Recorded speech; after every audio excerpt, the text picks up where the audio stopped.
The Devil's Claim. Summary: Michael and Lucifer Siciliano, both wealthy and successful, are identical twins, but they are as different as night and day, both fighting over the same girl, one wanting to destroy her, the other one wanting to save her. Lucifer is sent away to live with his uncle in Italy. 8 years later, he returns to America to find out his twin is engaged to the girl he left behind. Iris Braxton. Anger and resentment make a dangerous combo. When both men claim Iris for themselves, will she pick the passive and seemingly sweet Michael or the bad boy Lucifer? One of the brothers has a dark side that he hides from everyone. Iris could find herself in danger, but from which brother and which one will save her? Would one brother kill the other to save the women he loves?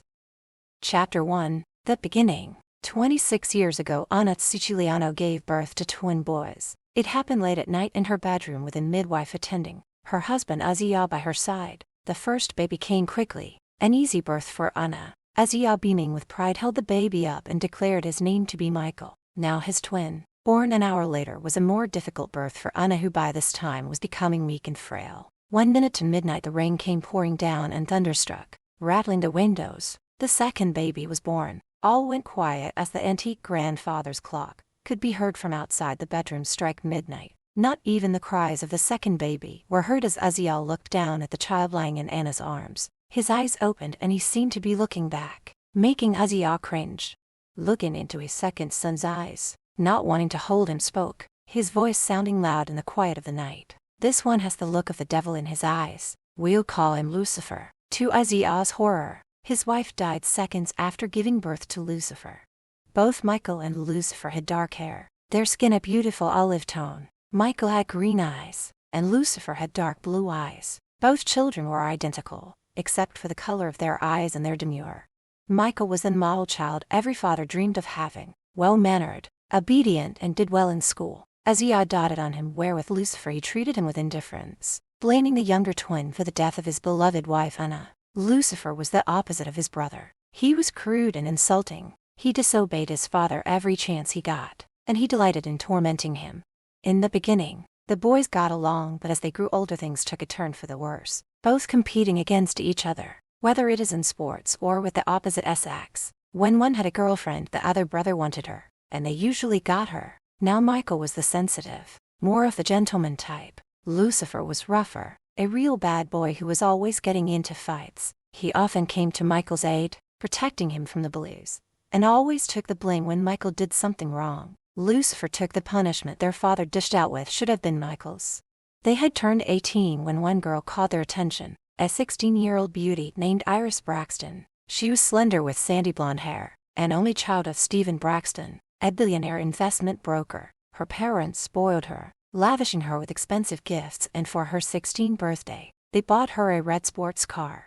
It was at a party where she met the twins, and if it weren't for the differences in their eye color, she would never be able to tell them apart. Right off she saw how different they were from each other. Michael was sweet, a gentleman. Now Lucifer was rough around the edges, crude, an air of cockiness about him, wearing a black leather jacket and riding a motorcycle. Iris stood to the side, watching Lucifer necking with the town's tramp. She felt something growing inside her, a little spark of excitement in the way he had the girl pushed up against the wall, his lips on her neck as he fondled her breasts, wishing it was her instead of the other girl. Eyes closed, Iris pictured Lucifer kissing her, his hand caressing her. When she opened her eyes she gasped in horror, when she saw him watching her with a smirk on his face. Turning, she bumped smack into Michael. Her face turning red, she mumbled an apology.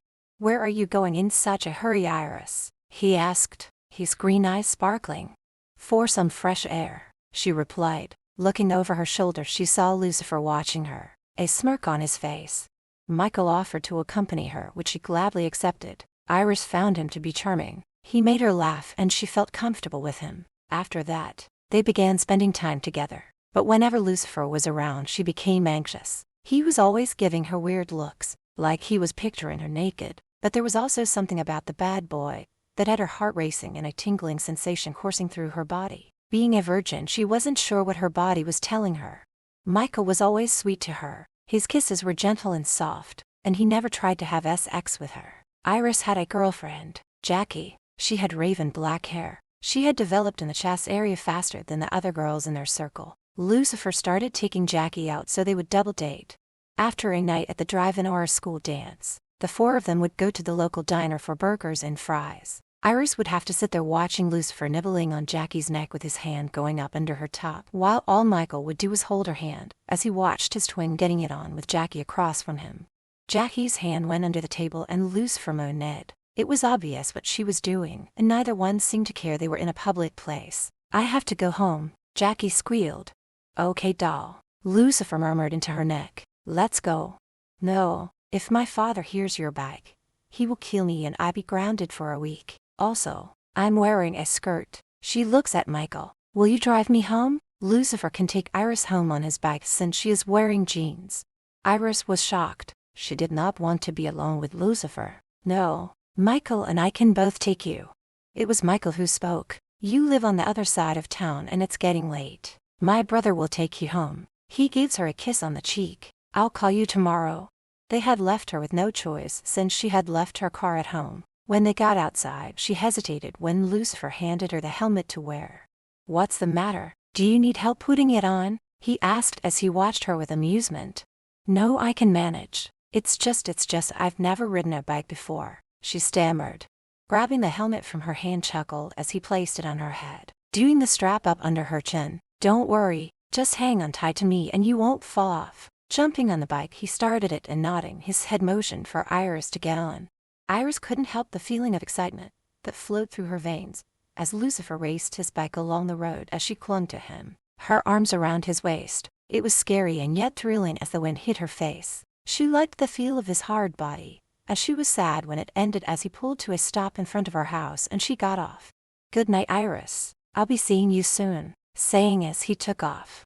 A week later, she and Michael went to a keg party that was being held at night under the bridge, a spot where all the kids would party and make out. Tents were set up and a bonfire started. Lucifer was there with Jackie, who was becoming quite drunk and was flirting with Michael shamelessly, but Lucifer didn't seem to mind. After one beer, Iris wanted to leave. She was tired of watching how Michael was flirting back with Jackie. Realizing he wasn't going to take her home, got angry, so she started walking home. Moments later, the sound of a motorcycle approaching had her turning around. It was Lucifer. "Where are you going?" he asked. "Home," she snapped back. "Get on, I'll give you a ride."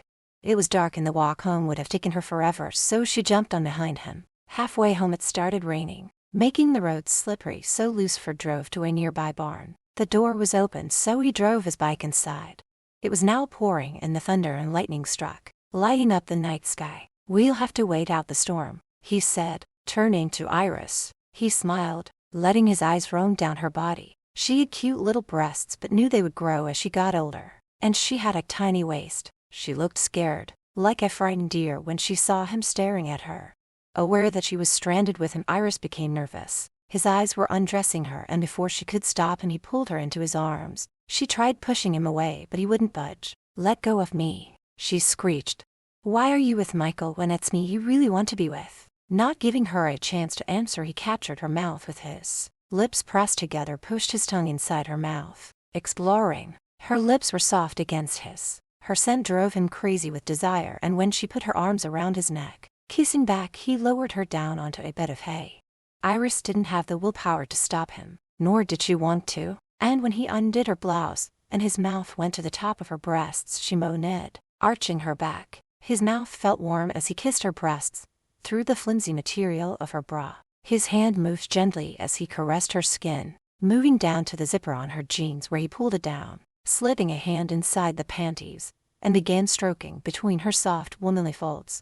Removing his pants, he put hers down, reaching into his pocket and took out a condom. Once covered, he got on top and began kissing her neck as he guided himself slowly inside her. She was wet and ready for him, and he never wanted a girl as bad as he wanted Iris. He felt how tight she was, and when he penetrated her, it was then he realized she was a virgin. He was too overcome with desire and lust to stop, but he tried his best not to hurt her, to give her time to adjust to him. He knew it would hurt for a minute, and vowed he'd make it as pleasurable for her as he could.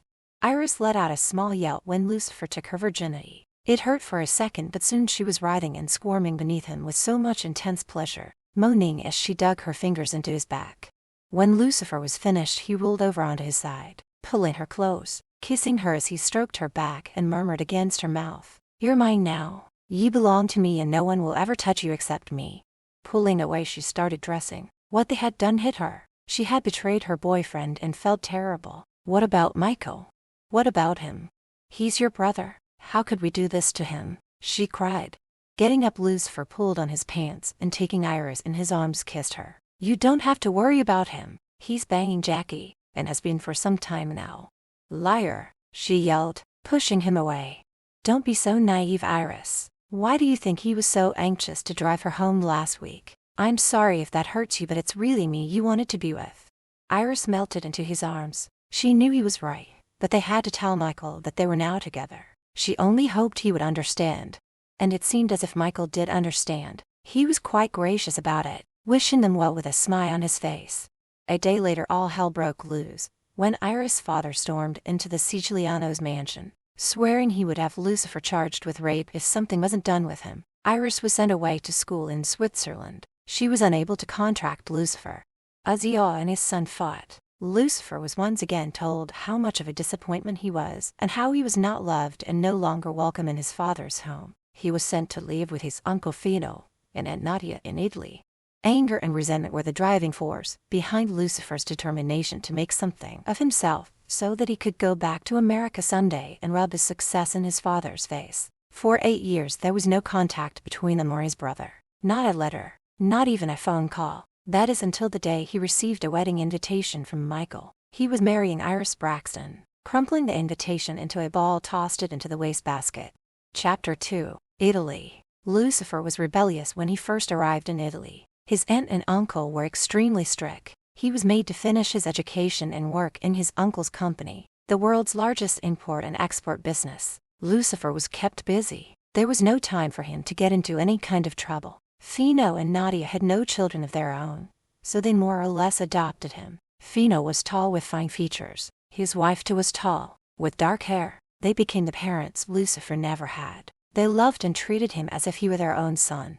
Lucifer worked his way up in the company, starting at the bottom in the mailroom up to junior partner. He worked alongside Fino up until his uncle retired, making him CEO of the company. His income and investments made Lucifer a very wealthy man. He was pleased with himself. His father's wealth couldn't compare to his. But his world fell apart when Fino and Nadia died in a boating accident 2 years ago. He lost the only two people who loved him. Lucifer was the sole heir to their fortune. He inherited the business and the different homes around the world, but with great wealth, he became more arrogant and ruthless than when he was young.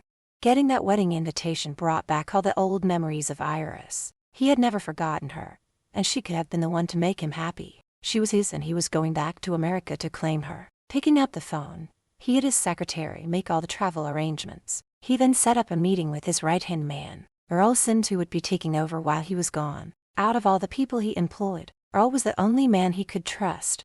After a grueling day, Lucifer was anxious to get home and out of his expensive tailored suit and into bed. By the time he made it home, he was in a foul mood, and it got worse when he saw Cleo naked in his bed. The redhead was sprawled out with her goodies showing. She had no shame as she spread her legs wider, trying to entice him. Lucifer's lip curled into a snarl. What the fuck are you doing here, and in my bed? He hissed. He was in no mood for her tonight. I was horny and wanted to fuck, she said, stretching. Lucifer's blood boiled and his face reddened. Going over and grabbing her arm dragged her out of bed, his face close to hers. He barked. Who let you in? I'll fire the fucker. Cleo smiled. She liked it when he was angry. That's when the sex got rough. Just the way she liked it. You're so stressed. Let me help you to get rid of it. Her free hand went to his pants where she undid them, sliding them down past his hips, letting them fall to the floor. I know how to relieve some of your stress. Getting down on her knees, she took all of him in her mouth, her hands on his hips. Lucifer thought about stopping her, but damn, it felt good. The woman knew how to work it. He exploded in her mouth, and when she was done, he grabbed her by the hair and threw her onto the bed. Cleo licked her lips as she watched him as he pulled on a condom. She yelped in pain as he turned her around onto all fours and rammed a snake into her. It hurt, but that was okay with her. She liked it rough. The rougher the better. He felt her come all over him, and when he was satisfied, he pulled out and took off the condom, tossed it down, then shoving her out of the way rolled over and went to sleep. Lucifer was woken to the sound of Cleo's breathing. and the scent of her perfume mixed with sweat. It sickened him. He wondered why she was still here. The rule was she was to leave once he was asleep. Putting his foot to the small of her back gave a hard shove, sending her to the floor where she cried out in shock. Lucifer got up and grabbed her clothes and threw them in her face. "You shouldn't be here. Now get the fouquet out, you bitch." Cleo started dressing, wiping the sleep boogers from the corner of her eye. Swore, "Fucking bastard, that hurt." "So when can I come back?" she asked as she finished dressing. "I don't know," he growled as he stood there anxiously waiting for her to leave. "I'm going to America and I don't know when I'll be back. I'll call you when I want a blow. Now get out." She walked up to him, looking down at his snake. "You are an arrogant, nasty bastard, but I love you." "You love my snake, not me," he snapped. Wrapping her fingers around his member, smiled up at him. Who wouldn't love the size of this big hard boy? "Later, babe." She then walked out, swaying her hips. Lucifer shuddered. He couldn't stand Cleo, but she was an easy lay and always available, and he never had to take her out to fancy dinners or buy her expensive gifts. The only trouble was she was into rough sex. Rough sex. A man could get bored with that after a while. What was wrong with warm, intimate lovemaking? One where there was kissing and touching, the kind he had with Iris years ago. It was so tender, sweet. Her body was warm and soft against his. The way she kissed him back. It might have been years since that night, but he could still remember it as if it was yesterday.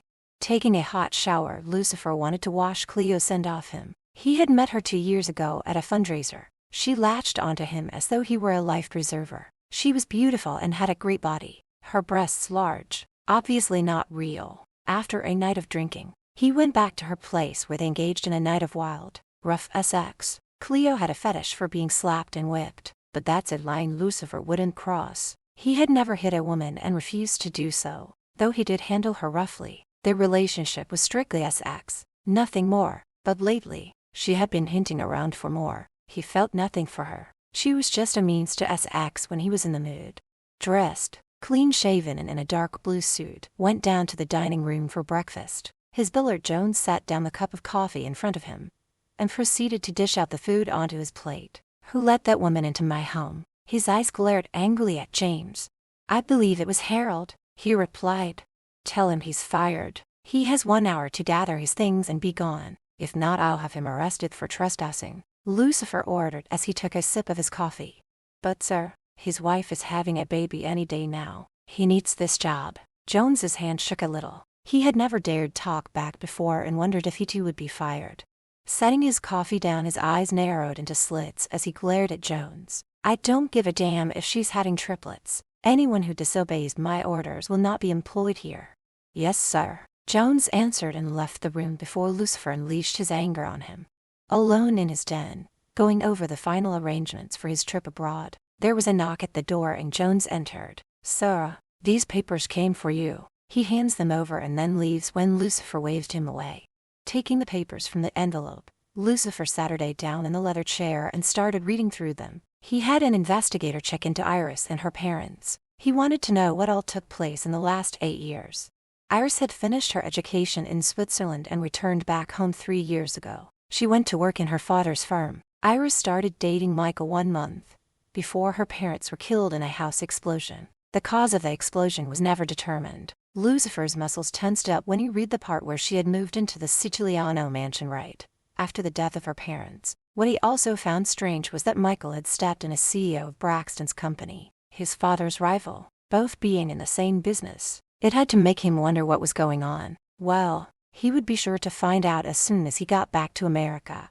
He stared at the picture of Iris that was included in the file. She had matured into a sensual woman, her hair a lighter blonde than he remembered, and her body had filled out in all the right places. The thought of her sleeping with Michael pissed him off, though he had no right to feel that way. After all, he had been with so many different women and was gone for 8 years. Hell, he never even said goodbye to her before he left. But he was back now and things were going to change. He would put a stop to the wedding, one way or another.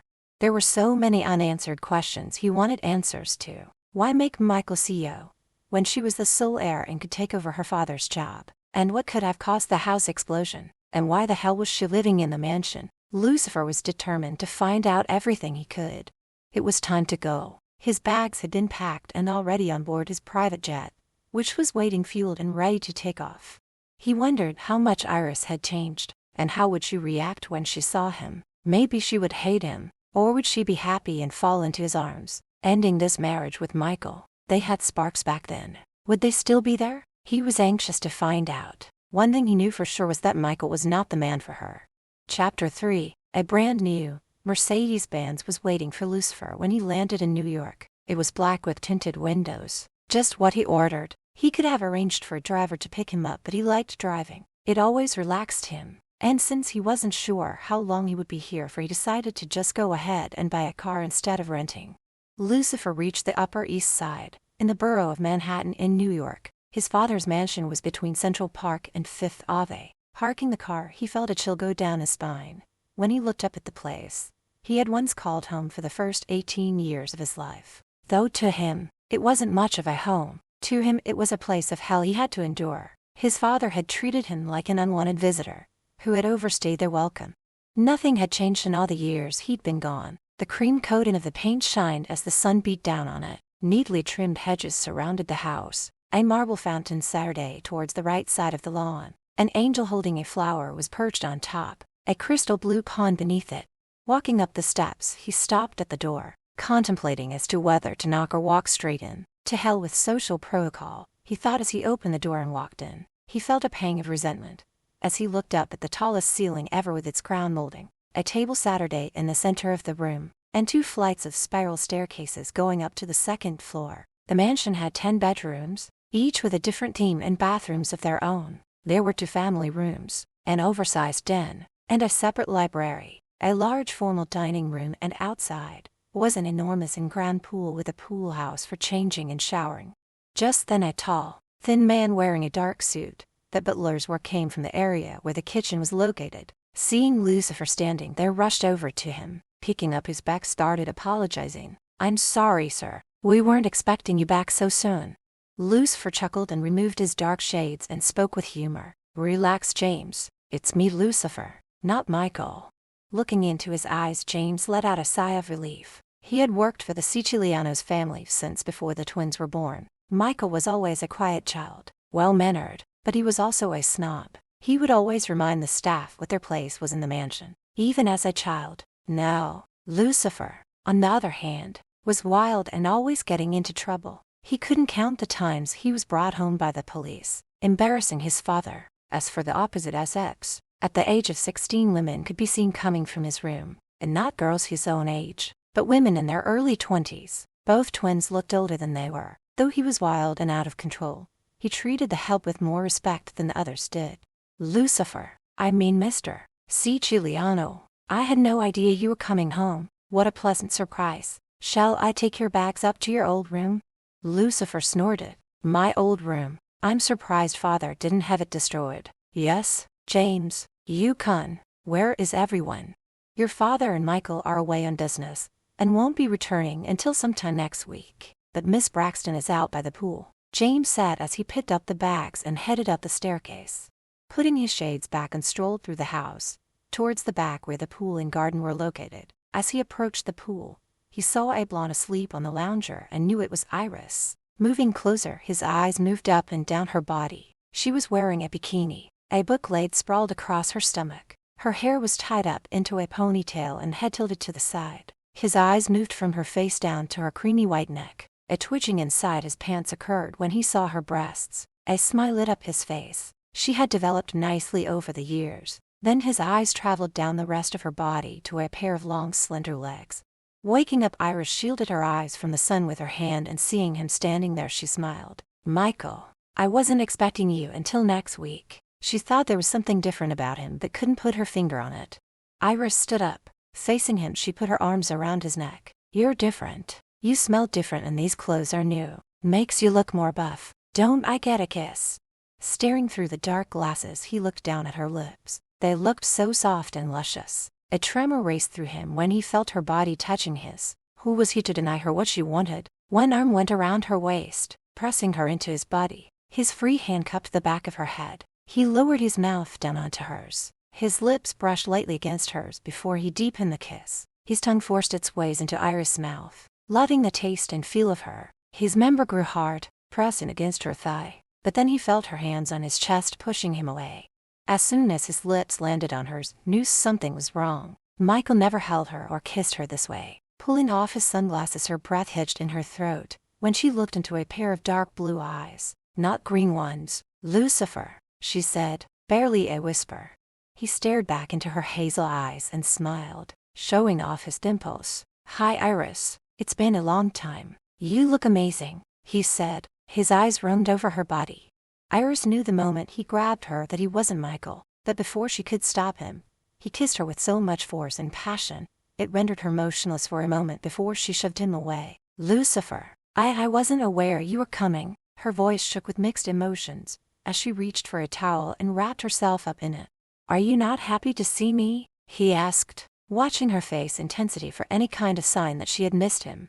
"I'm just surprised to see you. Why are you here?" I mean it's been years since you've been back," she stammered. Being this close to him stirred up old memories and feelings she once had for him. He had the dangerous quality about him, combined with a heart-stopping magnetism, and she sensed it was still there. Lucifer took hold of her left hand and fingered the huge diamond on her finger. "I got a wedding invitation."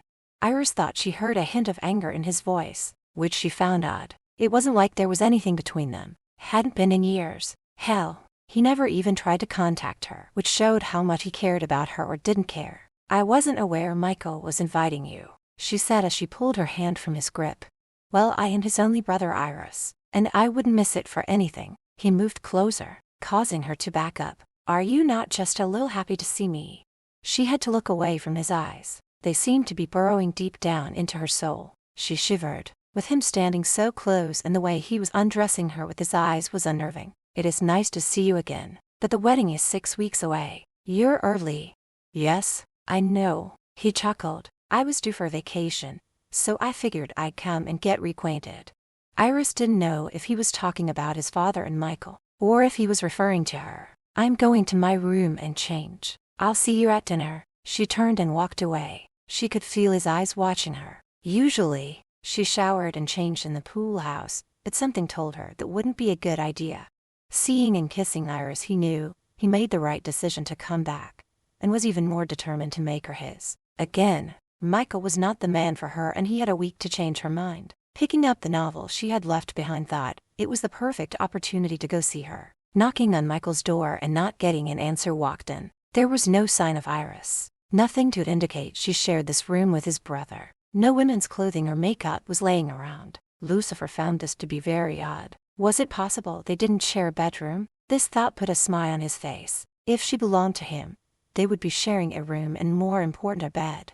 Heading to his room, he stripped down and stepped into the shower. His thoughts drifted to Iris. She was so beautiful and had a body he was looking forward to devouring. Yet there was something not quite right with her. She seemed fragile, sad, and not the bubbly girl he remembered. Changing into a pair of dress pants and a crisp white shirt, headed down to the dining room. His stomach was growling, reminding him he hadn't eaten since this morning.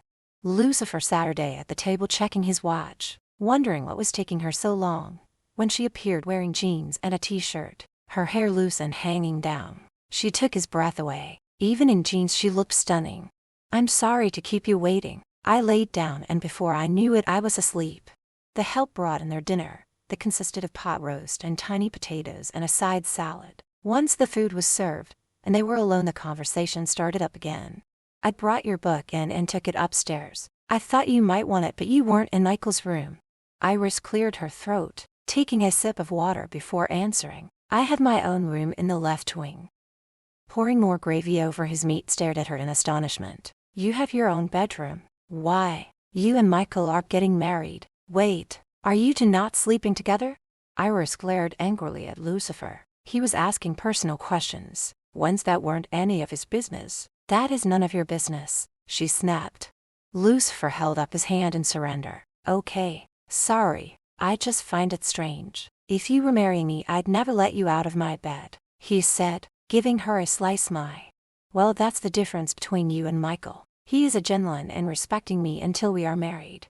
"Christ, Iris, has he not bedded you yet? You've been living here all this time and you're engaged, and you have not had sex with Michael." His brain was rattling around in his head. How in this day and age can two people not indulge in the pleasure of the flesh? It's what we both decided on, she said. Looking down at her plate, she suddenly felt embarrassed under his stare.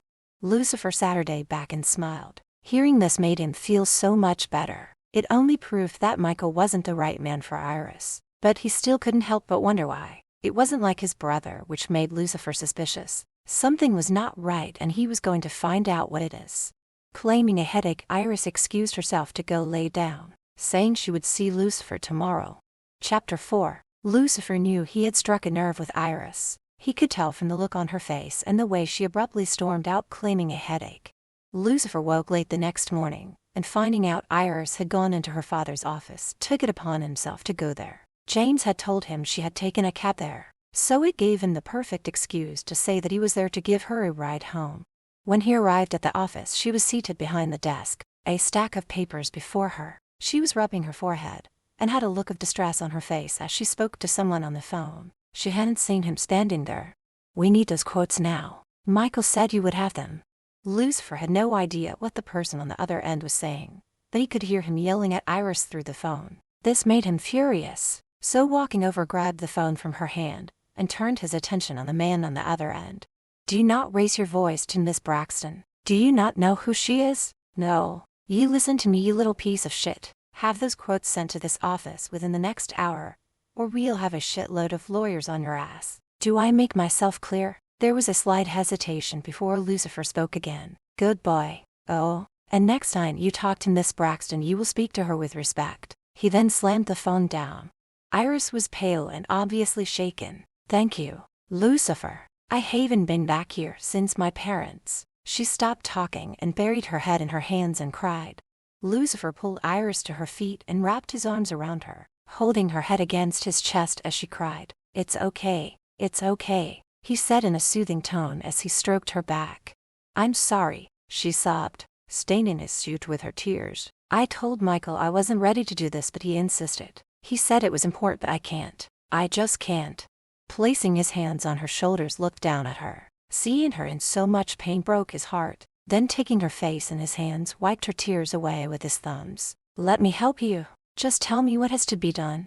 For the next 4 hours, they sat side by side going through the papers. He then made the calls while she signed papers. Looking over at Lucifer, she couldn't help but admire him. He was so powerful, so in control of the situation. His tone when he spoke on the phone intimated the person on the other end. He was ruthless and arrogant in business, and wondered if he were that way in his personal life. She didn't want to compare him to Michael, but she couldn't help herself. Michael was soft-spoken, treated people with kindness, and never raised his voice to anyone. They looked alike, but their personality was so different. Lucifer had this aura about him, one that seemed to command respect and fear.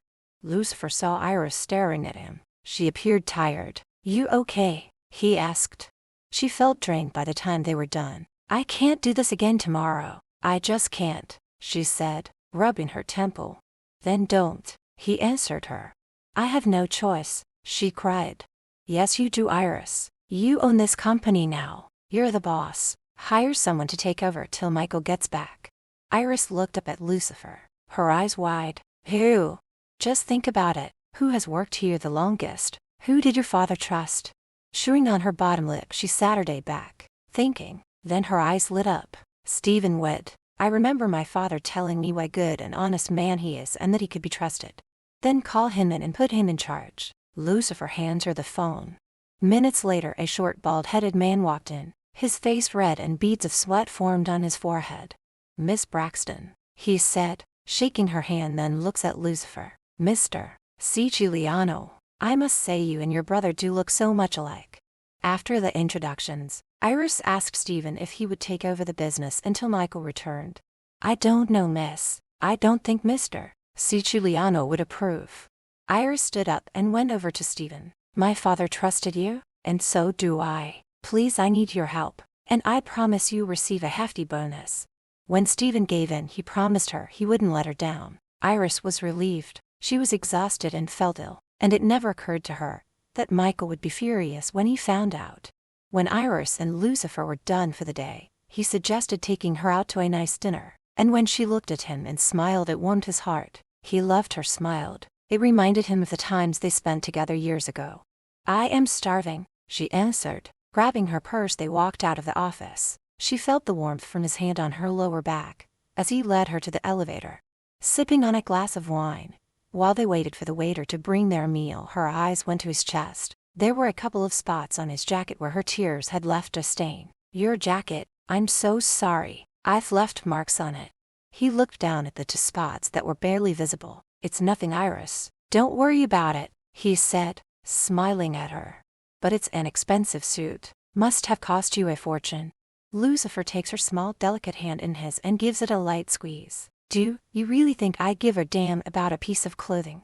Pulling her hand away, she cast her eyes down and thought about how Michael would have reacted. He would have been upset, telling her how much he had paid for it and now it was ruined. But Lucifer laughed it off. She knew how much the suits he wore cost. They were designed by the world's famous designer, costing anywhere from $4,000 to $10,000 per suit.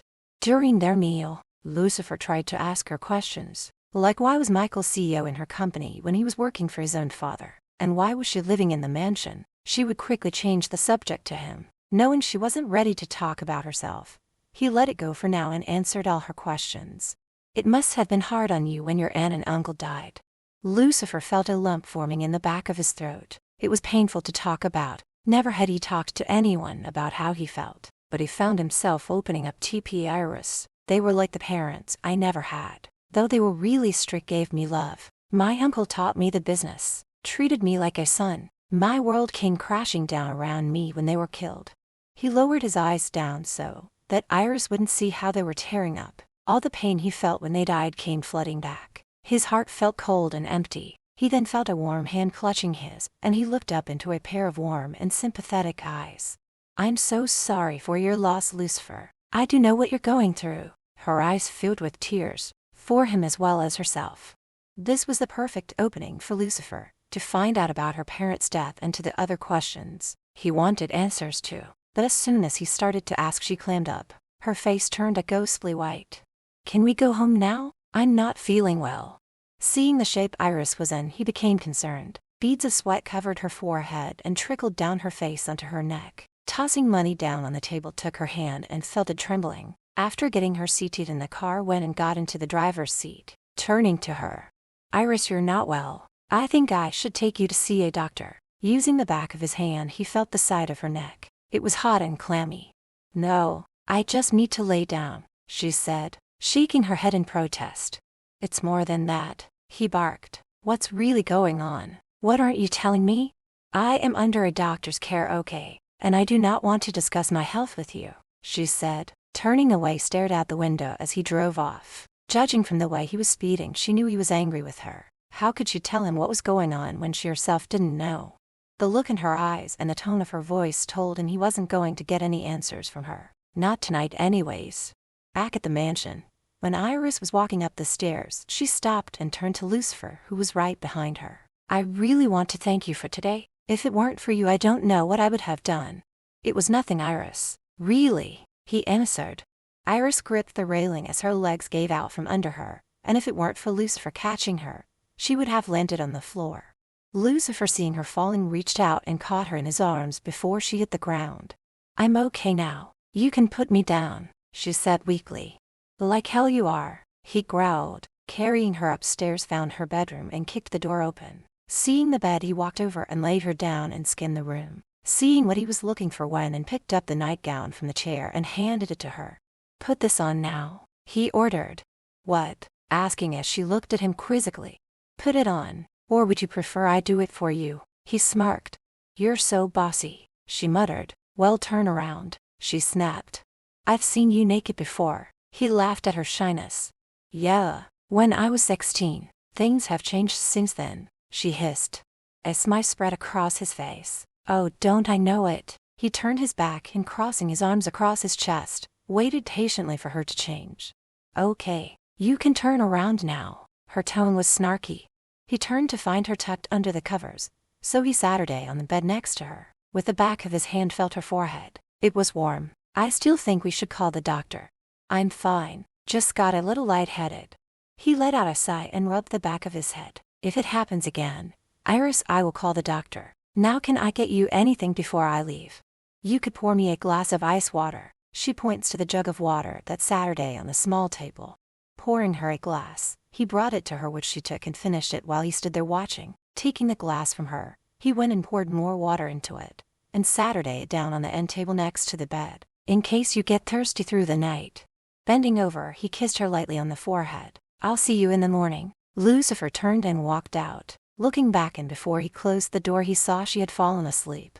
Stripping down and climbing into bed, he dreamed of making love to Iris, his hands and mouth rubbed over her entire body, tasting and licking. He could feel her under him, her flesh against his, and he got hard, so hard from his dream that he woke up sweating. Shit, this has never happened to me before, he said to himself, and getting up headed to the bathroom.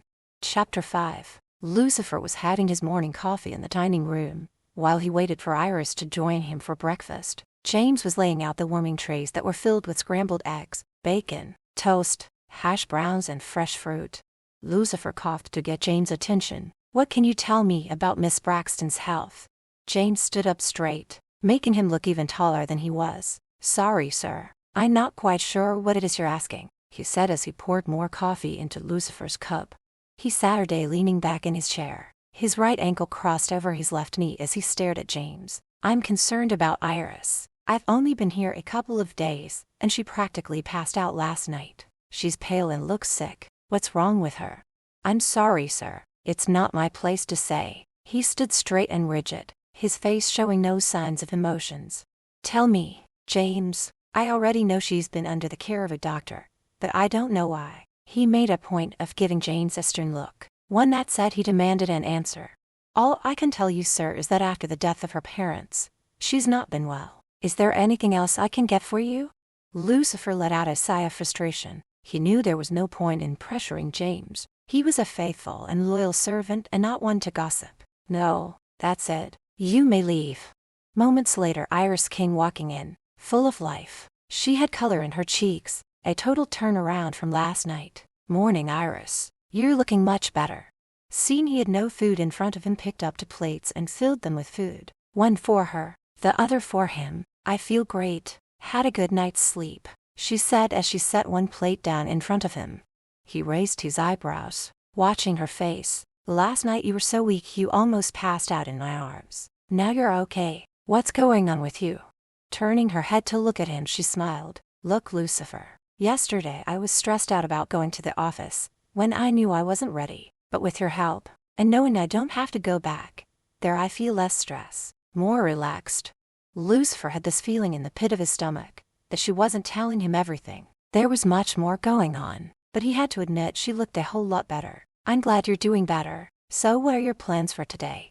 Spreading some jam on a slice of toast, offered it to him, which he accepted. I have to go into town today and get fitted for my wedding dress, then run a few errands.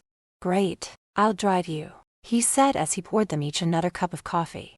Coughing, she swallowed the piece of egg that had lodged in her throat. You what? He smiled when he saw the amusement on her face. I've got nothing else to do, so why not tag along? Iris snickered. You want to go to a ladies' dress shop and watch me try on a wedding dress? Is that not a little out of the norm for a man like you? Maybe, but what else have I got to do? He takes her hand in his. I'd like to think of us as friends, and that's what friends do. Support one another. Since Michael is away, I will be here for you, whatever you need. The warmth from his hand, as he covered her, sent a tingling sensation through her, her blood heating up. That hand he had used on her 8 years ago, sending her into a frenzy of sexual pleasure, came flooding back from the depth of her memory. Uncomfortable with the feeling that was surfacing, she slowly pulled her hand away, her cheeks flushed.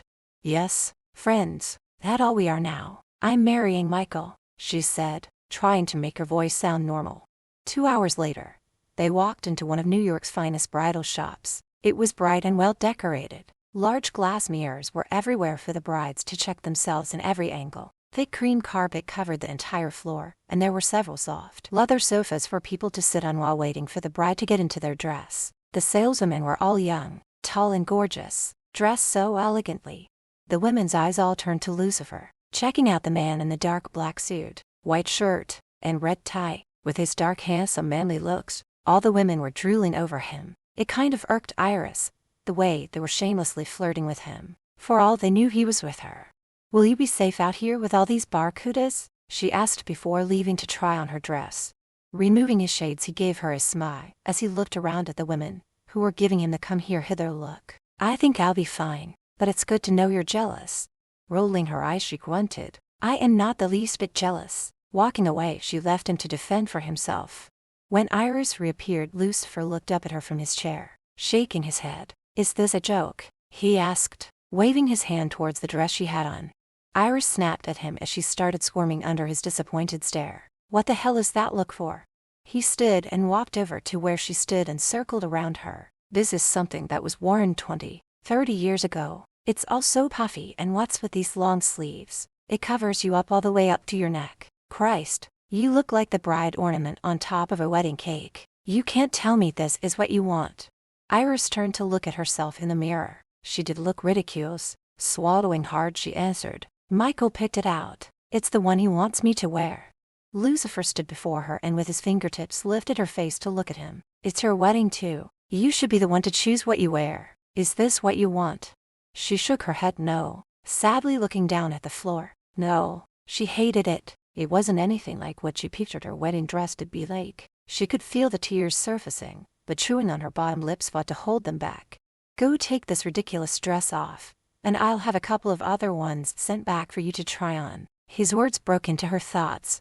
20 minutes later, Iris returned and Lucifer stood when he saw her. His heart was racing like a drum being beaten violently. He loosened his tie and swallowed hard. He stood speechless as he drank in her beauty. She wore a long strapless, a lying princess gown with a sweetheart sweep train, chiffon with beads that sparkled. So what do you think? She asked when all he did was stand there staring at her. It's beautiful on you. For the first time, he was tongue-tied with a woman. She was so beautiful and the dress fit her like a glove. Iris turned and looked in the mirror. Suddenly she felt unsure and started chewing on her bottom lip. I don't know, maybe I better take the one Michael picked out. Lucifer walked up behind her and placed his hands firmly around her waist, his face touching the side of her head, as they both stared in the mirror. Just look at you. It's as if this dress was made for you. If this is the one you want, then get it. He closed his eyes briefly, taking in her scent. It shook Iris to the core when he put his hands around her waist. She felt the firmness of his body when he pulled her back into him. Sparks of electricity pricked her skin when the heat from his hands touched her through the thin material of the dress. Take the dress, Iris, he whispered into her ear. A shiver raced through her when his left hand left her waist and he ran his fingers across her neck. Her heart started racing, making her chest rise and fall rapidly. A dainty diamond necklace across your neck would make a lovely touch, with a pair of dangling earrings, he said, his lips close to her earlobe. His voice soft and seductive, lulling her into a sense of comfort and safety. She came dangerously close to melting into his arms, so she moved away from his touch. She dared not look into his eyes from fear that he might see how his touch was affecting her. You're right, this is the dress I want. Good girl, he said. Smiling, he waved the saleswoman over. The dress was a perfect fit and needed no alterations. Miss Braxton will be taking this dress instead. Have it sent to her home, he ordered the woman, who was practically jumping for joy, knowing the commission on this dress would be so much higher since it was a designer original. Iris came out from the dressing room, and taking her credit card from her purse handed it to the clerk but was told it had already been taken care of. How? She asked. Mr. Siciliano paid for it, miss. Iris stomped over to where Lucifer was waiting for her. Her teeth clenched. How dare you pay for it? I can afford to pay for my own dress. Hell, I can buy this whole damn store if I wanted to. Lucifer's eyes darted around the room when Iris raised her voice. People were starting to stare, so he gripped her arm and pulled her out the door. Keep your voice down, he barked. Get your hands off me, she hissed. He glared at her, his tone harsh when he spoke. I know you could afford it. It was my wedding gift to you. I never meant any disrespect. I'm sorry I overreacted. It's just sometimes I get tired of people always thinking they have to take care of me. It's as if they don't think I have a brain in my head. She looked away. Her eyes started tearing up. Gently stroking her arm, he spoke less harshly. I know you can take care of yourself. And you're smart. I was only being a friend. And it gave me great pleasure to buy it for you. Now, where do you have to go now? Next stop is at the lawyer's. I have to sign some papers, she said, sliding into the passenger seat when he opened the car door for her. Arriving at the lawyer's, she insisted he come in with her instead of sitting in the waiting room. Little did she know he was planning on following her in. He felt she needed him. After she introduced Lucifer to Mr. Simon, they all Saturday, and the lawyer handed Iris some papers to sign. Just when she was about to put her signature on the first form, Lucifer covered her small hand with his large one. "Don't you think you should read it first?" Looking at him, she smiled. "There's no need. I know what's in here."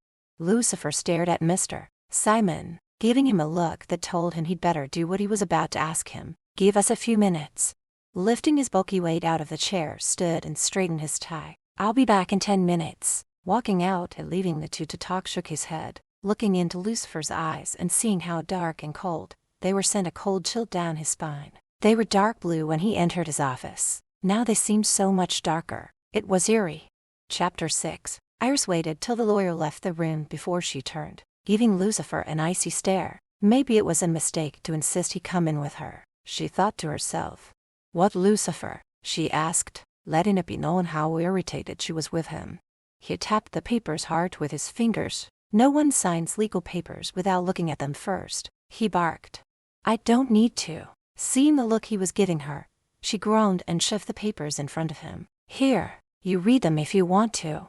Grabbing the papers, he sat back and scanned through them. Being used to reading fast, it only took him a few minutes. Turning his head sharply towards her, tossed the papers down. "You can't sign these." "And why not?" she snapped. "Christ, Iris, do you know what you're doing? If you sign these, you are not only making Michael permanent CEO, but giving him the company. Once married to Michael, you'll no longer own any of it. No say whatsoever in how it's run." Iris rolled her eyes. "Look, Lucifer, I'm not CEO material. I can't handle it. Michael is going to be my husband. It only makes sense that it goes to him."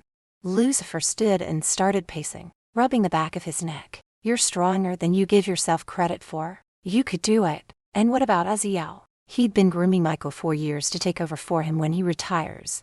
Michael says he wants to go it alone without his father. Aziel is still a young man, and it will be years before he even thinks about retiring." She could see how worked up Lucifer was becoming and wondered why. Lucifer leaned over, his face almost touching hers. "There's nothing in here to protect you. If you to break up, he gets it all. For the love of God, Iris, have a clause put in for if something did happen. You'd get your fair share, otherwise you will end up with nothing." Mr. Simon returned and sat behind his desk. "Are we ready to proceed?" Iris looked over to where Lucifer sat scowling. She knew he was right. It was her father's company, now hers, and if she and Michael were to split up, she would lose it all. "No, Mr. Simon, I want a clause put in that if we were to divorce, the company would be returned to me and put back into my name." Lucifer sat back and smiled, nodding his head as he let out a breath of relief. He still couldn't understand why his brother wanted her company, since Aziel and Iris' father was in the same line of business and had always been rivals. It just didn't make any sense. "Okay, Miss Braxton, I'll take care of it and have it done for both you and Mr. Siciliano to sign before the wedding." Leaving the office, Iris poked him playfully in the ribs. "You happy now?" "It's for your own protection, Iris," he replied as he moved swiftly, avoiding another poke in the ribs. "Just so you know, Michael and I will always stay together." Batting her eyes at him, she stepped into the car when he opened the door. "Right," he answered. "Hell, sweetheart, I'll make sure you don't even get to marry him." "Now where to?" he asked. "I'm all done, so home, I guess," she said, looking out the window. "Later. Thanks for taking me today, Lucifer. I'm going up to freshen up for dinner. I'll see you in a while." Lucifer poured himself a glass of wine, and sitting down in the soft leather chair, looked around the enormous room filled with furniture his father had brought in from all over the world. The room felt cold and empty without Iris' presence. He only had a few more days before Michael came home to win her over. When dinner was ready to be served, and Iris hadn't come down, Lucifer went to see if she was okay. Getting no answer when he knocked on her door, walked right in. She was dressed and asleep on the bed, so he walked over and sat next to her. Looking down, he moved the hair from her face, and when he did so, it woke her. Sitting up on her elbows, she gasped, her heart racing when she saw him on her bed. "Lucifer, what are you doing in my bedroom?" His eyes burrowed deep into her eyes and he saw them widened, but he didn't know if it was from fear or excitement at having him there. "Dinner is ready, and when you didn't come down, I got worried." scooting to the other side of the bed, got out and straightened her dress. I felt a little tired, so I laid down for a few minutes, and guess I downseat off. Opening her eyes and seeing Lucifer by her side, a feeling of desire washed through her. It scared her since she would soon be married to Michael and knew it was wrong for her to have these feelings for his brother. But there was something about Lucifer, a force that was pulling her towards him, just like it had when she was 16, that she was a kid then. Now she was grown and it was time to get over this teenage crush she had on Lucifer. Over dinner, she asked him if he still rode motorcycles. He looked at Iris, giving her a smile. Not since I left here. I kind of miss it. You know, driving with the freedom and wind on your face. He gives her one of his SI smiles, showing his dimples, and having a beautiful girl with her arms around you. Iris saw the sparkle in his eyes when he spoke and smiled at him. Your bike is still here. You're kidding me, he said. He would have thought his father got rid of it just like he had with him. No, I'm not. It's in the garage, where Uzziah keeps all the stuff he hadn't gotten around to getting rid of. Well, I'll be damned. Standing up, he holds out his hand for Iris to take. Come with me, I want to see it. Setting down her fork, takes his hand and follows him outside. There was no reason for Lucifer to be holding onto her hand. He just didn't want to let go of her. Iris watched as his eyes lit up like a kid on Christmas morning, when he pulled the cover from the Harley. The air filled with a blanket of dust. She watched him feeling and stroking the bike, as though it were an old lost lover. And when he started it and heard it roar, he squealed in delight and smiled at her. Let's take it for a spin, he said, jumping on.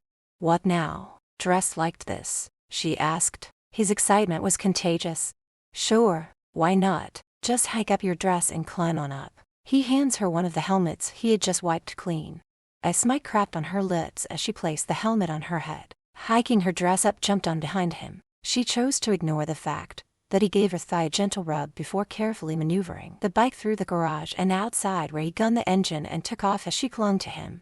They rode for a while, then he pulled over when they reached a wooden area down near the bridge, by their old hangout. Getting off the bike, he helped Iris down. Remember this place? He asked. Iris looked through the woods where a path could still be seen, the one they took where they made love. Her cheeks turned a light shade of red. How could I ever forget? Taking her hand leads her down the path. Let's go see if we can find the tree where I carved our initials in. He never waited for an answer. He just started walking. Finding the tree, they stopped and he let go of her hand. He ran his fingers along the carving. Here it is, right above where we made love. Iris closed her eyes and leaned against the tree. That was the night she knew she was in love with Lucifer. The night he taught her what making love was all about. At the time she thought he loved her too. But then memories of all the girls she figured he probably brought them here too. Tears flooded her eyes. How many girls have you brought here before me? A question that haunted her for years. Lucifer put his hands against the tree, on both sides of her, trapping her between him and the tree. He could feel the warmth from her body as he crushed hers with his. No one. You were the only one I ever brought here. This was our place and no one else's. His breath smelled minty fresh as it blew lightly on her face. His cologne still lingered from throughout the day. She felt the bulge in his pants pressing into her as he pushed her further back against the tree. Iris wanted to push him away, but it was as though her arms were flouncing by her side. And then his lips came down on hers with such force and intensity it took her breath away. His lips soft and hot as he savagely attacked her mouth, making her moan into his mouth, momentarily lost in his kiss. Head spinning and breathing heavily, she found the strength to move her arms and, shoving him back, slapped him as hard as she could across the face. Stop. What do you think you're doing? Oh my God, that's the second time you kissed me. Have you no shame? I am marrying your brother, she cried out. Feeling the sting that her hand left, he rubbed his cheek and smiled. In my defense, the first time you asked me to kiss you. She glared angrily at him and shivered from the cool night air. At least that's what she figured it was from. You tricked me. I thought you were Michael.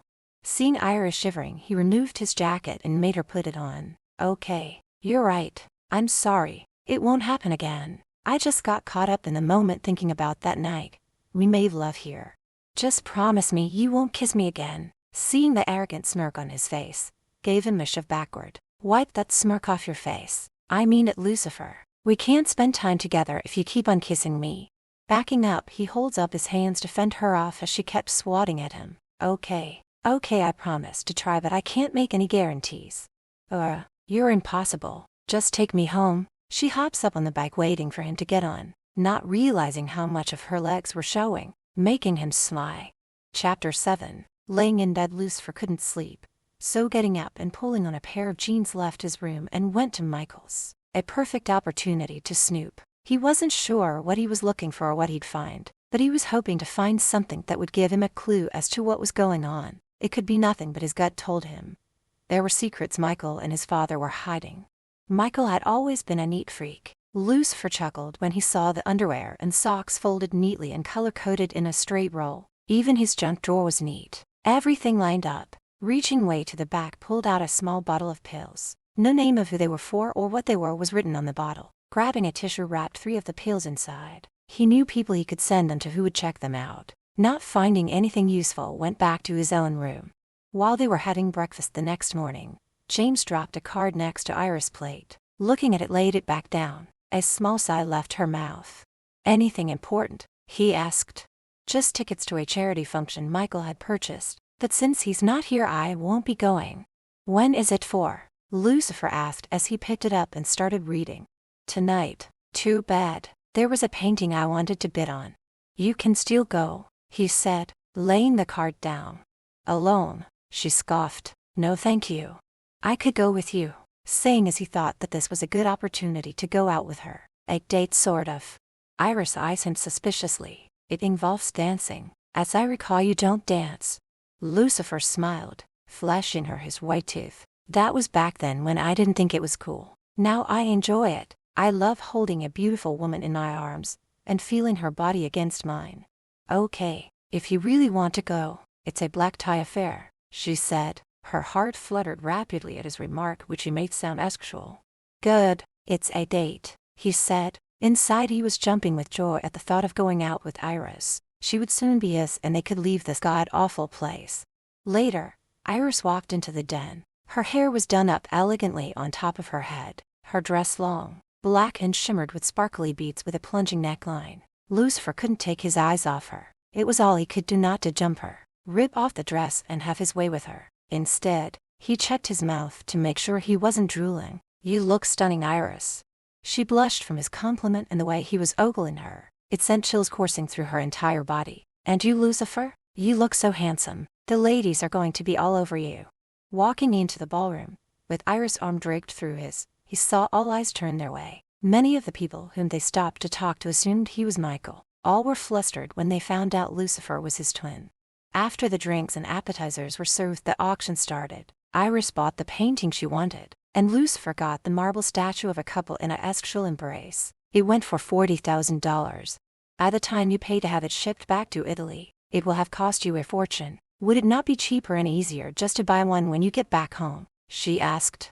"Probably, but what the heck? The money goes to a good cause, right?" Iris smiled. It was true. The money raised would go to help abused and battered women. "Yes, it does." The band started playing, and taking the glass of champagne from her hand and entwining his fingers with hers. "Shall we dance?" On the dance floor, he took her in his arms. One arm going around her waist pulled her close as he rested his face against her head. The strawberry-scented shampoo she wore filled his nose with delight and her hair felt like silk on his face. She felt warm in his arms. They were strong and she felt protected as he wrapped them so firmly around her. Resting her head on his broad shoulder, she closed her eyes. The song "When a Man Loves a Woman" was playing. His hands moved slowly up and down her back, sending a ripple of electricity coursing through her entire body right down to her toes. With his hand holding hers, brought it up and lifted her face, and they stared into each other's eyes. Lowering his head, he caressed her lips with his lips. The music stopped and she pulled away and took off, leaving him standing there. Lucifer went to follow, but an elderly woman latched onto his arm and insisted on having a dance with him. His eyes followed Iris as she made her way to the outside patio. He wanted to follow, but didn't want to offend the older woman, who chattered non-stop. Making her way through the crowd and reaching the patio, gripped onto the railing, her knuckles turning white as she tried catching her breath. What was she thinking? He was about to kiss her and she was going to let him. The hammering in her heart was making it hard to breathe. Michael was the man she was going to marry, so why was it Lucifer's lips she wanted to feel? Why was it he who invaded her every thought? Iris' body immediately stiffened when she heard a familiar voice call out, Slowly turning around, her life came crashing down around her, and she screamed out when the man started walking towards her. "Stop. Don't you dare come near me. Iris, I can't believe it's you. I've missed you, sweetheart," he said with an evil grin. Trembling, she backed away only to find herself up against the railing. "Stay away," she cried out.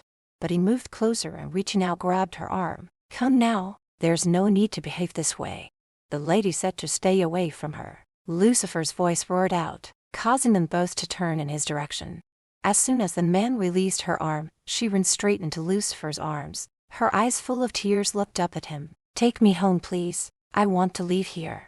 Lucifer's eyes darkened and narrowed into slits as he stared at the stranger. "Who is this man? What did he do to you?"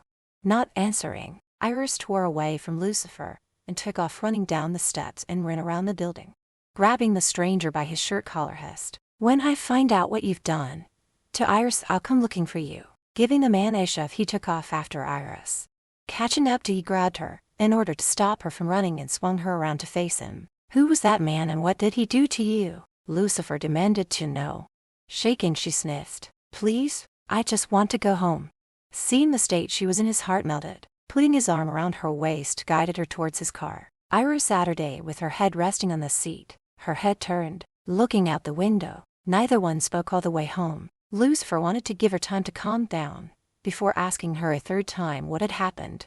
As soon as they walked in the door, she removed her shoes and, hiking up, her dress ran up the stairs as though the devil himself was after her. Lucifer chased after her, but before he could reach her, she made it to her room and slammed the door behind her.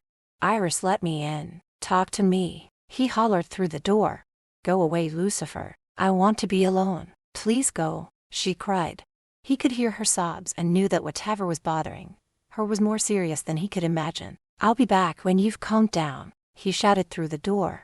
Going to his room, he stripped down to his briefs and laid on the bed. He must have drifted off, and he woke 2 hours later. Jumping out of bed, he threw on a robe and walked down the hall and around the corner to Iris' room. When he got there, he heard a scream and, bursting through the door, found Iris sitting up staring into empty space. She was drenched in sweat and shaking uncontrollably. In a blink of an eye, he was by her side, placing his hands on her shoulders, gave her a light shake, pulling her from the trance she was in. "Iris, Iris, it's okay baby, I'm here." Tilting her head and seeing Lucifer through her arms around his neck, clinging to him as she broke down and sobbed. Wrapping his arms around her, held her tight against him, stroking her head. "I'm here for you. Tell me what happened to you." "I can't. I've only told Michael. No one else." Pulling apart, he moved the strands of hair that were stuck to her tear-stained face. "It will make you feel better to get it off your chest. You can trust me, Iris." Breath hitching in her throat, she knew Lucifer was the only one she could trust. When she had confessed it to Michael, he more or less brushed it off, stammering through bursts of sobs, told him, He raped me." Lucifer's body went rigid. He rose up from the pit of his belly and into his chest. His head fogged over, like when a car hits your car and it spins around, and you feel like he left your body and are looking down at yourself. Pulling her head down into his chest, held her while she cried. "When?" he managed to ask. 2 years ago. We met at a business function and he gave me a ride home. When I said goodnight and opened my door, he shoved me inside and threw me to the ground, pinned my arms down and ripped off my panties. I wanted to scream but nothing would come out. He left when he was done." "Why didn't you tell someone then?" "I was ashamed and scared. He warned me not to say anything or he'd come back and do it again. I haven't seen him since then. Seeing him tonight brought it all back." "What's his name?" Lucifer snarled through clenched teeth. "Daniel McCoy. Let's get you under the covers." Once he had her tucked in, he removed his robe and climbed into bed beside her. "What are you doing?" she asked, her eyes widening in fear. "I'm not leaving you alone tonight. I give you my word I won't lay a hand on you. I'll just hold you." Pulling Iris close, put his arms around her and felt as she melted against him, and her head and arm rested on his chest. He had been wanting to get Iris into bed, but not under these conditions. "Does this have anything to do with you and Michael not having sex yet?" "Yes, he's being very understanding, and is willing to wait until we're married," she replied, breaking out in a yawn. "Iris, will you tell me why you moved into here? If you aren't sleeping with Michael, then why?" When he received no answer, he looked down at her only to find she had fallen fast asleep. He laid there listening to her breathing. His fury at what that man had done to her rose like a volcano erupting. He would make Daniel McCoy pay for what he had done to Iris. He would beat him into a bloody pulp, and maybe destroy him financially as well. Chapter 8. Iris felt the bed move when Lucifer got up and she saw him putting on his robe. "Are you leaving?" she asked, wishing he was still laying next to her. Looking back, he smiled and went and sat down next to her on the bed. "It's morning and I have a few errands to run in town. I won't be gone long." "Lucifer," she raised herself up. "Thanks for last night. I mean for staying with me." Placing his hand on the side of her face, his eyes zoned in on her lips. Oh, how he wanted to kiss them. It had taken every ounce of willpower not to make love to her. The way her skin felt, her scent, and the way her hand felt so soft on his skin could drive any man to the brink of sexual desire. "Iris, I care about you and I will never let anyone hurt you again. Now you stay here and rest. I'll have James send out some breakfast for you." Giving her a kiss on the cheek, left. Lucifer showered and changed into his best suit. After making a call, he grabbed his dark shades and putting them on, checked himself in the full-length mirror. Pocketing his wallet and cell, walked out. He had someone to visit. 2 hours later, he and 2 other men, both tall and muscular built, stood outside room 212 of Forest Hotel. Lucifer rapped 3 times on the door and a few minutes later the door opened. A total look of fear crossed Daniel's face when he saw Lucifer and the 2 large goons standing there. He tried shutting the door, but Lucifer stuck his foot in preventing it from shutting. The 2 men pushed their way in and he shut the door behind him. "Get out before I call security," Daniel stammered as he backed up. Lucifer's voice held anger and contempt when he spoke. "Mr. McCoy, are you in the habit of forcing yourself on women? Do you not know what the word no means?" Beads of sweat broke out on Daniel's face and his hands shook. "If this is about Iris, well, I don't know what she told you, but I never forced her. The bitch was into it and..." Daniel never got to finish as Lucifer's fist hit him square in the face. A crunching sound could be heard as Daniel's nose was broken and blood poured out and he landed flat on his bum. Lucifer squatted down and grabbing a fistful of the man's hair yanked his head back, making him cry out in pain. Anger and rage erupted like a raging fire. "My boys here are going to teach you a little lesson, and when they're done, you are going to pack your bags and leave town by nightfall. I don't care where you go as long as you don't come back here, nor are you to show your face in Italy." Standing up, Lucifer went and turned the radio up full blast and snapping his fingers, the 2 men walked over to Daniel. Lucifer Saturday playing with the cuffs of his shirt as Daniel's cries and moans were drowned out by the blare of the radio. He waited 15 minutes, then turning off the radio snapped his fingers and the men stopped beating him. Lucifer walked over and looked down at the man writhing in pain, all bloody and broken. "Mr. McCoy, if you are not gone by nightfall, my friends here will make sure you never leave the city." His words were crystal clear, and all Daniel could do was nod his head. The 1 man followed Lucifer out. Reaching into his pocket, he pulled out a thick envelope and handed it over. "Make sure he leaves town." "And if he doesn't?" the husky man asked. "Then you know what to do." Lucifer turned and walked away. He had someone else to see. His next stop was to see Kevin Raymond, a private investigator who was known for working outside the law. He didn't have an office, so he usually met his clients in a bar. Seems a little shady, but that was how he worked. Lucifer Saturday in the booth across from Kevin and ordered them both a whiskey. Looking at the man, he couldn't see him being as good as everyone said he was. He was short, heavy-set and balding and had a lazy left eye. "Mr. Siciliano, what can I do for you?" asking with a southern accent. "I need you to check into an explosion that happened a while back, the home of Earl and Martha Braxton. I want to know who investigated it and all about them, and what caused the explosion. I don't care what it cost. I also want you to send these to a lab." He hands over the 3 pills he had taken from Michael's drawer. "I want to know what they are. Well, everything about them. I expect you to be discreet. This might take a while," he says as he puts the pills in his breast pocket. His eyes narrowed. "You have less than a month. I have a wedding to put a stop to." He pushes an envelope towards Kevin. "There will be more when I get all the information I need."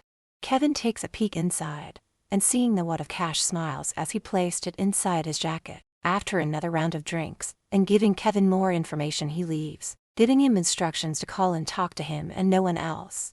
His last stop was at a flower shop, where he bought a dancing long-stem red roses. Back at the mansion, he found Iris in the family room reading a book. He broke out in a smile and his heart pounded wildly when he saw her. She had that effect on him. She was so deep into the novel, she hadn't heard him come in. Must be a good book. His voice rang out, causing her to look up. Looking up, she smiles. When she sees Lucifer holding the flowers and guessing they were for her, stood up. It is an interesting book. Nice flowers. I thought they might cheer you up. He hands her the flowers. Holding them, she leans over to smell them. Michael never gave her flowers. They're beautiful. Thank you. James walked in with Iris tea, and Lucifer takes the flowers from Iris and hands them to James. Have someone put these in water and taken to Miss Braxton's room. Yes, sir. Right away. Turning, he leaves the room. Want some tea? There's plenty, she asks. Don't mind if I do, he answers, moving closer. Iris pours them each a cup, and he sits down next to her on the sofa, his eyes on her face. Can you answer a question for me? I'm sure. She looks at him quizzically. I know you and Michael are engaged. I also know you two haven't slept together. So why would you move in here with him? Iris let out a sigh. Oh, Lucifer. It's a long and complicated story. Lucifer Saturday back. I have all the time in the world. Just as she was about to tell him, they heard voices and footsteps coming down the hall, and two men appeared. Iris stood and moved away from Lucifer. Michael. Azia, you're home early, she said. Her cheeks flushed. Neither man acknowledged Iris. They just stared at Lucifer. Lucifer stood and stared from one man to the other. Iris could feel the tension in the air. You could almost cut it with a knife. Azia's face turned red and his nostrils flared. He was obviously angry at finding his other son in his home, looking as though he belonged there. What the hell are you doing here? Standing tall, Lucifer looked at Michael and smirked. I'm here for my brother's wedding, of course, directing his answer at his father. You weren't invited, Michael hissed. Iris stood wringing her hands, watching the men as they glared angrily at one another. Oh, but I was, and as soon as I got the invitation, I got on a plane and flew right here. After all, I couldn't miss my only brother's wedding, Lucifer answered.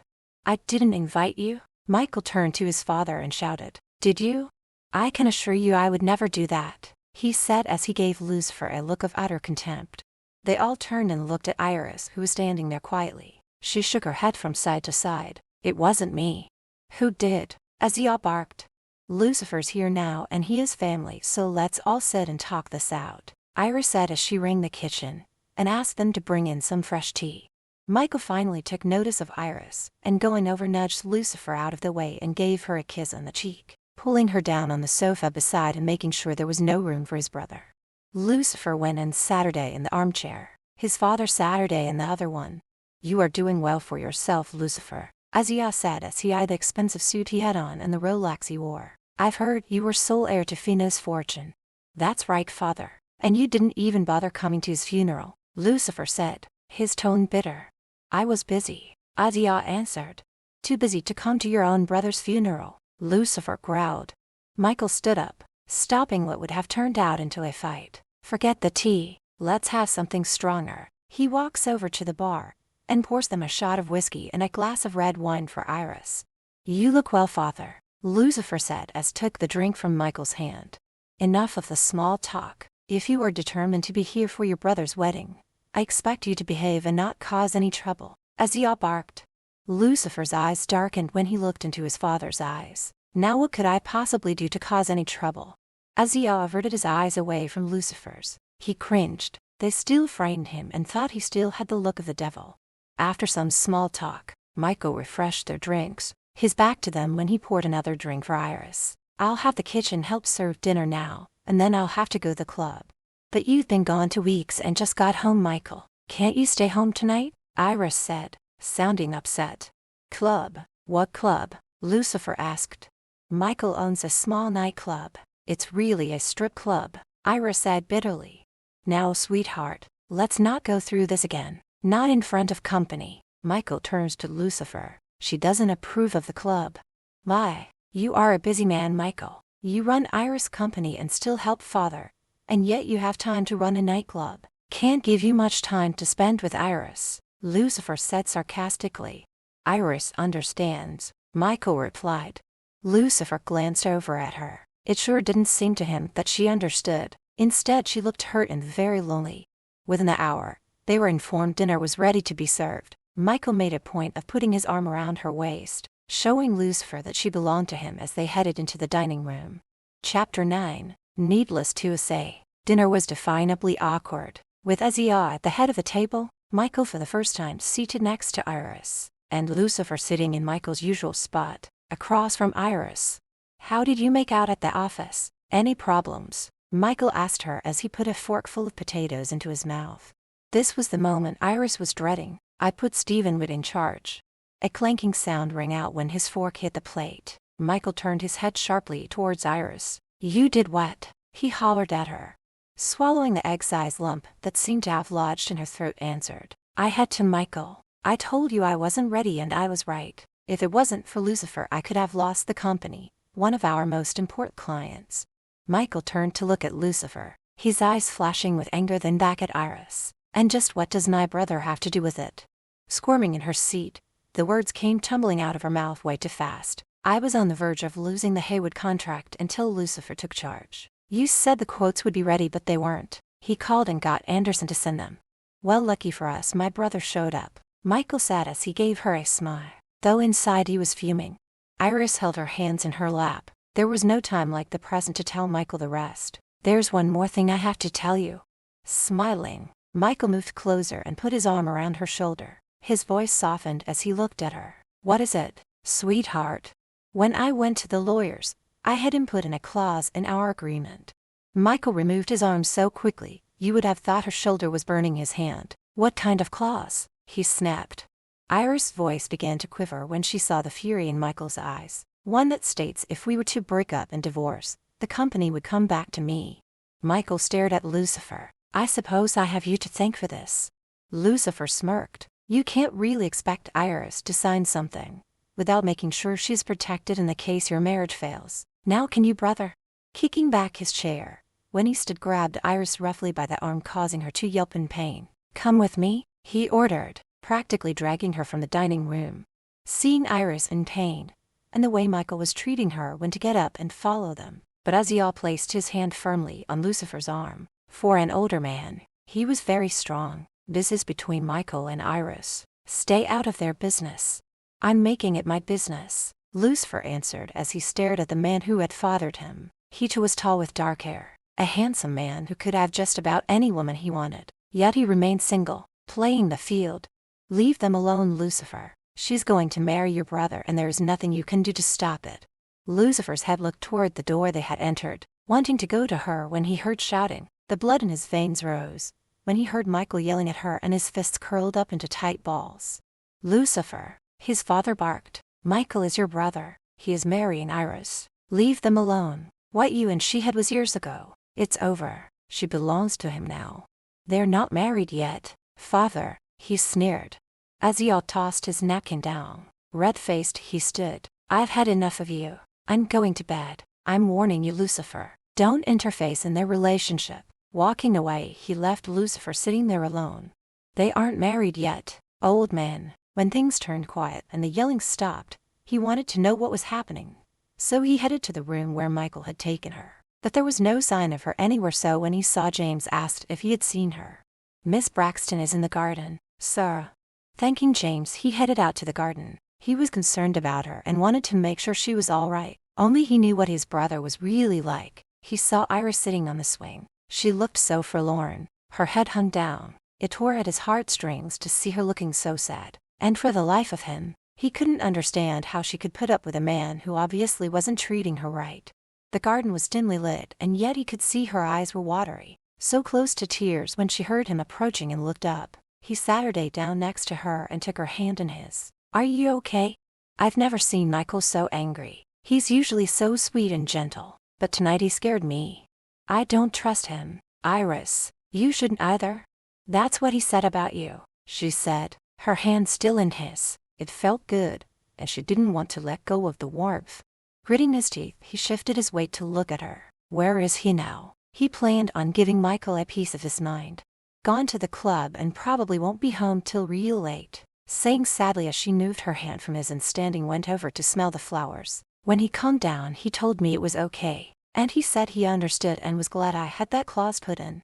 Lucifer got up and going over stood behind Iris. Putting his hands on her shoulders, rubbed them gently. "Don't marry him, Iris, or you'll be more lonely than you already are." The softness of her skin felt so warm against his own skin, stirring the fire below, his heart pounding in his chest, making it hard for him to breathe. He had never wanted a woman as much as he wanted Iris, and he knew he was going to kiss her. Those thoughts were dashed when she moved away and whirling around. He saw the fury in her eyes when she lashed out at him.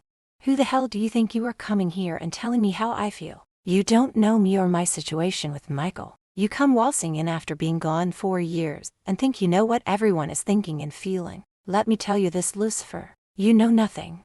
Grabbing her by the shoulders, pulled her close to him, his eyes roaming her face, her lips then back up to her eyes. "I see the hurt and loneliness in your eyes. He leaves you alone while he goes out. You need real love, Iris. You need to be touched and made love to." When his mouth came crashing down on her mouth, he heard a strangled moan escaping her lips as she melted into his body, returning the kiss with so much passion. Pushing her up against the tree, he attacked her mouth with a fiery vengeance. Yes, she was craving attention, to be held and touched. He could tell by the way she was kissing back that she wanted him. He felt her pushing him away. "No, I can't do this. I'm so sorry, Lucifer," she said, and turning fled and disappeared inside. Touching his lips with the tips of his fingers, he still felt the pressure from their kiss, the way her mouth moved hungrily against his. He was the one who initiated the kiss, and yet she was the one to apologize to him. Iris was still the sweet, innocent girl from before, and Michael was treating her badly. He decided to go down to the club and have it out with him, and to let him know he was taking Iris from him, one way or another. Driving to the club, he thought about turning back around and to Iris. A picture of what he would do took place in his head, one that had him storming into her room, tossing her onto the bed and having his way with her. But Iris wasn't that kind of girl. As long as she was engaged to Michael, he wouldn't stand a chance. He only had 3 weeks left to stop the wedding. Arriving at the club, he parked his car and walked into the club called In Deep. He scoffed at the name. It sounded sleazy, and it was what he thought when he entered. It was dimly lit, tables filled with men of all ages sitting drinking, while watching big-breasted women on the stage dancing naked. Women in short skirts and tight-fitting low tops served drinks. Lucifer hoped to God that Iris never came here. She would be offended to know what kind of club Michael was running. It was not just a strip club. He thought as he saw people going into different rooms, and he knew what was taking place behind those closed doors. Ordering a drink, he stood at the bar, ignoring the women, who were drunkenly trying to seduce him as he looked around for his brother. Not seeing Michael, he figured he had to be in one of the rooms, or perhaps he had an office. Swinging back his drink, went in search of him.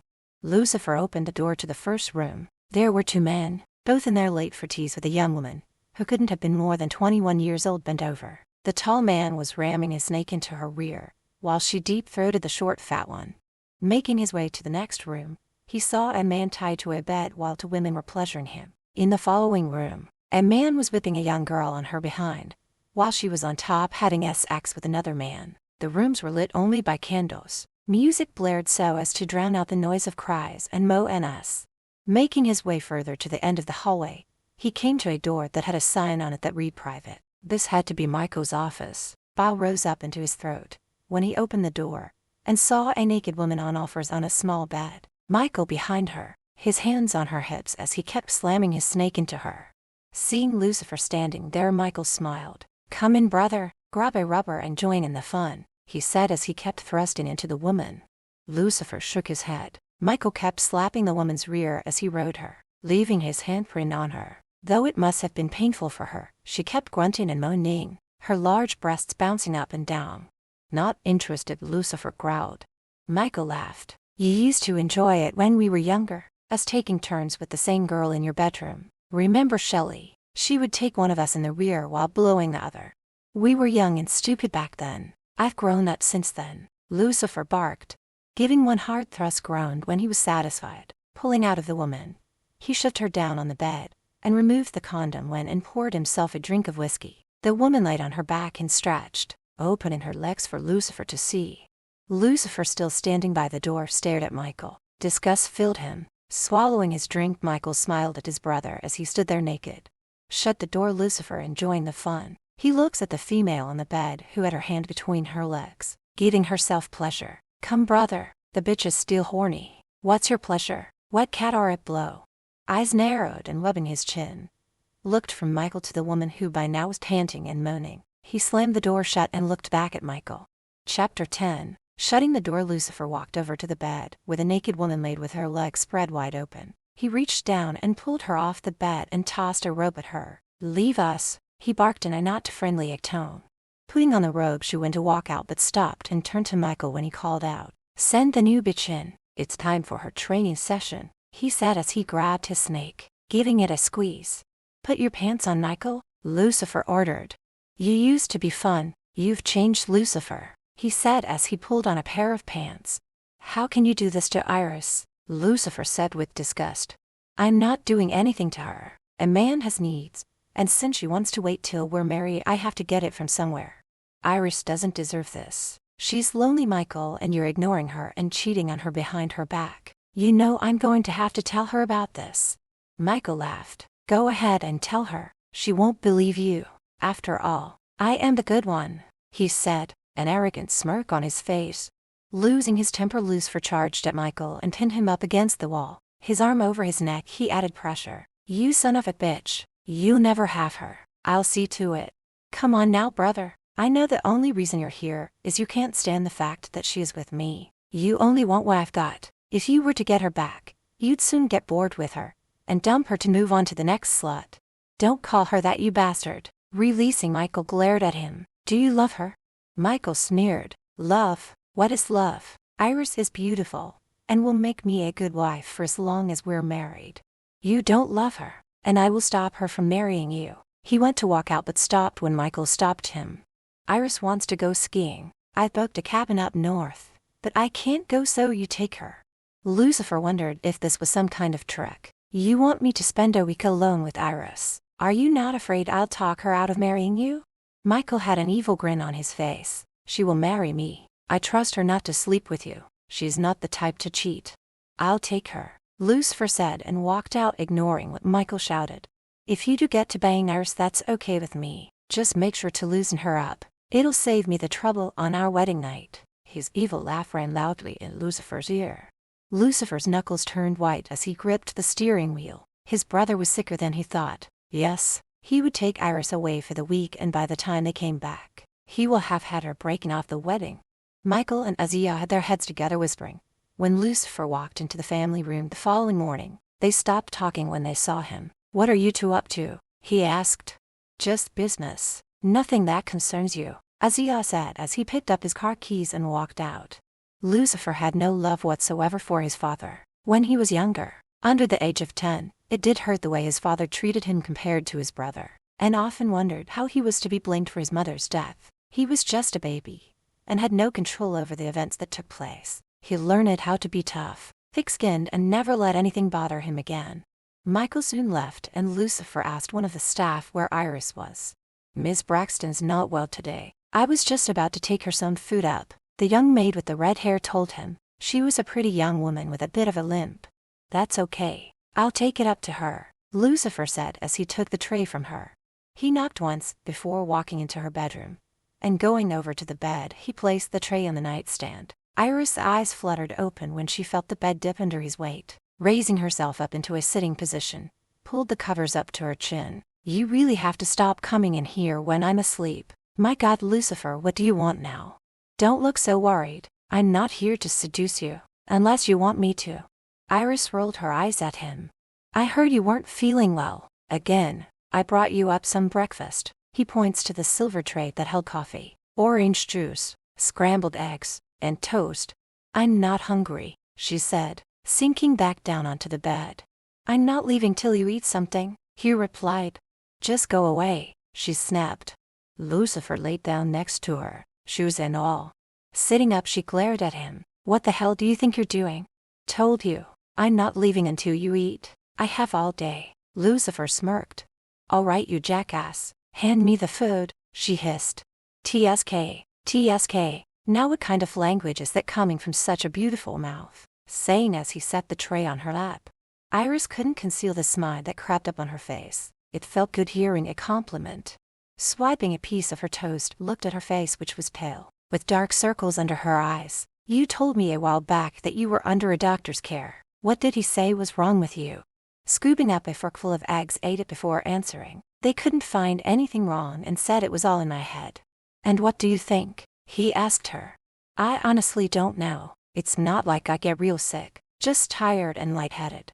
I know I've only been back a short time, but I find it funny that you seem perfectly fine until Michael showed up. Iris wrinkled her eyebrows up. Are you saying Michael makes me sick? Lucifer let out a hearty roar of laughter. Well, he makes me sick. Are you on any medication? No, she answered through bites. Is Michael? No, he's healthy as a horse. Why do you ask? No reason. Forget I asked, Lucifer said as he grabbed another piece of her toast. Once we go to the mountains, and you get some fresh air, I'm sure you'll start feeling better. We? What do you mean we? Saying and dropping her fork. Lucifer stopped munching on the toast and stared at her, shocked. Shit, has Michael not told you? Tell me what? Michael has asked me to take you skiing since he can't make it. Leaning back and crossing her arms, she pouted, her bottom lip sticking out just a little. Oh, I don't believe this. We were to have this time alone time together, to get closer. The trip is off. No way am I going away with you for a week. Are you that afraid to be alone with me, Iris? Maybe you're worried you won't be able to keep your hands off me, he says with a smirk on his face. Scoffing, she replied, no, but it wouldn't be right. Do you even know how to ski? Not really, but you could teach me. I'm a fast learner. You're going. Getting away from here will do you a lot of good. His tone told her that he wasn't taking no for an answer. I'll go on one condition, she stated flatly. Yeah, and what would that be? You give me your word you won't try anything, no touching or kissing. He smiled coyly. Okay, deal, but if you want to do any of those things with me I'll be fine with it. Oh, you, just get out of here. She smiled and threw a pillow at him, hitting him smack in the face. Walking past Michael's door on his way down to dinner stopped when he heard shouting. He stood outside the door as Michael and Iris argued. Iris, stop being such a bitch about this. Sweetheart, I'm sorry but I'm too busy to take the time off right now. I will be taking a week off when we go on our honeymoon. But Michael, I never get to see you. I know how busy you are, but to ask your brother to take me, how could you? You've been bugging me for months to take you. Now is your chance to go. I know I can trust you to be alone with Lucifer. You would never betray me. Let's go down and have a nice dinner before I leave for the club. Lucifer rushed away, not wanting to be caught listening. During dinner, Azia raised his eyebrows when he heard Lucifer was going away with Iris and turning to Michael. Do you think that's wise? Michael took Iris' hand and squeezed it lightly. I trust Iris, father, and why didn't I hurt just because I can't go? Lucifer gave Azia an evil grin and winked at him. I will take very good care of her. Clearing her throat in an attempt to stop the tension that was building. Michael, I thought after dinner you and I could go out, just the two of us. Can't, sweetheart, I've got to go to the club. I'll probably just stay there tonight. Iris' heart sank. How could he leave when tomorrow she and Lucifer would be leaving on their skiing trip? Michael, no, you can't, not tonight. I'll be gone for almost a week. Michael's mouth was set in a fine line. Anger flashed in his eyes when he raised his voice. Don't fucking tell me what I can or can't do, Iris. I really hope that after we're married, you aren't going to become one of those clingy wives. Not liking the way Michael was talking to her, Lucifer stood up, his chair making a scratching noise as it was pushed backward. Don't talk to her that way, he growled. Michael stood facing his brother from across the table. Mind your own business. She's mine and I'll talk to her any damn way I please. Lucifer reached over and grabbed Michael by his collar as he all banged his fist on the table. Sit down, both of you, and behave yourselves while you are in my home. Iris sat there with tears in her eyes. Her head was pounding and felt sick to her stomach. Close to breaking down, she got up and excused herself and headed to her room. I'll see you when you get back from your trip, sweetheart, Michael shouted behind her back. You're a real snake, Lucifer said as he followed Iris out of the room. Catching up to Iris before she could shut the bedroom door, he grabbed her. I hate the way that bastard talks to you. He saw her eyes filling with tears. It's my fault. I know how busy he is and I shouldn't push him. Don't you dare defend him, Iris. A man in love would never talk to his fiancé that way, and he sure as hell wouldn't let you go away with another man. Placing his hands on the side of her face, wiped the tears that flowed down her cheeks. How he wanted to drag her out of this house and away from his brother. Iris put her hands on top of his, closing her eyes. "Please go, I'm tired." "Okay, I'll go, Iris. If you need me for anything, I'll be in my room." It damn near tore out his heart to see her in so much pain. Heading back downstairs, he was going to give Michael a well-deserved beating, but finding he had already left his hands clenched into fists, knowing it would have to wait for another time. Chapter 11. Morning rolled around and Michael had not come home. Not that Iris thought he would. She tried covering up the dark circles under her eyes with makeup the best she could. Lucifer was waiting for her when she came down the stairs. "Ready to go?" he asked, but when seeing how tired she looked, asked if she wanted to cancel the trip. "No, I want to go," she replied, stifling a yawn. Iris remained quiet on the ride to the airport, Lucifer by her side in the back of the cab. They were flying first class to a small resort up north to a community called Snowy River. Once seated, they were handed a glass of champagne, but Iris fell asleep holding it, so Lucifer slipped it out of her hand, putting his arms around her, laid her head against his chest. The dark circles did not go unnoticed. It was obvious she hadn't had much sleep, so he sat her still, while she curled her fist on his chest under her chin. When they landed, he gave her a light shake. "Iris, wake up, we're about to land." Moving into an upright position, yawned. "I'm so sorry for falling asleep on you." Her eyes going to his chest, noticed a tiny bit of drool she left on his jacket. "I've ruined another one of your suits." Embarrassed, she looked down at the floor, hoping he wouldn't get mad at her for the destruction of yet another suit jacket. Seeing the spot, Lucifer grins. "Don't worry about it, I've got plenty more. Now buckle up, we're about to land." Looking out the window, Iris smiled. Lucifer had a way of making her feel better. Seeing the snow on the ground, she already felt her spirits lifting. "Oh, look at all the snow, Lucifer. It's so beautiful." She was itching to get out on the slopes, to feel the cold air hitting her face as she turned and maneuvered her way down the hills. Lucifer leaned over to look out the window, his face almost touching her, and he shivered. What had he gotten himself into too? He hated the cold and everything that went with it. He would much rather have been spending the time with Iris somewhere warm, somewhere she would be wearing fewer clothes, not more. But here he was, in the middle of nowhere, agreeing to ski and didn't have the faintest clue as to how. Getting off the plane, they bundled up in their coats, hats, and gloves. They were going to a place where the only way to get there was to fly in, which required a small plane. Taking Iris' arm, so that she wouldn't slip on the icy runway, they walked over to where an older man was waiting to take them next to the plane. Once the luggage was aboard and they were seated, the plane took off.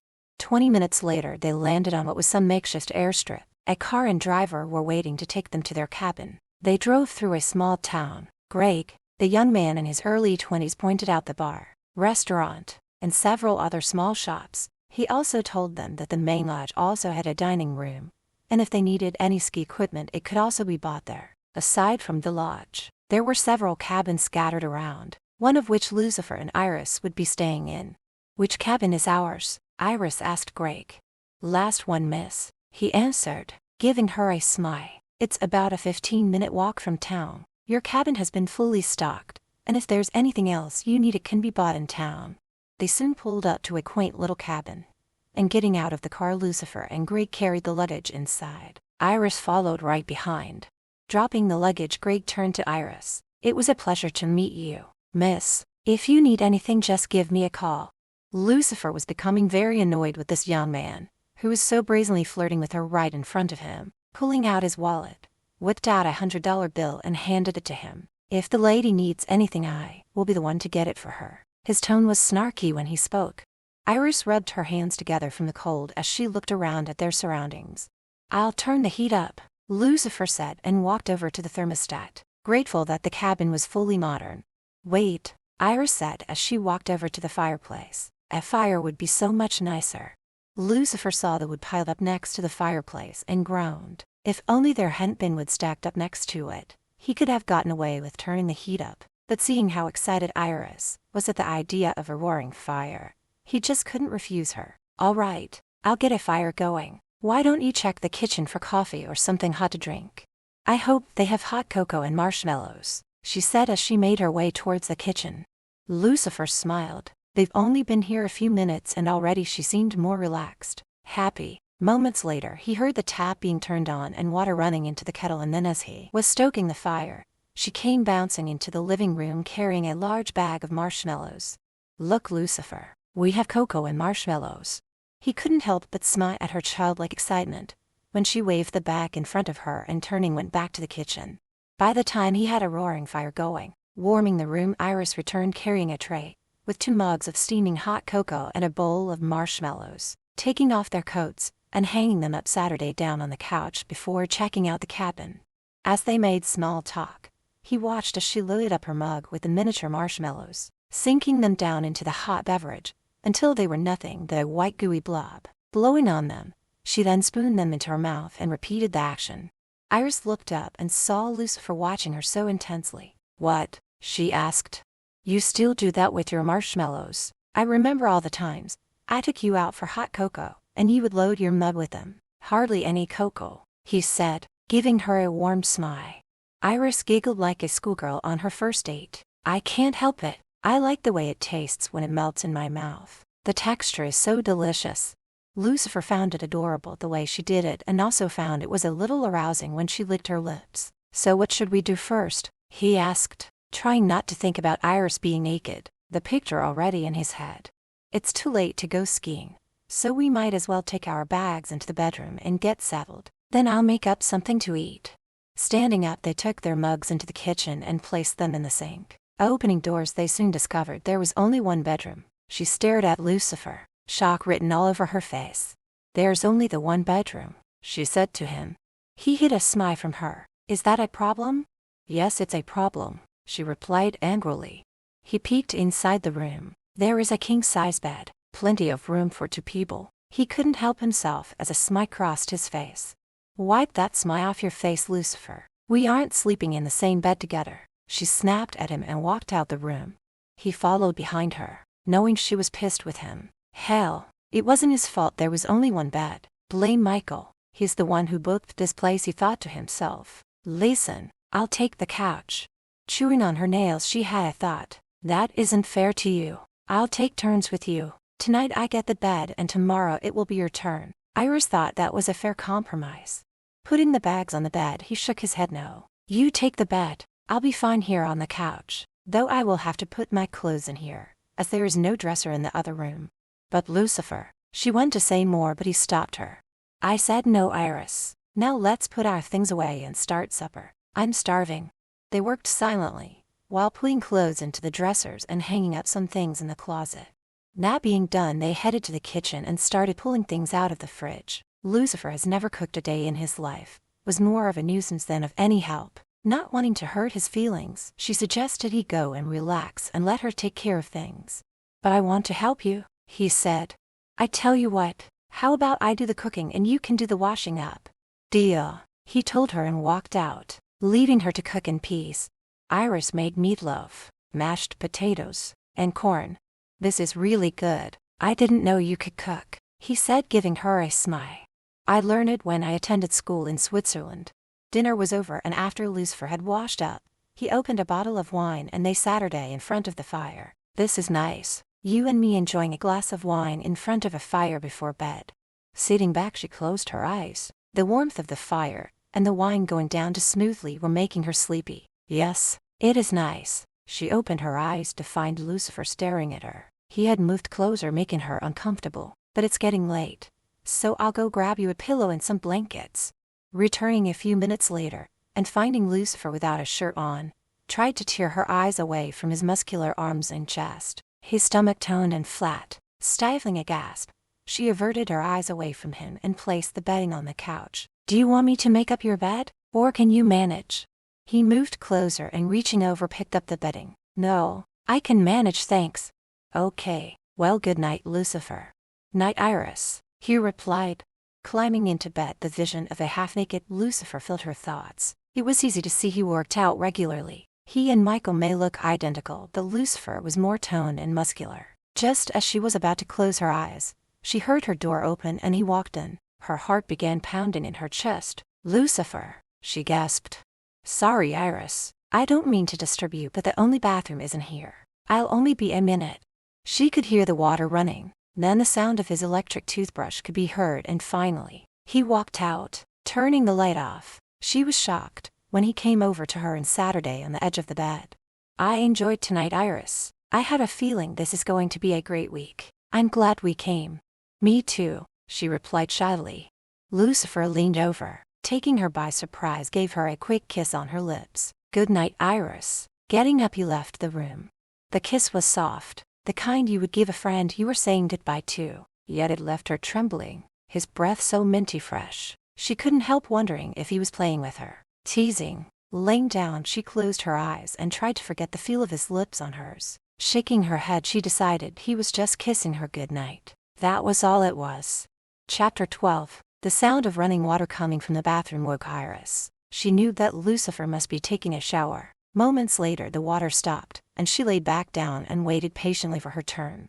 The door to the bathroom opened, and he walked into the bedroom wearing nothing but a towel around his waist, and not one of the large ones, a smaller one that barely covered him. It also hung low, showing a tiny bit of curly dark hair. A slit up the side showed off part of his butt cheek. It was as if though he placed it that way on purpose. "Morning. I hope I didn't wake you," he said with a grin on his face, when he saw the way her eyes traveled down his body and back up again. No. Blushing, she turned her head away, hoping he hadn't noticed her checking him out. "I'll just grab some clean clothes and get out of your hair. I've wiped down the shower in case you wanted to take one," he said, and with his back turned to her started pulling out jeans, a pullover, socks, and underwear from the dresser. Iris didn't hear one word Lucifer was saying. She was too busy checking him out. Her stomach was filled with butterflies and her heart was pounding rapidly in her chest. His hair was still wet, and droplets of water rolled down from his hair onto his broad shoulders and back. The towel was straining against his rear end, as though it would at any minute fall off, and his long legs were toned and muscular, with just the right amount of hair on them. Iris felt the dampness pooling between her legs, and the intense throbbing right down deep into her core. She was getting horny just from looking at him, and was so lost in the fantasy of Lucifer's naked body that it took him calling her name twice before she realized he was talking to her. "What?" she asked, her voice trembling a little.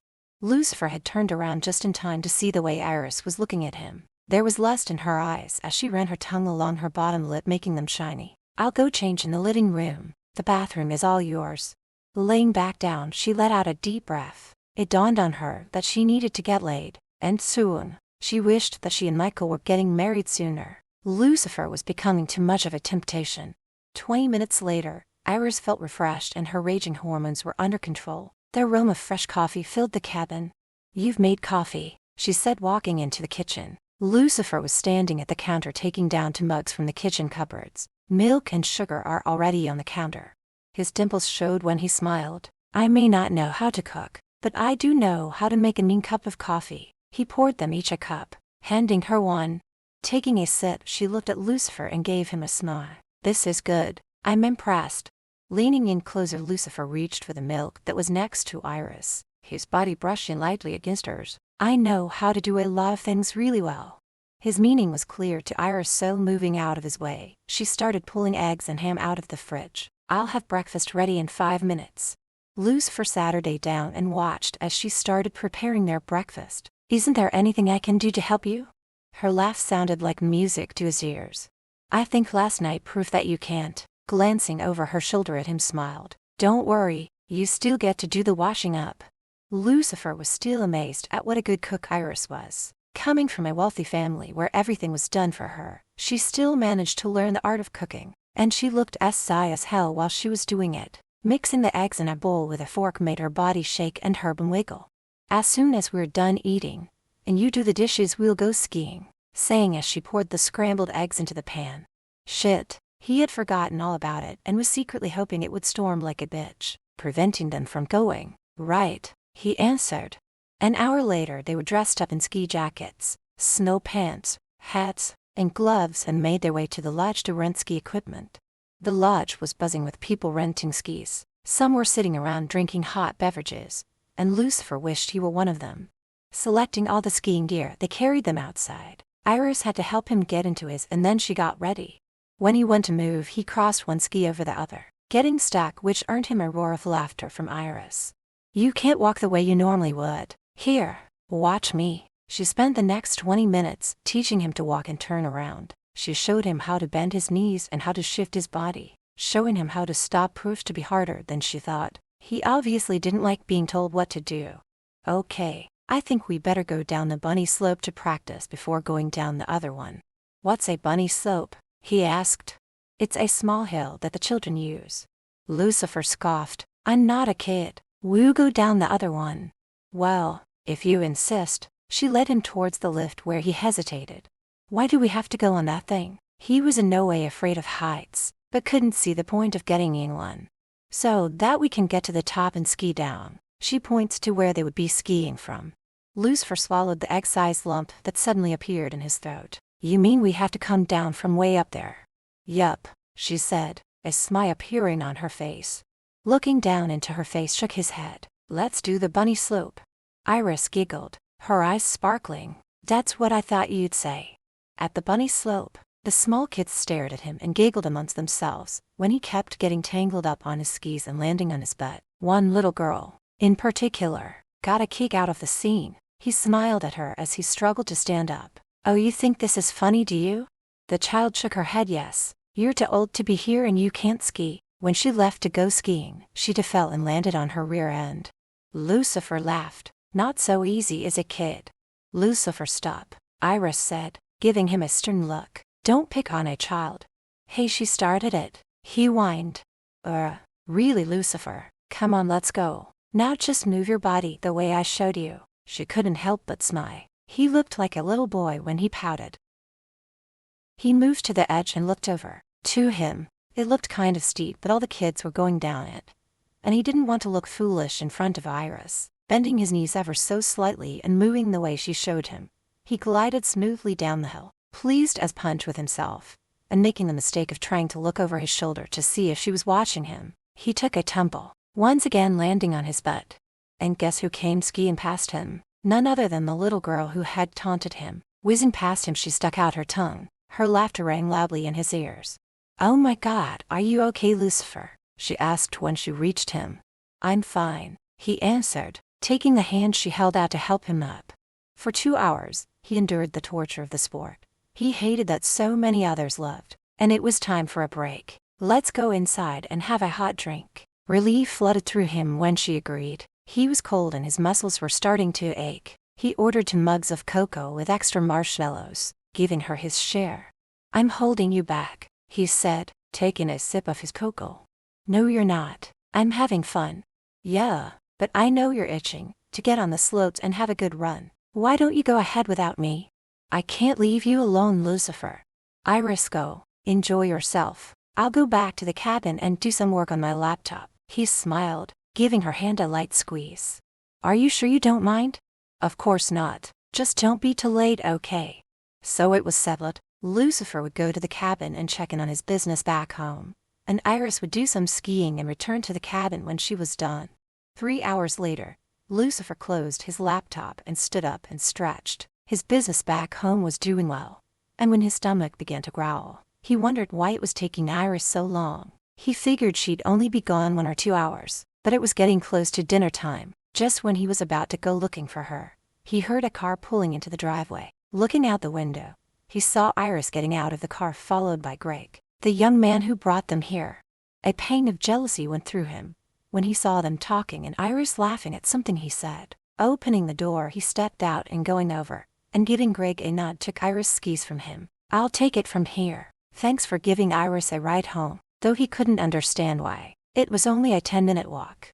Greg turned to her. If you need anyone to go skiing with, I'll be happy to go.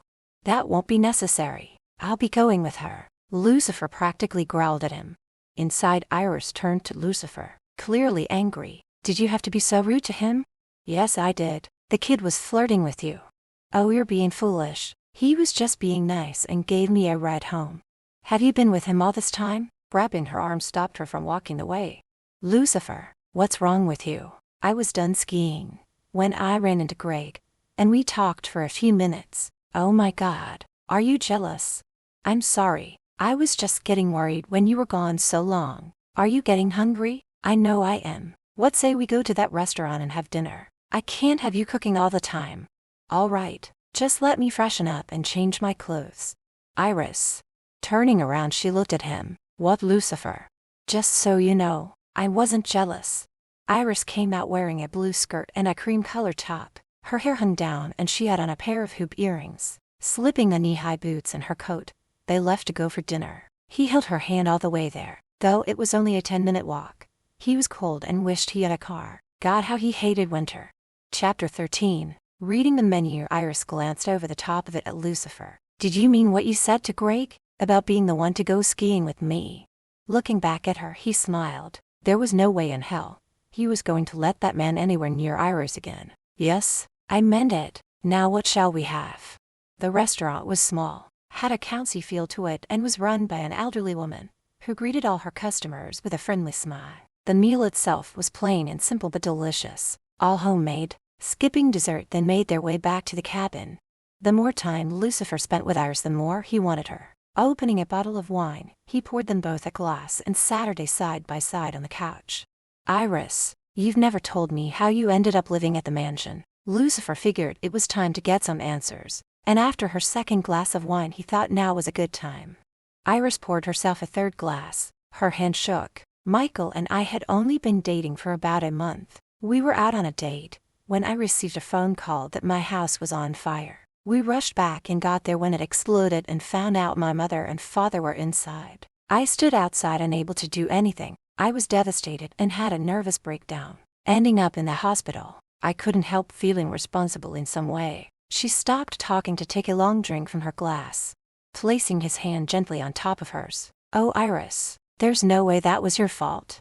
But it was. They were meant to be going out that night. They didn't like that I was seeing Michael, and we had a terrible fight and I ran out. My mother was so upset she took to her bed. Since I had no other living relatives, Azia and Michael took me into their home and got me the help I needed. Iris couldn't stop the tears that fell from her eyes. Drinking the remainder of her wine, she continued, if it weren't for Michael, I could have ended up in a mental institution.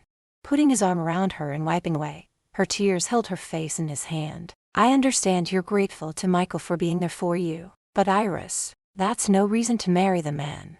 Iris' body stiffened and she moved from his touch, anger in her voice when she spoke. I never said that's why I'm marrying him. It's not for love, Iris. You don't have the look of a woman in love. Taking the glass from her hand and setting it down pulled her into his arms. She broke down crying as he laid her head against his chest. I'm sorry, Iris. I had no right to suggest that. Only you know what your true feelings are. Just make sure you are getting married for love and that he loves you too. Lucifer knew in his heart she wasn't in love with his brother, and it was up to him to get her to see it. They stayed in that position for over an hour, and once she had calmed down she pulled away. Standing, she went and picked up her purse. He watched as she took out a tiny silver pill box and opening it removed a pill. Standing up, Lucifer walks over and snatched it from her before she could swallow it. Seeing it was the same one that Michael had hidden in his drawer. Where did you get these? And what are they for? He snapped. Iris was shocked at the way he grabbed them. Michael gave them to me before we left to come here. They're to help me relax when I get upset. Why do you want to know? Grabbing the other pills, he walked over to the fireplace and threw them in. Why did you do that? She screamed. Because you don't know what they are or what's in them. It could do you more harm than good. Iris glared angrily at Lucifer. She couldn't understand what had gotten into him. You had no right to do that. Michael wouldn't give me something that would harm me. Wouldn't he? Lucifer barked. I know what you're doing. Michael said you were here to cause trouble, to break us up. Oh God, Lucifer. Why can't you just leave us alone? It's true that I don't want you marrying Michael. I've made that clear from the beginning. But really, Iris, unless a doctor prescribed them, you shouldn't be taking them. Just how long have you been taking them? This was going to be the first time. But thanks to you now I can't. I'll get your blanket and then I'm going to bed. Lucifer Saturday back down on the couch and rubbed the back of his neck. The muscles felt tense, causing pain to shoot up into his skull. He made a mental note to call Kevin Raymond to put a rush on the pills. He had a feeling time was running out, and that Iris' life was in danger. He believed Michael was slowly poisoning her, but he had to have proof in order for her to believe him. Waking up a couple of hours later, and needing to use the washroom, crept quietly into the bedroom, so as not to wake Iris. When he was finished and leaving, he noticed she had kicked the covers off, so going over pulled them up over her shoulders. He got to thinking how she had the body of a very SI woman, but asleep she looked like an innocent child. Before leaving the room, leaned over, kissing her forehead. Coffee was brewing and bacon frying when Lucifer woke up. Getting up, he walked into the kitchen where Iris was busy cooking. Seeing him walk in, she turned her back on him. He knew she was still pissed off at him. Iris, about last night. But she stopped him in mid-sentence. Stop, Lucifer. Don't say anything. I know you are just being a friend and concerned about me, but there's no need to be. And I also want to thank you for getting me to open up and talk about what happened. It did make me feel better. She looked back at him. Her eyes moved down to the briefs he would have barely covered him, and she quickly turned away. Please put some clothes on. Breakfast will be ready soon. After eating, they set out on their skis. She tried to find a hill that wouldn't be too steep for Lucifer. Finding one, she began the task of teaching him. She liked that he was being more cooperative and was starting to catch on. You're doing so much better today, she said with a huge smile on her face when she caught up to him. Not 5 minutes later, he fell on his backside and she couldn't stop laughing. Lucifer didn't like having people laugh at him, so when she reached out her hand to help him up, he pulled her down on top of him. You really shouldn't laugh at me. His arms around her wouldn't let her go, holding her tight against him. Her eyes sparkled when she smiled up at him. And if I don't stop, what are you going to do about it? She asked in a teasing way. Lucifer managed to roll her over onto her back, which was a difficult chore since they were both still wearing skis. He did manage to get on top and pin her arms above her head, making it impossible to move. I'll have to punish you? Punish me? And just how do you plan on doing that? She asked. His eyes roamed over her face, then down to her lips. Instead of telling you, I'll show you. His mouth came down on hers and he kissed her hard, his mouth devouring hers as he slipped his tongue inside her mouth, roaming and teasing. He moaned when he felt the swelling of his member, and the way her lips tasted drove him mad with desire. Releasing her hands, she was able to push him away. You shouldn't have done that, she said, her breathing heavy and her lips felt as though they were bruised from the pressure on them from his mouth. And God help her, she felt the dampness between her legs. His kiss lit the fire within her and it frightened her. Getting up, she cursed him. I only wanted to show you what will happen every time you laugh at my expense, he said with a sly smile on his face. Then I won't ever again, she said, and gave him one of those icy stares of hers. Are you ready to continue with your lesson? A few hours later, they went to the lodge for some hot cocoa and a bite to eat. And of course, wouldn't you know it, Greg just happened to be there, and when he spotted Iris, he walked over and plopped down next to her. Ignoring Lucifer, he put all his attention on Iris. When she excused herself to go to the ladies' room, Lucifer leaned over and stared into Greg's eyes and hissed through clenched teeth. Did you see that ring on her finger? That means she's engaged. So back off and beat it. Iris returned and asked where Greg went as she looked around the room for him. He had to leave. Now let's order. While they enjoyed their dinner, they decided to make a night of it and go to the bar for a few drinks. Iris wore a little black dress, and Lucifer wore dress pants and a white dress shirt. Finding a good seat at the bar, Lucifer ordered himself a beer and a glass of wine for her. No, wait, she said to the bartender. I'll have a beer too. Beer? Lucifer questioned, raising his eyebrow. Yes, I'd like to try one. You heard the lady. She'll have a beer, he told the bartender. Whenever a slow song came on, Lucifer asked Iris for a dance. He picked the slow ones so that he could hold her in his arms. She seemed to take a liking to beer, so he ordered them another round, and after a couple more decided it was time to go back to the cabin. Walking past the shop, Iris stopped and leaned against a tree and looked up into the sky and pointed. Look at all those stars. So beautiful. Lucifer leaned one hand on the tree and stared into her face. So beautiful. And he wasn't talking about the stars. Turning her head, she saw the way Lucifer was staring at her, and her pulse quickened when she realized he was going to kiss her. A noise interrupted what was about to happen, and they turned their heads in the direction where it came from. A dark shadow was looming nearby, and Lucifer shouted out, "Who's there?" The man stepped out from the shadows wearing a ski mask over his face, and he was holding a knife, a very large knife. Iris gasped, and Lucifer pushed her behind him. Put the knife down, buddy. I'm going to reach into my pocket and take out my wallet. Lucifer spoke so calmly. Before he had the chance, the man charged at Lucifer and they wrestled. Iris screamed out for help as the men struggled on the ground. The masked man got to his feet. Dropping the knife, he took off running, and Lucifer stood up and turned to Iris. But then he dropped to his knees, and she screamed his name when she saw the blood and ran to him, getting down on her knees by his side. Chapter 14. Lucifer. Iris screamed and ran to his side as the man in the mask took off, dropping the knife. Others heard the commotion and were there in seconds. I'm okay, Lucifer said as he tried getting up. Iris placed her hands on his shoulders, preventing him from doing so. You're not okay, you're bleeding. She opens his jacket and sees blood ouncing from a small wound on his side, just below the rib cage. Removing the scarf from around her neck held it to where it was bleeding, adding pressure. Let's get him over to the doctor's, one of the men said as he and one of the others helped him up.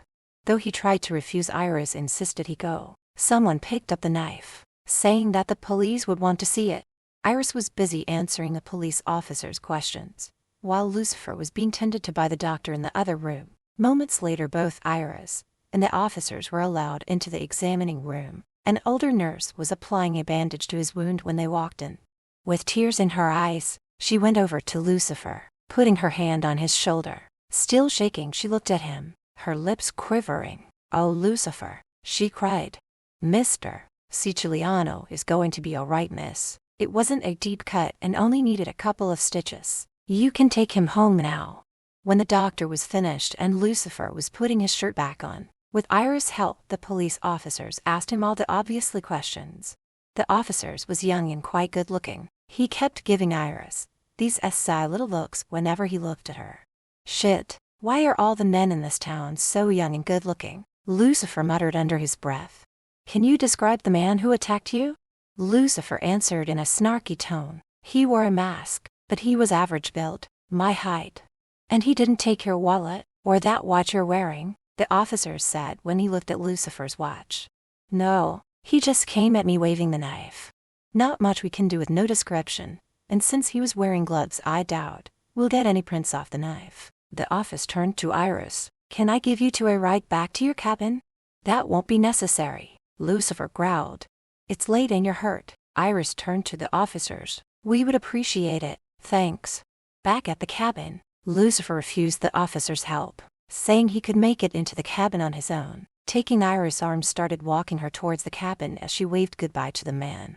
When they got inside, she fussed over him. Removing his jacket, she helped him over to the couch, which he didn't need, but it seemed to make her feel better. Since his shirt was torn and had blood on it, Iris had him take it off and she threw it into the trash. "You're taking the bed tonight," she told him in no uncertain terms. "The only way I'm doing that is if you sleep in there with me," he said, hiding a smile from her. "But you're hurt and the couch is uncomfortable to sleep on." There was no way she wanted Lucifer to lay on the old couch, not with his injuries. His eyes narrowed into slits. He was becoming impatient with her. "Well, I'm not having you stay out here, so it's up to you. Either sleep with me in the bed with us is where I'll be staying," he said, patting the couch.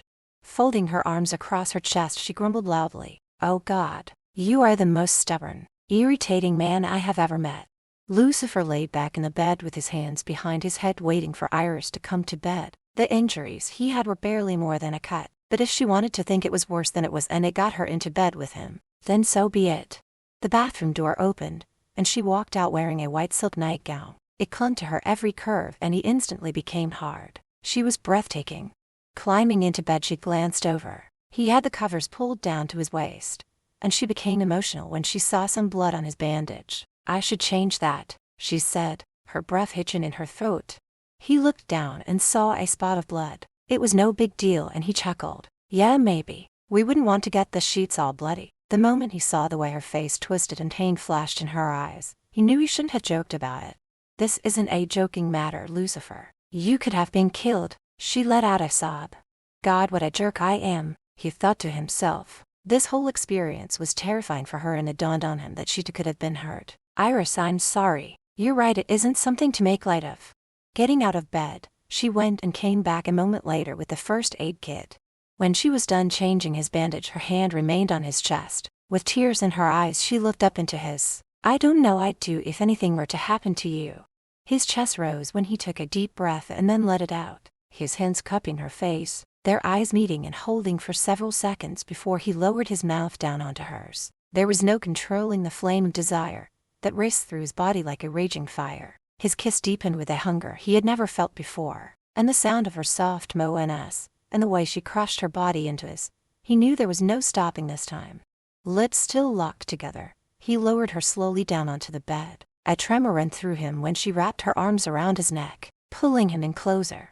her spicy feminine scent, and the feel of her silky skin, he lost control. His hand moved down, tracing her curves down to her legs, going up under her gown, moved slowly back up till he reached her panties, pulling them down so that he could touch the spot he had been dying to, since he returned and finding her asleep by the pool.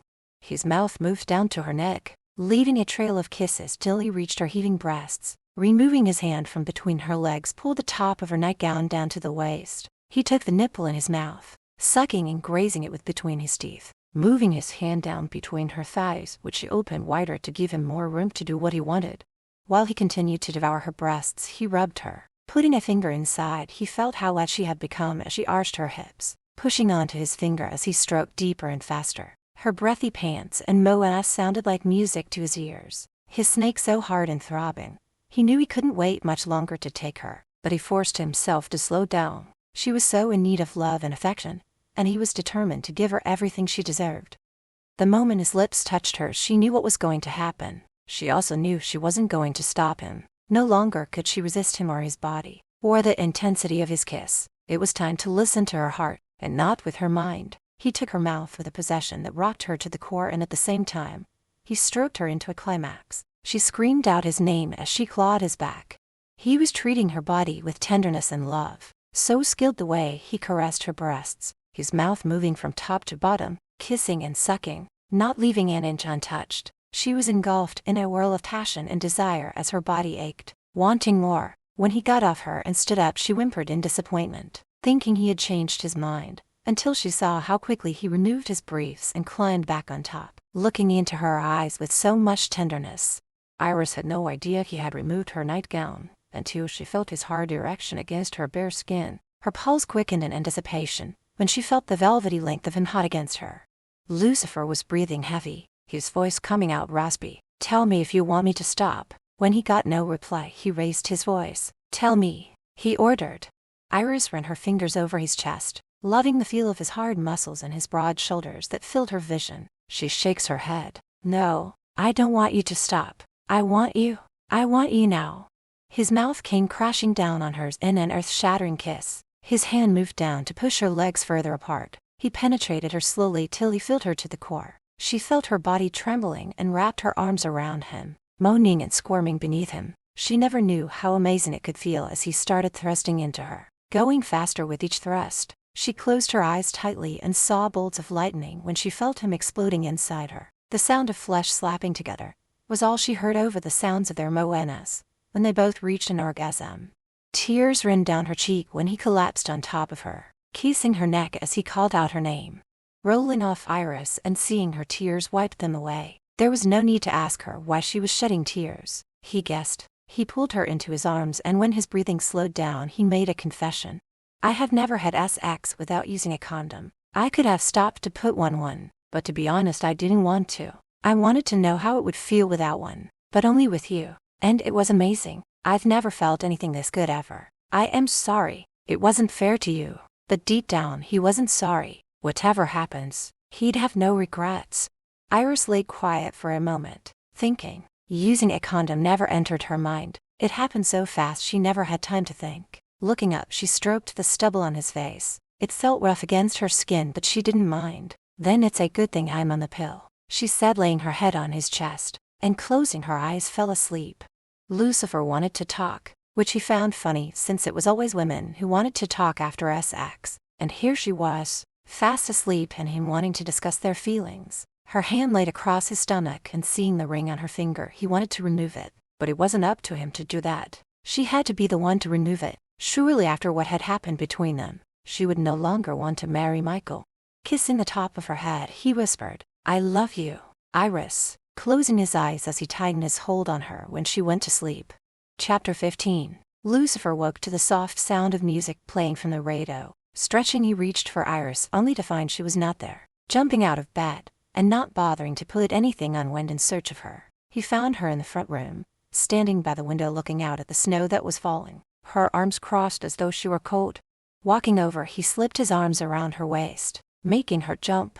"You scared me half to death," saying as she arched her neck when he placed his mouth there, moving them slowly up and down as he left little kisses on the way.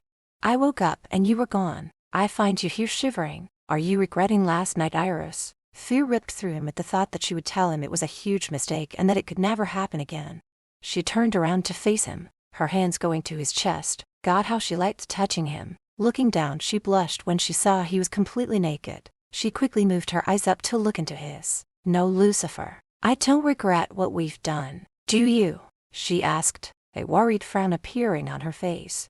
He pulled her in closer, his one arm wrapping around her tiny waist, the other hand going behind her head as he pulled her face to his and his mouth pressed against her in a passionate kiss. Putting her up against the wall, his tongue slipped into her mouth, roaming and teasing as he once again claimed her mouth for himself. Pulling his mouth from her, stared into her face. Her eyes were closed, lips still slightly parted as though she were waiting for him to keep going.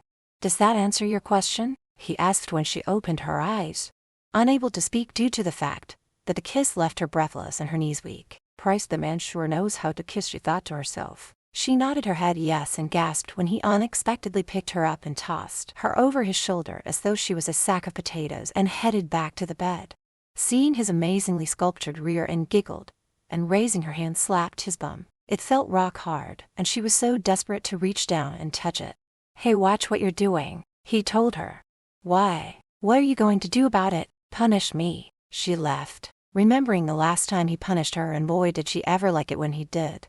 Damn straight I am, just as soon as I get you into bed, he said, then flung her down on the bed. Looking down at her, he smiles. I suggest you slip out of that nightgown before I tear it off you. Smiling back, she pulls it up over her head and throws it at him. Throwing it aside, he climbs into bed and reaches for her. His hand atomically goes to her breasts, caressing them softly. Taking one in his mouth, he groans and whispered quietly, "Oh God, your breasts are amazing," he says as his hands move down over the curves of her body. Wiggling, she spoke through breathy pants. What is it with men and breasts? Why do you like them so much? Lucifer stopped what he was doing. His eyes sparkled mysteriously as he smiled down at her. It's not just your breasts I like.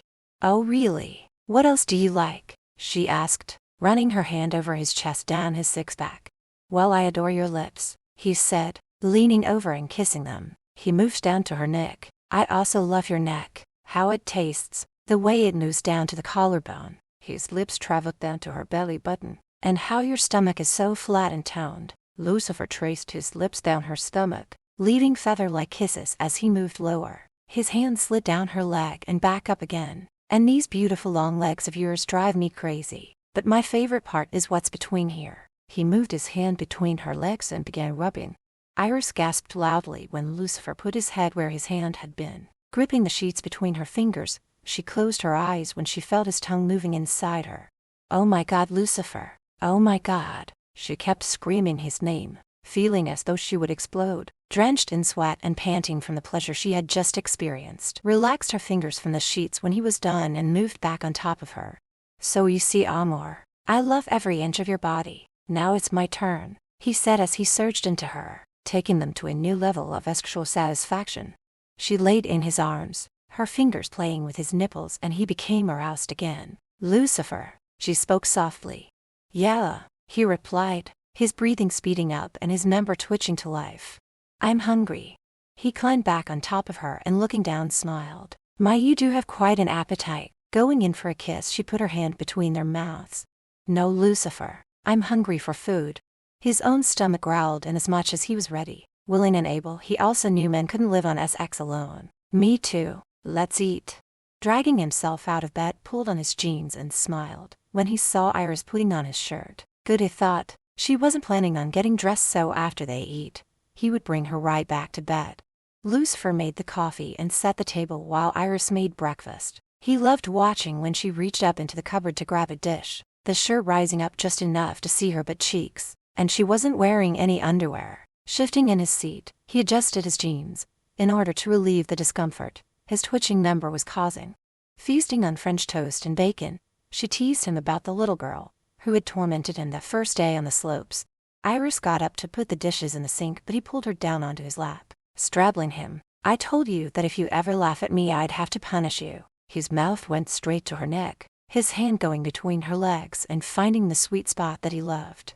Well then, punish away, she said, blowing into his ear. Pulse racing, breathing heavy, he picked her up, her legs around his waist. He headed towards the bedroom. Before they made it, there was a loud knock at the door. Shit, he swore and put Iris down. This better be important.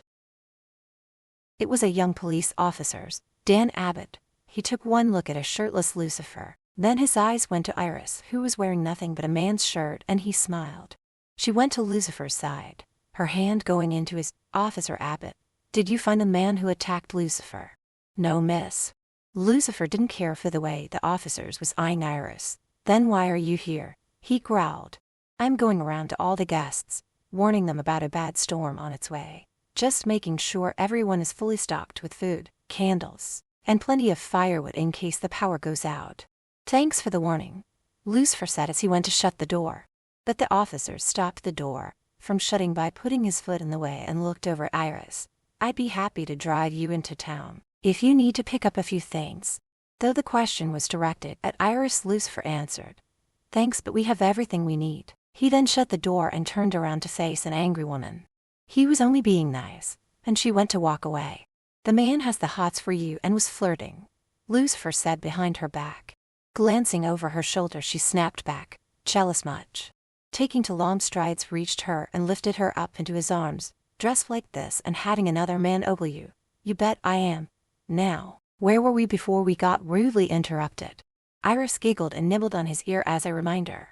They laid curled up together, Iris running her hand over his chest. Lucifer, she softly speaks. Yes, eyes closed, he loved the feel of her hand as it caressed him. Why did you never call or write to me in all these years? He remained still, not sure how to answer. I thought you cared about me, she said as a sob broke free from her quivering lips. Raising himself onto his elbow, he looks down into her eyes that were filled with so much sadness that it broke his heart. I don't know. When I was sent away, I was so angry at my father, my brother, at the whole damn world. Even me. She let out a small cry. No, never you. I was angry and bitter. My uncle kept me so busy with school and work I didn't have a minute to myself. Time slipped away. Weeks turned into months, months into years, but I promise you I never for 1 minute stopped thinking about you. And later I figured you'd have gone on with your life, and I didn't want to come back and turn it upside down. But you did come back now when I'm about to marry your brother. Yes, because I knew you were making a mistake. He ran his hand up and down her back as he held her close. Have you met anyone in Italy? Though she asked the question, she was also afraid of the answer. No one of any importance, he said, leaning over, kissed her. Now it's my turn to ask you a question. Are you in love with Michael? Shifting her position, where she was on top of Lucifer, pushed her hair over to the side. There's only one man I have ever loved, the only one I can love, and I'm looking at him. You love me? He asked. His eyes watered. Oh, Lucifer, can you not tell? If you have always loved me, then why were you going to marry my brother? Besides being grateful to him for being there in your time of need. Because of you, she replied. Me? He was confused. What did she mean by that? I was in love with you. I never stopped loving you. And when I looked at him, I saw you. He held me in his arms. I pretended it was you holding me. The only thing was, when he kissed me, it wasn't you. Not your lips or passion. You're still wearing his ring. Does that mean you plan on going through with the wedding? I won't let you. Just so you know. Sitting up, straddling him, she slides the ring off her finger and tosses it onto the nightstand. No, I'm not going to marry Michael. When he went to pull her down, she grabbed his hands and pinned them above his head. She then attacked his mouth with a vengeance. Forcing his mouth open, used her tongue to tickle the inside of his mouth. Raising her hips, lowered herself onto his erection and down till he was all the way in. Sweet mother of God. Yes, Iris, that's it, baby. He had never experienced anything like it before. The way she ground her hips down, moving faster as she rode him till he screamed out when he came inside her. Breathing heavily, he rolled her over till he was on top. Still inside her, he became hard again. This time he had her climaxing in no time. As the storm raged outside, and the wind blew branches off the trees, Iris and Lucifer slept through the night wrapped in each other's arms. Chapter 16. Bundled up to his chin under the covers, he shivered from the cold when he felt Iris' soft hand shaking him. Opening his eyes, he saw the sun coming up and she was shivering. Lucifer, the power is out and I'm freezing to death, she said as she snuggled closer to him, trying to get warm. Braving the cold, he climbs out of bed. Rubbing his shoulders, he leans down, giving her a quick kiss on the lips. I'll get a fire going. Stay right here. Throwing another blanket over her, walks out. but naked to start the fireplace. Stumbling into the front room, he piled wood into the fireplace. After he had it going, sprinted back to the bedroom. Diving under the covers, he pulled Iris close. His hand moved over her in an attempt to warm her up, but doing so only started the fire in his groin and his member twitched. He kissed her quivering lips. "I know a way to get warm." Rolling Iris onto her back, got on top. His lips locked on hers as one hand roamed down her side and back up again. Already he could feel the warmth, and it wasn't from the fireplace. "Eder?" he asked. "Oh yes. Please don't stop," she moaned, opening her legs a little wider. Her lips went to his neck, kissing and sucking lightly, taking in his scent. She loved the way he smelled. He had a real manly smell, a scent that even as a teen drew her to him. There were no words to explain it. Whatever it was turned her on. Along with his dark, rugged looks, things got warm real quick, more like hot as they groped, kissed and caressed each other. The fire blazing between them when finally he thrust inside her, giving them both pleasure and the release they were in need of. Iris was still asleep when he crawled out of bed. Going to the kitchen, he put on a pot of coffee. Thank goodness the power was back on. Taking his coffee into the other room, he stood looking out the window. He broke out in a wide grin. "Now what is that smile for?" He turned his head to see Iris walking towards him wearing his shirt. Holding out his arm, she walked into it, letting him wrap it around her. The storm is getting worse. No sign of it letting up. Feeling all warm and cozy in his arms, she looks out at the snow falling and the wind blowing it around. "But we're going home tomorrow," she said, feeling sad at the thought of leaving. "Don't think we'll be going anywhere for a while. Looks like we'll be stuck here for a couple more days, maybe even longer." His smile widened. "Since the power is on, and we don't know for how long, you should email Michael and let him know." Iris smiled to herself. She too was thrilled at being stranded a while longer. She was not looking forward to telling Michael. The wedding was off and afraid of how he would react. So for now, she would enjoy this time with Lucifer. After eating breakfast, Iris thought it would be a good idea to make a large pot of stew, in case the power went out again. This way it could be heated up over the top of the fireplace. While she was busy doing that, Lucifer braved the cold and brought in more firewood, just in case. Then he went on his laptop and emailed Michael, letting him know about the weather, and they wouldn't make it back for a few more days. The only response he received back was one word: "Okay." That was some lame reply coming from a man who was getting married soon. If it were him and Iris was alone with another man, he would move heaven and earth to get to her. With the stew simmering on the stove, Iris read a book, while Lucifer took care of business, sending emails to his office back in Italy. The lights started flickering on and off till they finally stayed off. Iris lit some candles and hurried into the kitchen to turn off the stove. At least the stew was done so they wouldn't go hungry. "What are we going to do?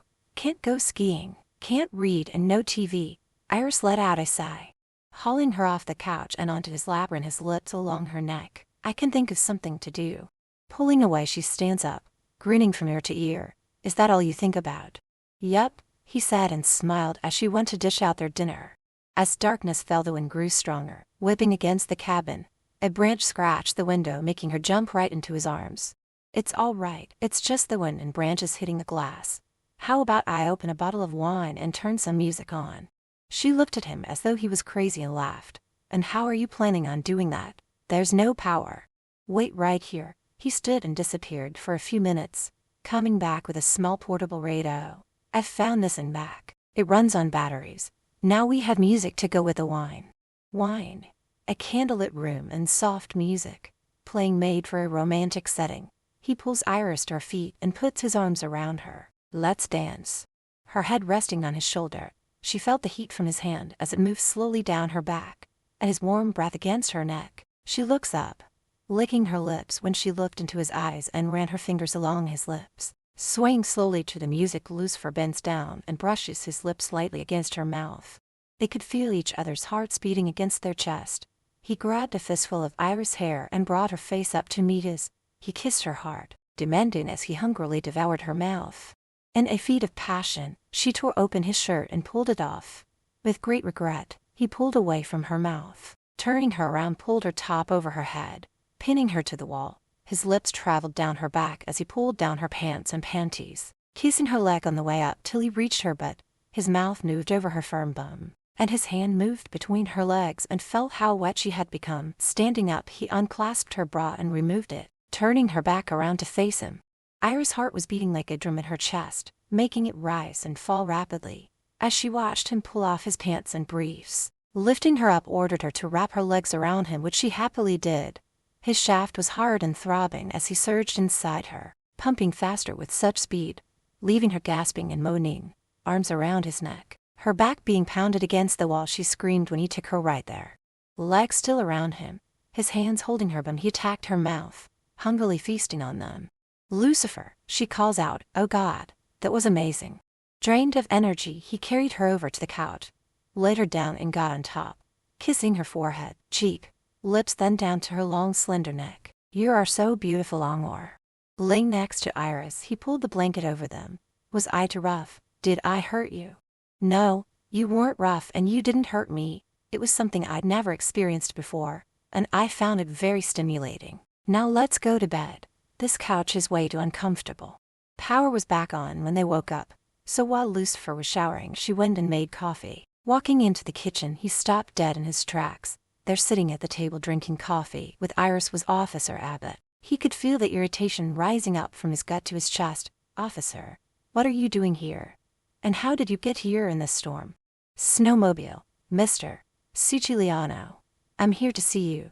I had a picture I want you to look at." Reaching into his pocket, dropped a photo on the table. Lucifer poured himself a coffee and, sitting down, picked the photo up and stared at it. "Do you recognize this man?" the officers asked him. "No, I've never seen it in my life." "Why? Who is he?" "Randy Woods from Las Vegas. He was in an accident last night and was killed instantly." "So what's that got to do with me?" Lucifer barked. "I think he might be the man who attacked you. We found a ski mask and an envelope in his truck with $5,000 in it. Your picture was in his wallet. Do you have any enemies who might want to see you dead?" Hearing Iris grasp and seeing how pale she turned, he took her hand in his and gave it a light squeeze, reassuring her everything would be all right. "Officer, I'm a very wealthy man, and in my line of work I've made many enemies, but no one that would try to have me killed." His thoughts went to Michael and his father. They hated him, but not enough to have him killed, and if so, why?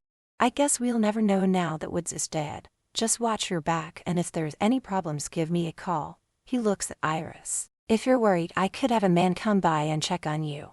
Lucifer shook his head. He knew the man didn't give a damn about him. It was Iris he was thinking about. "That won't be necessary. I guess you will be wanting to leave now." He stood, giving the officers the hint that it was time for him to leave. He stood. "Yes, I should get going. The storm is moving out, so the roads should be cleared in a couple of days." After saying goodbye to Iris, the officers bundled up and left. Lucifer, who would want you dead, her eyes watered and her lips quivered, running into his arms. "No one. I'm sure it's all a misunderstanding. But he had a picture of you in his wallet. You have to admit it looks suspicious." Iris started crying. She was afraid, not wanting anything to happen to him. Gripping her shoulders firmly made her look at him. "He could have just been a nut, who has seen my picture and didn't like a deal I made, or jealous of my wealth. There are many possibilities as to why he attacked me. I don't want you to worry. Whatever the reason was, he's dead now. It's over." "I'm scared. I don't want anything to happen to you," she cried. Taking her face in both of his hands, he wiped her tears away with his thumbs. "Nothing will happen to me." He then leaned over, giving her a long and passionate kiss. They had a couple of extra days to spend at the cabin and planned on making the most of it. Chapter 17. Lucifer, I'm going stir crazy cooped up inside. Let's go for a walk. He looked over at the window. The snow had stopped falling, but he knew it was cold out, and that the snow would be knee-high, and he didn't relish the idea of threading through it. "You want to go walking in that?" he asked, and shuddered at the thought of how cold it would be. He'd much rather stay inside by the fire where it was nice and warm. "Come on, Lucifer. We can dress warmly and see how far we can go." Straddling him, she ran her lips up and down his neck. "Please, please can we go?" she begged him as she sucked lightly on his neck. Placing his hands on her shoulders, pulled her back and gave her a wicked smile. "Keep doing what you're doing, and the only place I'll be taking you is to the bedroom. So can we go?" Her eyes sparkled with excitement.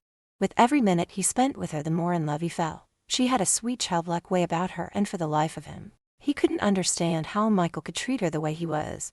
Stroking her cheek with the back of his fingers, he smiled at her.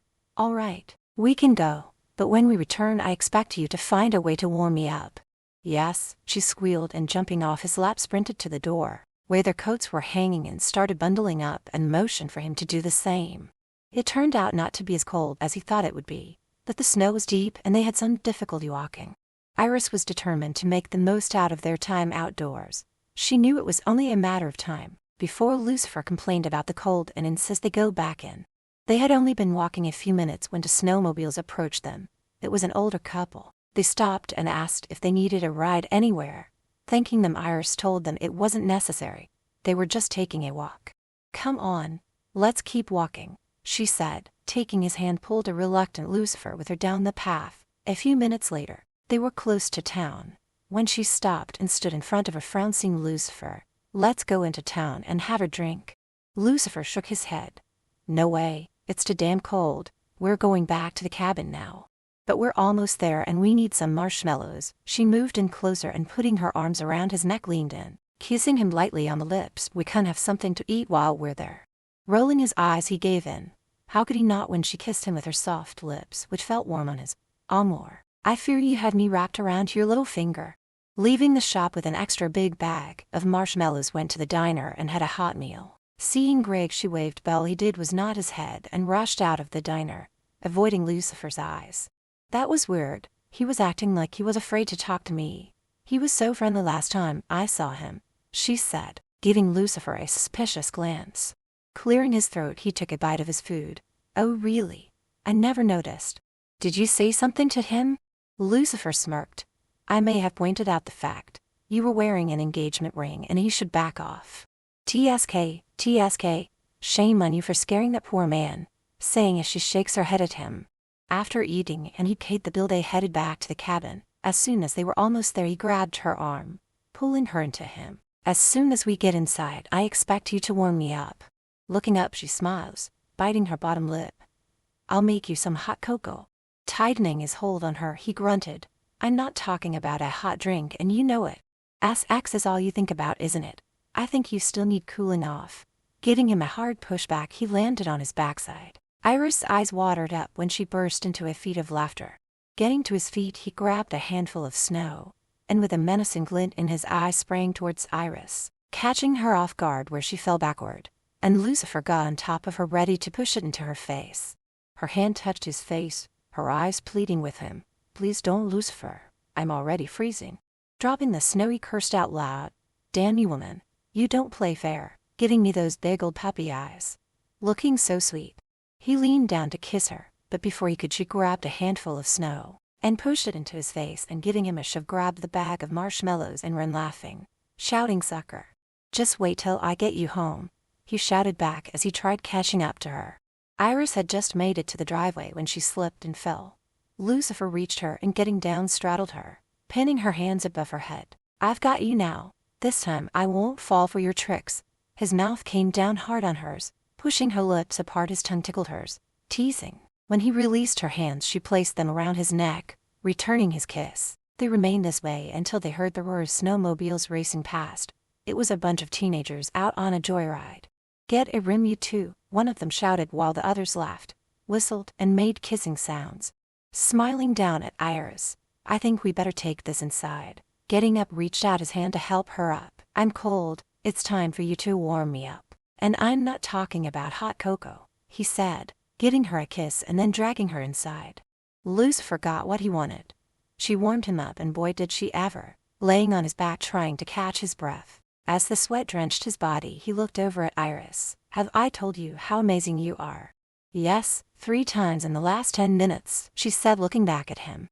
The sound of a snowplow woke them up early the next morning. Both laid there not speaking, with the roads being plowed.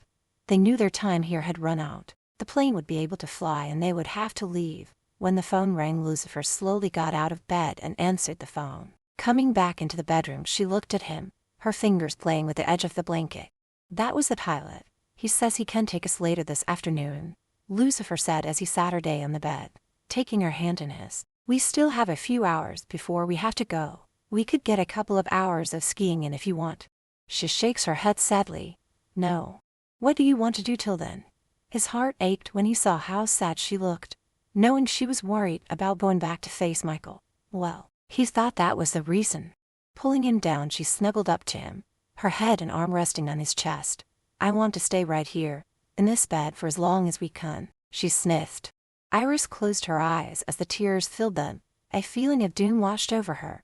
She was so uncertain of what the future held. Lucifer had said he loved her, but there was no mention of a future together. "We go back to Italy without her." He never said he wanted her to go with him, or that he would uproot and move back to America. And what about her company? Would Michael want to stay on as CEO, or would she be forced to take over the position? "Iris, it's going to be okay when we get back. You'll see." "I don't want to talk about that now." Her voice hitched in her throat when she spoke. "Lucifer, make love to me." They spent the morning in bed, with Lucifer taking his time making love to her. He didn't want to leave here. It was like their own private little world where there were just the two of them. No family, no business to take care of. This world they had created for themselves was perfect. Now it was coming to an end, and he still had to find out the answers to some questions. His first priority was making sure Iris wasn't in any danger. They both knew there was no putting off getting ready to leave. Getting up and showering together, time seemed to stand still as they made love under the shower as the water washed over them, taking their time, going slow, not wanting it to end. After a hearty breakfast, they packed their belongings and waited for Greg to pick them up. Lucifer wasn't crazy about the idea of it being Greg to drive them, but apparently, it was his job. On the small plane, as they headed out to make their flight on the jet, she looked out the window. She was thrilled when they first arrived, but now she dreaded going back. After they were settled on the jet, she let the tears fall while he held her tenderly in his arms. "Don't cry, Iris. I promise you everything will turn out the way it's meant to. I can't help worrying about how Michael will react when I tell him about us and that the wedding is off. I don't want to hurt him," she sniffed. "He'll be fine, trust me. I doubt he'll be hurt, mad more likely. He'll get over it." The closer they got to New York, the more her anxiety took over. Her stomach rolled, chest tightened, and beads of sweat appeared on her forehead. As she sat there wringing her hands together, facing Michael and Aziel was not something she was looking forward to. "Once you tell Michael, we'll gather our things and move into a hotel until we figure out your next move is," Lucifer said. She looked up at him. "My next move?" "Yeah, where you're going to live. What will happen to your company? Will you be taking over as CEO?" Iris' heart sank. Lucifer sounded like he wasn't going to be a part of her life. Reaching into her purse, took out the diamond Michael had given her and placed it on her finger. "What are you doing?" Lucifer asked when he saw her slipping on the diamond ring. "It's only until I see Michael. I'll give it back to him when I tell him the wedding's off." She didn't want to risk Aziel seeing her without the ring, until she spoke to Michael first. Iris reached for his hand as the plane landed. Chapter 18. Once they were off the plane, Iris took a deep breath. She was a bundle of nerves, and it helped when Lucifer took hold of her hand, giving her a reassuring smile. With the luggage in the trunk of his car, and they were seated, he leaned over, giving her a kiss. "I'm going to be by your side when you tell Michael." Iris swallowed hard and shook her head. "No. I need to tell him myself. Please don't fight me on this, Lucifer. I should be with you. Michael is not the man you think he is. He has a dark side that he keeps hidden from everyone, and he could very well hurt you." "He'd never hurt me. Yes, he'll be furious. He'll yell and scream, but he'd never lay a hand on me. You've been gone 4 years, and you don't know him, or the man he has become." Lucifer started the car. There was no point in arguing with her. It was obvious. She couldn't see Michael for the disturbed person he was and always has been. Even their father could never see it. Or perhaps he chose not to see it. Entering the massive hallway, they were greeted by James, who took their coats. "Welcome back. I will have someone bring in your luggage and take into your rooms." "Thank you, James," Lucifer said, greeting him with a warm smile. "Can I get you anything?" James asked them. "I would love some tea," Iris answered. "Right away, miss. And if I may be so bold as to say, you are looking very well, Miss Braxton," James said with a smile on his face. "Thank you. I feel great. I think the fresh air did me good." "Is Michael home?" Iris asked. "No, miss. He's gone out of town, but will be back tomorrow." He then left to hang up their coats and get them their drinks. Iris and Lucifer looked at one another, both shocked that Michael had left town knowing she would be home. Walking into the family room, Iris went to the window. Crossing her arms, she looked out, just staring. Lucifer walks over and, standing behind her, places his hands on her shoulders, feeling the softness of her flesh as he rubbed them. "I was so hoping to get it over with tonight," Iris said, looking distressed. Turning her around to face him, he stared lovingly into her eyes. and I was hoping to get you away from here, but I guess it will have to wait one more night." Taking her face in his hands went to kiss her, but they pulled apart when they heard footsteps enter the room. "You're back," Azia bellowed out, looking from Iris to Lucifer, giving him the look of disgust at seeing he was about to kiss Iris. Iris cleared her throat, cheeks flushed. "Azia, yes, we just got in," she answered. James walked in pushing a cart with a tea and some pastries, muffins, scones and homemade jelly. "I have informed the kitchen staff you are here for dinner," saying, and then left the room. Iris poured them all some tea and spread some jelly lightly over the baked goods, and then sat her down next to Lucifer on the opposite side of the couch. "Thank you, dear," Azia said as he accepted the tea from her. "Where is Michael? He should have been here to greet Iris," Lucifer asked his father, then taking a bite of the muffin Iris had handed him. "How would I know? Your brother never tells me his plans. All he said was that he had a surprise for you." Azia glared at Lucifer. "A surprise for me? Now what could that be?" Lucifer didn't like the sounds of that and wondered what Michael was up to now. "I haven't got a clue," Azia barked. "As I said, your brother never tells me anything." After answering questions about her skiing trip, Iris excused herself to freshen up for dinner, leaving the two men alone. Glancing over at Lucifer before walking out, she hoped they wouldn't end up killing each other. As soon as they were alone, Azia jumped to his feet and stood looking down at Lucifer. "You slept with her, you son of a bitch. It's written all over both of your faces." Lucifer crossed his right leg over his left knee, looking smug. "What's it to you? You evil, wicked bastard. She's your brother's girl. They're getting married," Azia yelled. Standing up, he stood in front of his father. "Iris is mine, and she is not going to marry Michael." Azia backed up when he looked into Lucifer's eyes and saw how dark they turned, making him cringe. "She will marry him, and there is nothing you can do about it. I will stop the wedding. Maybe I have already. I won't let you, and neither will Michael," Azia spat out. Lucifer moved closer, his anger exploding like fireworks. "What will you do to stop me? Will you send someone else to try and kill me?" Azia's head jerked back and he stared at Lucifer. "What the hell are you talking about?" "This is what I'm talking about." Angrily he untucked his shirt and pulled it up, revealing the small stab wound. "Things didn't go as planned for the two of you. The man you sent to kill me is dead." Azia's eyes widened when he saw the wound and shook his head. "You're wrong. I had nothing to do with that." He points to the cut, "and neither did Michael. That is nothing but a random act by a stranger. The man was found with $5,000 in his pocket and my picture in his wallet." Lucifer hissed through clenched teeth. "As much as I despise you, you are still my son and would never have you harmed." Azia turned and walked out of the room in a huff. Lucifer tucked in his shirt as he watched his father walk out. He didn't know whether to believe him or not. If not him, then it had to have been Michael. Sitting down to a seafood dinner, things were more tense than usual between Lucifer and his father. No matter how much small talk Iris made, she couldn't break the tension. When dinner was over, Azia asked Iris if he could have a private word with her, so the two took a walk out to the garden.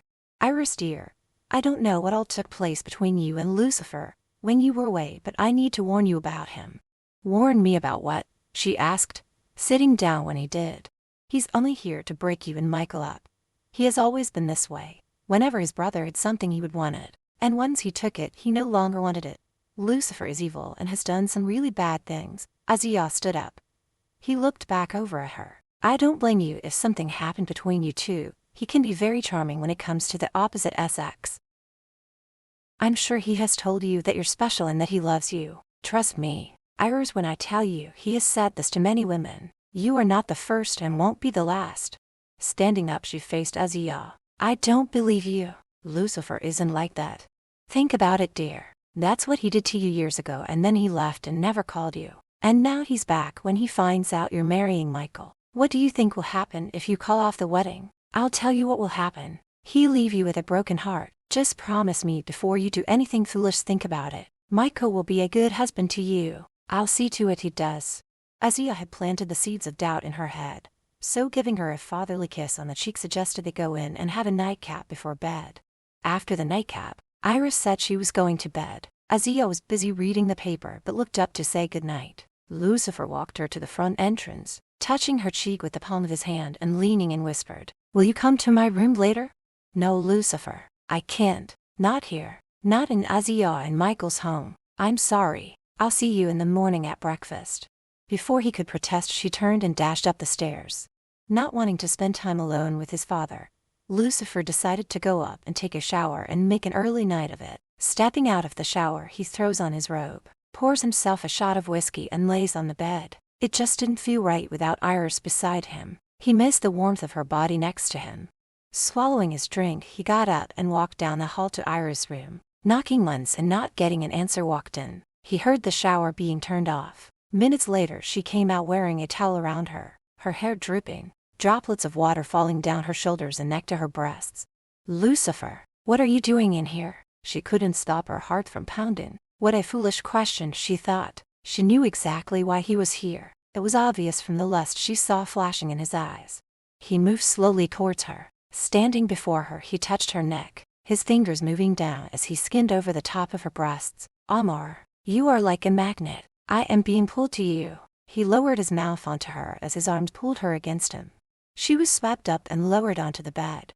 "Lucifer, we can't." Her body trembled when he began undoing the towel, exposing her naked body. His breathing intensified and looking down grinned. "Yes, we can." Removing his robe, his mouth and hands moved over her and all she could do was close her eyes as he pleasured her. Grabbing his head, pulled him up and pressed her mouth against his. He moaned when she slipped her tongue into his mouth and wrapped her legs around him, raising her hips. The tip of him was teasing her, pretending to go in and then stopping, rubbing against her. But her cries for him to stop teasing her, he surged inside, thrusting hard. "What do you want me to do, baby?" "Go faster, harder," she says through breathy pants and groans. Her eyes closed as she rocked into him. Drained, he hovered over her. His heart swelled with love and desire. She was his and no one else's, and whoever tried to hurt or take her away from him, he could kill them. Iris pulled him down and holding his face, kissed him passionately. Iris woke up just before sunrise and shook Lucifer awake. "Wake up. You have to go back to your room before someone catches you here." Groaning, he stood up and pulled on his robe, looking down at her. "I'll go. And tonight when you tell Michael, we'll leave this place." Leaning down, gave her a kiss before walking out. Walking out, he looked at her. As he closed the door and turning around, he found James standing there, holding some clean towels. He felt like a kid who just got caught stealing cookies from the cookie jar. Clearing his throat, "James, I was home just checking on Iris." He swallowed the lump in his throat. "If those are for Iris, I wouldn't disturb her. She's home asleep," he stammered. "No, sir. These are for Mr. Siciliano. He requires fresh towels every morning, so I thought I'd bring them up now before he arrives home." "Oh, why don't I just take them for you since my room is next to his?" "Very well, sir." He hands Lucifer the towels and turning his back, a grin appeared on his face as he walks away. Chapter 19. Iris felt the heat rushing to her face when Lucifer, who this time was sitting next to her at the breakfast table and had placed his hand on her thigh, moved up. Azia Saturday at the head of the table reading the paper in between bites, unaware of what was taking place. With her cheeks pink, she tried swatting his hand away, but he wouldn't budge. Instead, he moved further up, increasing the pressure on his caress. Lucifer heard the hitch in her breath when he moved between her legs and she started squirming, turning to give him a look that could kill. He only smiled back, which angered her more. Later, when Azia excused himself to leave for work, she jumped up, hands placed firm on her hips, glared angrily at him. Her lips were trembling from anger and embarrassment. "What the hell do you think you were doing? And with Azia sitting right there. What if he had seen you?" With a smug grin, he stood up, but he didn't, and now that he's gone. Without any warning, he put her up against the wall. His hand going under her dress moved up till he reached her panties, pushing them over, rubbed, pushing a finger in and felt how she quickly became wet. "What say we go upstairs?" Catching her breath, managed to remove his hand and adjust her clothes, snapped. "God, you're such a horny bastard. You can go upstairs by yourself. I have a hair appointment to go to." "I'll take you," he said, a smile curled up at the corners of his mouth. "No, I'm going alone. I'm sure you have some work to take care of. Email your office or whatever it is you do." Wiping his mouth, he smiled when she walked away in a huff, letting him know she was pissed at him. "When you get back then," he shouted behind her back. Lucifer spent the time calling his office, getting updates and going over the files that were emailed to him. Then he called Kevin Raymond. He was told that the explosion that caused Iris Tarrant's death appeared suspicious, but more investigating needed to be done, and the man who investigated and filed the report was missing. The pills were still being analyzed. They were not on record anywhere, so they had to be broken down and more tests were needed, and that would take time. Lucifer was losing his patience. Move things along. I don't care how much it cost. I want that information ASAP, saying as he slammed down the phone. Christ, he thought. It was less than a week before the wedding, though at this point, it didn't really matter since she had already said she wasn't going to marry Michael, but still, he needed proof in case Michael found a way to change her mind. Knowing his brother, he knew he wouldn't give her up without a fight. Getting back on the phone with Kevin, Lucifer gave him another assignment. Find out everything you can about a Randy Woods and who might have hired him to kill me. Lucifer still believed Michael and his father were behind it, though he hoped he was wrong. After all, they were still family. Hours seemed to drag slowly until Iris returned, looking more beautiful and radiant than ever. She blushed when he complimented her on her hair and nails. Michael never did. No one was around, so he pulled Iris into his arms and his mouth hungrily took full control over hers. He felt her body melting into his as she kissed him back, her mouth greedily moving against his with a fierce hunger. Get your fucking hands off her. Michael's loud voice boomed through the room as he took several large strides and reaching them grabbed her arm and yanked her out of Lucifer's arms. Iris was in shock. She couldn't breathe and Michael's grip on her arm was cutting off the blood circulation, causing her to wince. They hadn't heard him coming home, and she didn't want him to find out this way. She was rendered speechless when the two men started arguing, shoving and pushing each other as they fought over her. Lucifer grabbed her other arm, pulling her back towards him. Let go of her. She's with me now. Michael, with his grip still on her, growled, baring his teeth at Lucifer. She will never be with you. She belongs to me. He then looks at Iris. Tell him, he demanded, yelling at her. The room started to spin. Her stomach rolled and she thought for sure she was going to be sick and felt as though she was being pulled apart. They both had their grip on her, pulling her. She felt like a wishbone that would snap any minute. Her eyes stung with tears when she looked at Michael. We need to talk. She could barely get the words out.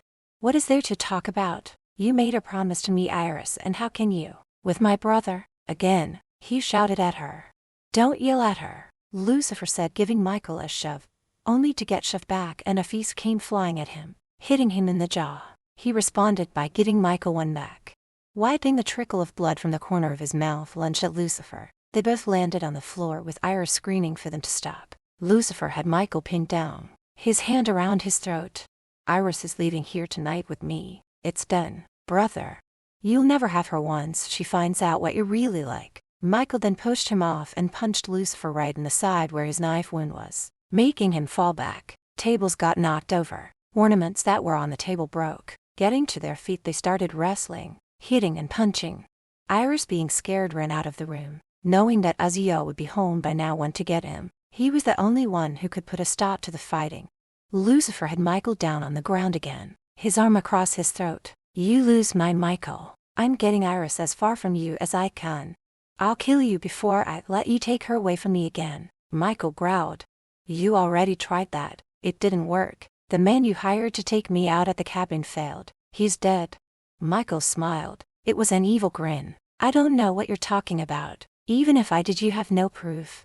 Not yet, but I will. Really, bro? Why get so mad at seeing me and Iris kiss? It was you that said I should loosen her up for you, but too bad. You'll never have her.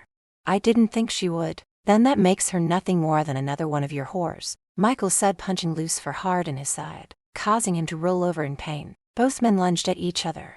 Lucifer felt arms pulling him roughly by the arms and pulling him off the other one. Stop this fighting now, Aziel's voice snapped. Letting go, ran to Michael and got down on his knees and comforted his son. Looking back at Lucifer, yelled, just look what you did to your brother, not to mention destroying my home. Lucifer looked over at Iris, who was shaking like a leaf. Tears ran down her face. He wanted to go to her, but she shook her head. What the hell is wrong with the two of you? Aziel barked. Michael got up and went over to Iris and took her hands in his. Tell me it's not true what he said. Tell me you're not leaving me. His eyes teared up and he looked deep into her eyes. I love you, baby. I'll do anything to keep you. I know I've been ignoring you and that will change. I'll sell the club and spend more time with you. Don't listen to him, Iris. He's just telling you what he thinks you want to hear, Lucifer said and went to walk over, but Aziel grabbed his arm, stopping him. We will leave the two of them to talk alone. He gave Lucifer an angry stare. That means you too. I'll stay. I'm not leaving you alone with him, Iris. Lucifer points to Michael. She shakes her head. No, Michael and I need to talk. He moved closer to Michael. Lay a hand on her and I'll kill you. He turns and walks out of the room. Michael Saturday next to Iris. Just tell me one thing, and please be honest. Did you sleep with my brother? Iris looked at him. Her eyes watered and her voice hitched in her throat. I'm so sorry. Michael stood and walked over to the bar, his back to her as he poured them both a drink. It was all he could do not to smash her face in. Slut, he muttered under his breath. Reaching into his breast pocket took out a tiny pill, dropping it into her glass of red wine. Then on second thought, he dropped another one in. Plastering a fake smile on his face, turned around and went and Saturday next to her, handing her the wine.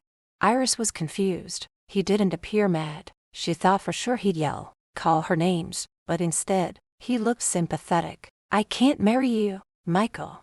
Before you decide anything, let's talk about it, and I'm sure I can get you to change your mind. Chapter 20. An eerie silence fell over the room as the two sat side by side until Michael spoke. You said we needed to talk and I agree. First, I want to apologize to you for the way I've been treating you, leaving you alone so much. It's a wonder you turned to Lucifer. I didn't realize how lonely you were. Iris' hand shook when she lifted the glass to her lips and took a sip. You're not mad at me? She asked, thinking that wasn't like him. He pushed a strand of hair that hung over her left eye behind her ear. How can I be mad at you, baby? It's my own fault for insisting Lucifer go with you. I should have known he would have tried to take advantage of you. Biting her bottom lip, she looked down at the floor, too ashamed to look at him. He didn't take advantage of me. When Lucifer was attacked, I realized I loved him. She now turned to look at Michael. I've never stopped loving him. One of the staff walked in and was about to start clearing the mess when Michael snapped, yelling at the poor maid who jumped from fright. Get the hell out. You can do that later. She scurried out of the room. Michael. Iris stared at him, shocked at the way he yelled at the woman. You didn't have to speak to her that way. Running his hand through his thick dark hair, gritted his teeth. I'll apologize to her later, but right now you and I are talking. My brother was your first, and your first love, and it's normal to still have certain feelings for him, but it isn't love, Iris. It's infatuation. He's charming, has a dangerous bad boy appeal about him that women can't resist. I'm sure he made you feel special, probably even told you he loves you. Trust me, he has said this to many women. You aren't the first and you won't be the last. Finishing her wine, she shook her head. No, it's more than mere infatuation. I love him. I'm sorry, Michael, but I can't marry you when I'm in love with another. It wouldn't be fair to you. You deserve a wife that loves you. Michael stood up, took her glass wine and poured them another drink. His blood was starting to boil. It took every bit of willpower not to strike her. And once they were married, he would make sure to put her in her place once and for all. Taking their drinks back to the couch, Saturday backed down. You're delusional if you believe his lies. Tell me, has he asked you to marry him, or said he was taking you to Italy with him when he goes? Her eyes teared up. It was true. Lucifer has not made any future plans that included her, and she was wondering why. When Michael received no answer from her, he pushed on, driving more doubt in her head. How can I convince you that he has only shown up to break us up? He doesn't want you, not long term. He just doesn't want me to have you. Lucifer has a woman back home, among many. Do you know that he has ties to the mafia? Her head jerked up, blood draining from her face. No, I don't believe you. It's true. That's one of the reasons we haven't kept in touch, because of his lifestyle. How would you know all this if you hadn't kept in touch? She cried out, her nerves at the breaking point. My father hears all about it from different sources. Daniel McCoy, the man who raped you, was badly beaten and forced to leave town. Lucifer had it arranged. Iris stood up too quickly. The room started spinning. It was all too much to take it in. Could Michael be telling the truth? Was Lucifer only here to stop the wedding, only to leave her again without a word? Oh God. And was he involved with the mafia? She had to sit back down before she collapsed. Michael, those pills you gave me when I went on the skiing trip, what were they? What? He asked. Not only was he shocked but angry that she was starting to have doubts and question him. Lucifer thinks you've been drugging me, so he threw them away. I told you, baby, they were just something to help you with your anxiety. Nothing that would harm you. That's just my brother trying to turn you against me. And the man who attacked him, did you have anything to do that? Michael clenched his hands by his side. Is that what he said? For crying out loud, that's ridiculous. No, of course not. Just because I hate him, I would never harm my own brother. Oh God, Iris, can't you see what he's doing? He's saying these things to turn you against me. Iris Saturday backed down, putting her head in her hands. Her head ached. I don't know what to believe anymore. I'm being pulled apart and I can't think straight. Michael got up and poured her another glass of wine, and went to hand it to her, but she shook her head no. I don't want any more. Things are starting to get blurry and I don't feel so good. I need to lay down for a while. When she stood, so did Michael. Just promise me you'll wear my ring, and you won't call off the wedding, till you've given it some more thought, he said, touching her cheek in a loving gesture. And I promise I'll be a better person towards you, and I will give up the club, for you. He took her in his arms and kissed her, his hand sliding down her back, and when he grabbed her ass, pushing her into his member which had hardened, she pulled away. Sorry, I'm going to bed, Iris said, turning to leave. Okay baby, just one more thing. I've never pressured you into having sex because I respect you. Can you say the same for Lucifer? Iris made it to her room, and was barely able to undress and slip into a nightgown and climbed into bed. The room was spinning and little sparks of light flashed behind her closed lids, praying for sleep to take her.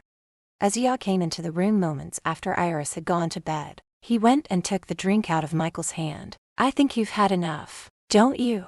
He barked. I'll be the judge of that, saying as he grabbed the drink back.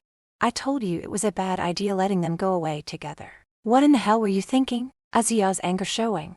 I had my reasons, but it backfired on me, Michael answered, and walking away Saturday down. Seeing the look his father was giving him, he groaned. Relax, father. It's just a minor glitch in our plan. I have another plan in mind. He Saturday there with a smug look on his face. I don't care what you do, but you make sure that girl marries you. Once you're married and the company is yours, then we can merge the two companies together. Just think of it, Michael. All of Braxton's clients will be ours. No one will be able to touch us. We will be the most powerful and richest men in the world. Grinning, Michael stood up and poured himself an SEOI drink. They clinked their glasses together. Here's to us, father. How do you think Iris will take it when she finds out you are merging her father's company with ours? Ia asked. She knows her father would never allow that to happen. She won't be too happy about it. Who cares how she'll feel about it? Once I'm her husband and it's put into my name, she won't have a say in what happens. Michael sneered. Hope you know what you're doing, son. Trust me, father. Now if you'll excuse me, I'm going to take a shower and change. I'm going to the club. What about Iris? Ia asked him. Don't worry about her. She'll be asleep for the rest of the night. How can you be so sure? What if she wakes up and finds out you went to the club after telling her you were done with the place? I gave her something to make her sleep. Michael gives his father's cheek a light tap. Leave her to me, father. She won't be a problem for long. Ia eyed his son suspiciously. What does that mean? She won't be a problem for long. Don't worry, father. I'll see you later. Michael went to Iris' room before heading to his. Quietly opening the door, he walked over to the bed and looked down. She was in a deep sleep. Taking her face in his hand, he gave it a shake, smiling when he saw she was out cold. His eyes wandered to her breasts. Though they were covered, he could still see how full and firm they were and became instantly aroused, knowing he could fouquet her right now and she'd never know it. But there was a woman waiting for him at the club, a new stripper, Ginger, who made it clear to him that she was into some really kinky stuff and was more than willing to show him. Oh, Iris, once I'm married to you, I'll screw your brains out, and you won't be able to walk for a week. You forget all about my brother. After all these years, I'll finally have you, he said to her as she lay there, unconscious and unaware of what Michael had in store for her. Leaning back down, grabbed her breast in one hand, caressing and squeezing it as his lips moved over her neck, giving it a kiss and taking in her scent. She does smell so good, he thought to himself. Standing up straight, smiled as he walked out of the room. Chapter 21. Lucifer stepped out of the shower, and when he was drying off, winced when he touched the spot where he had been stabbed, and where Michael had punched him twice. Looking down, he could already see it starting to bruise. His brother was stronger than he thought and used all his strength to hit where it would hurt the most. Throwing on a pair of jeans and a shirt, he goes downstairs in dire need of a coffee. He first goes to the family, hoping to see Iris, but she wasn't there, and neither were the others. The mess had already been cleaned up, You would never have known if fight had taken place. Going into the kitchen, he found James boiling water, a tray with a cup, and some biscuits Saturday on the counter. Seeing Lucifer, he looks up and puts the tea bags in the small teapot. "Can I get you something, sir?" "I'd love a cup of coffee, James," he answered. He looks around the large kitchen. Nothing has changed since he was last here, except it was now fully stocked with all brand new appliances. As a young boy, he would sneak into the kitchen, where James would give him milk and cookies, which would have made his father furious. His father was a stuck-up snob, who never allowed his sons to be in the kitchen and mingle with the hired help. "Where has everyone gotten to?" Lucifer asked as he added cream to his coffee, sitting on the stool watching James. "Your father has retired for the night, and your brother has gone out. He most likely won't be back till morning, and Miss Braxton's not feeling well. I thought I would take her some tea and the biscuits that she's so fond of." The muscles in his stomach tightened. "Not feeling well? What's wrong with her?" Lucifer asked, wondering if Michael had drugged her again. "Not sure, sir. She appeared out of sorts, so very pale, so I helped her up to her room." Lucifer eyes the older man. For hired help, he sure seemed overly concerned for Iris. "You like her, don't you, James?" James looked back, his eyes blank, never showing any kind of emotions. "Sorry, sir." He looks at Lucifer quizzically. "Iris, you like her, I can tell. Miss Braxton is a very lovely lady. She has a pure soul. If I had a daughter, I would want her to be just like her. Only thing is, she's so unhappy and lonely." James looks up from pouring the water into the teapot. "That is until you came back. Now she smiles and her face has more color to it. If I may say so, I believe it's due to you being here." "And yet she's ill again," Lucifer said as he finished his coffee. "It happens whenever your brother is around." His eyes shot over to Lucifer, knowing he had overstepped. "What I meant was that..." Lucifer stopped James before he could finish his sentence. "You don't have to answer that. I've noticed the same thing myself. Do you think Michael has been giving her something? Maybe drugging her?"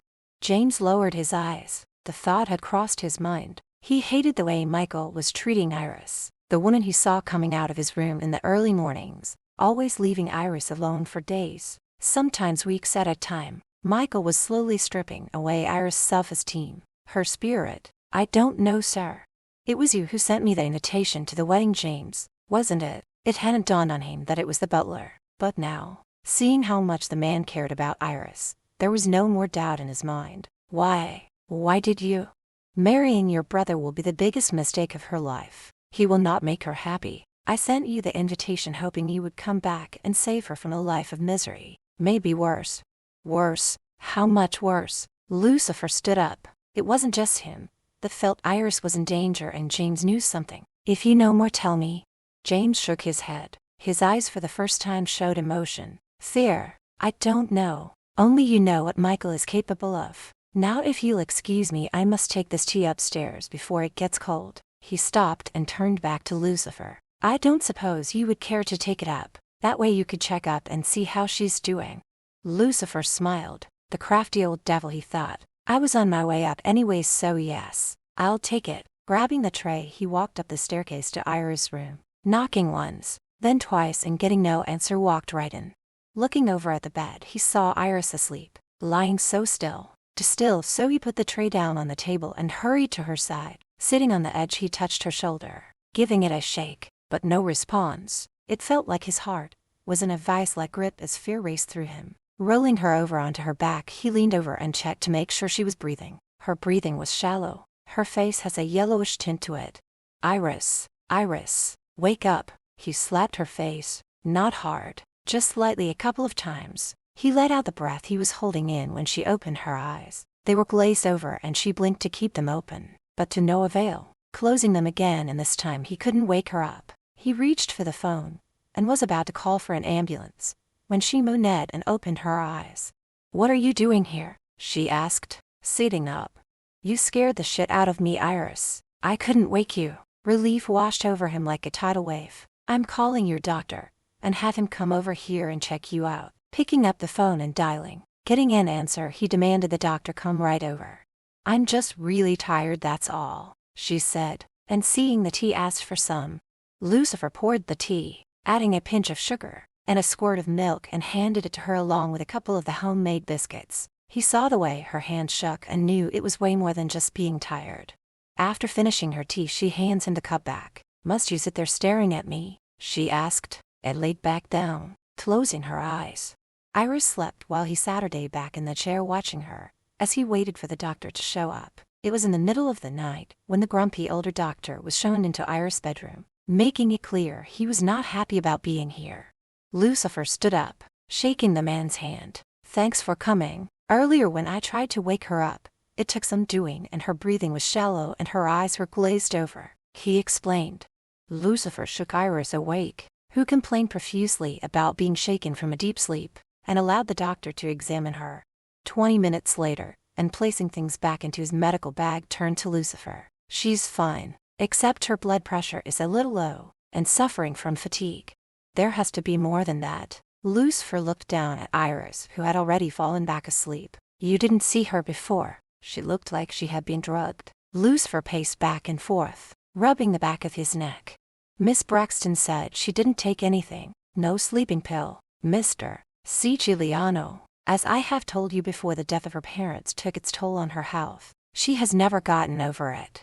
Lucifer was close to the breaking point. He knew Michael was drugging her with those pills he was hiding. After he walked the doctor out, he went to his brother's room. Opening the drawer, he reached in, but not feeling the bottle, open the drawer further. "Damn," he swore. They were gone. Lucifer then searched the room but came up empty-handed. "What the hell did you do with them?" Going back to Iris' room, he spent the rest of the night sleeping in the chair next to her bed. "Lucifer, Lucifer, wake up." He opened his eyes. The sun was shining through the window and Iris was sitting up in bed. He went and sat her next to her, taking her left hand in his, staring at the diamond ring she still wore. "You're still wearing his ring." Removing her hand from his, pulled the covers over her. "Michael and I had a long talk. I promised to wear it until I figure out what I'm going to do." In anger, Lucifer jumped up. "Figure out what you're going to do? It was already decided that the wedding was off." "Christ, Iris, what has he said to get you to change your mind?" He knew he shouldn't have left her alone with Michael. He should have known his brother would talk her into staying engaged. Iris still felt tired. Her head felt like it was going to explode, and the pounding behind her eyes was blurring her vision. "I need time to think, to figure out what I want to do. Between you and Michael, you are both confusing me. I don't know who or what to believe. Will you please leave before Michael comes and finds you in my room?" She rubs her temples, trying to relieve some of the pressure. "Okay, you want to know why I'm still wearing his ring. I'll tell you and then you can answer a few questions." Chapter 22. They stood face to face. The anger in Iris made her seem more alive. "Ask me anything you want and I will be honest," Lucifer said as he looked into her eyes that were still filled with hurt and confusion. "Daniel McCoy, did you have him beaten up?" Just saying his name, she felt the bow rising from her stomach, making its way into her throat. The horror of what that man had done to her came rushing back. Lucifer wondered how she knew about that. It had to have come from Michael. But how the hell did he find out? "Yes, I did. But he deserved it for what he did to you." She closed her eyes briefly, stomach clenched, heart pounding as she took a deep breath, fearing the answer to her next question. Exhaling, she opened her eyes. "Is it true that you're in the mafia?" Lucifer backed away, his eyes wide, and he almost choked on the spit that invaded his mouth. But Michael was pulling out all the stops to discredit him and ruin his reputation. Running his hand through his hair, looked at her. "Iris, I am friends with Alberto Domino, a known mob boss in Italy. But no, I am not in the mafia. Never have been." A weight was lifted from her heart, and after looking into his eyes, she knew he was telling the truth. When he attempted to take Iris into his arms, she backed away and walking over to the window looked out. It was a beautiful sunny day, and yet it felt so dreary inside. "Do you love me?" she asked, not daring to look into his eyes in case she saw the answer no in them. Then she felt his arms going around her waist from behind, pulling her into him and resting his chin on her shoulder. His lips skinned over her exposed skin. "You know I do. I love you with all my heart and soul." His lips moved up her neck as he pushed her hair aside. "Then why do I get the feeling that I'm not going to be a part of your future?" She felt disappointment when his lips stopped kissing her neck, and he removed his arms from around her waist. He stopped kissing her neck, swinging her around to face him. "What is this all about, Iris? What are you asking me? You never once mentioned what happens next when we leave here." "To us, You'll be going back to Italy soon, and where does that leave me? You even said we'd go to a hotel until it was decided where I'll live, and if I'll be running my father's company. Backing away, her hand flew to her mouth and she gasped, "Oh my God, Michael was right." Right about what? Lucifer snapped. He didn't like being backed into a corner, or forced into making a decision he wasn't sure about. That you are only here to break us up. That you have no intentions of spending the rest of your life with me. Turning away, the tears fell from her already swollen eyes. You don't really love me after all. His anger disappeared quickly when she turned her back on him, and he saw the way her shoulders shook when she sobbed, knowing he had broken her heart, giving himself a mental slap when he realized what he had said to her in their previous conversion. No wonder she was having doubts. He was such an idiot. Going over to Iris and standing in front of her, placed his hands on her face. "Iris, look at me," he ordered. What she did, his heart broke when he saw the pain he had caused with his poor choice of words. "I love you. I do want you in my life, and I do want a future with you." Her eyes filled with more tears. "But you said—" He stopped her in mid-sentence. "Listen to me. I'm a jackass. What I should have said was that once I get you out of this house, and you've had time to think, to become the confident and independent woman you used to be, then we can plan for the future." "Why didn't you say so?" she said. Looking up at him, she felt better. "Poor wording on my part. I'm so sorry. But you might want to be CEO and run your own company. And for me to move back to America, I don't know if I can do that. I don't want to run a company. It's not what I want," she sniffed. Lucifer's eyes teared up, and though it was inappropriate seeing that Michael would soon be home, or perhaps he already was, he didn't care. Pulling Iris into his arms, his mouth came down on hers in a kiss that sent the flames of desire coursing through both of them.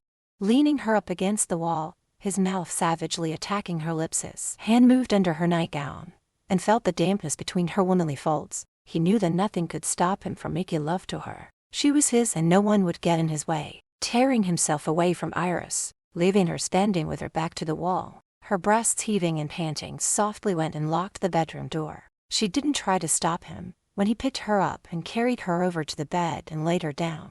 Pulling her nightgown over her head, she reached for him as he slid into bed. Pulling her into his arms, they explored each other's bodies as if it were their first time together. Iris couldn't get enough of his scent or the feel of his body, the hardness of his long, hard shaft in her hand, as she ran it up and down, feeling it grow harder and knowing it would soon be inside her. The dampness and throbbing between her legs intensified, and didn't she want to wait any longer?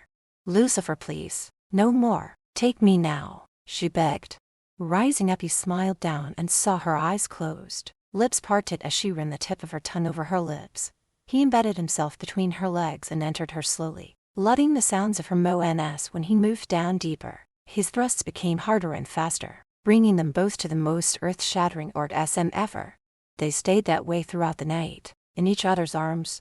Waking, Iris smiled when she saw Lucifer was already awake. "Morning," she said, and leaning over gave him a kiss. Knowing she would be waking up every morning next to him gave her a feeling of happiness and peace, knowing she would live the rest of her life with the man she loved, and who loved her back. They spent hours talking. It was decided she would let Michael stay on as CEO if he wanted to, though she would keep the company in her name. It would never be his, and she would move to Italy with Lucifer. They joked about how she would have to learn to speak Italian.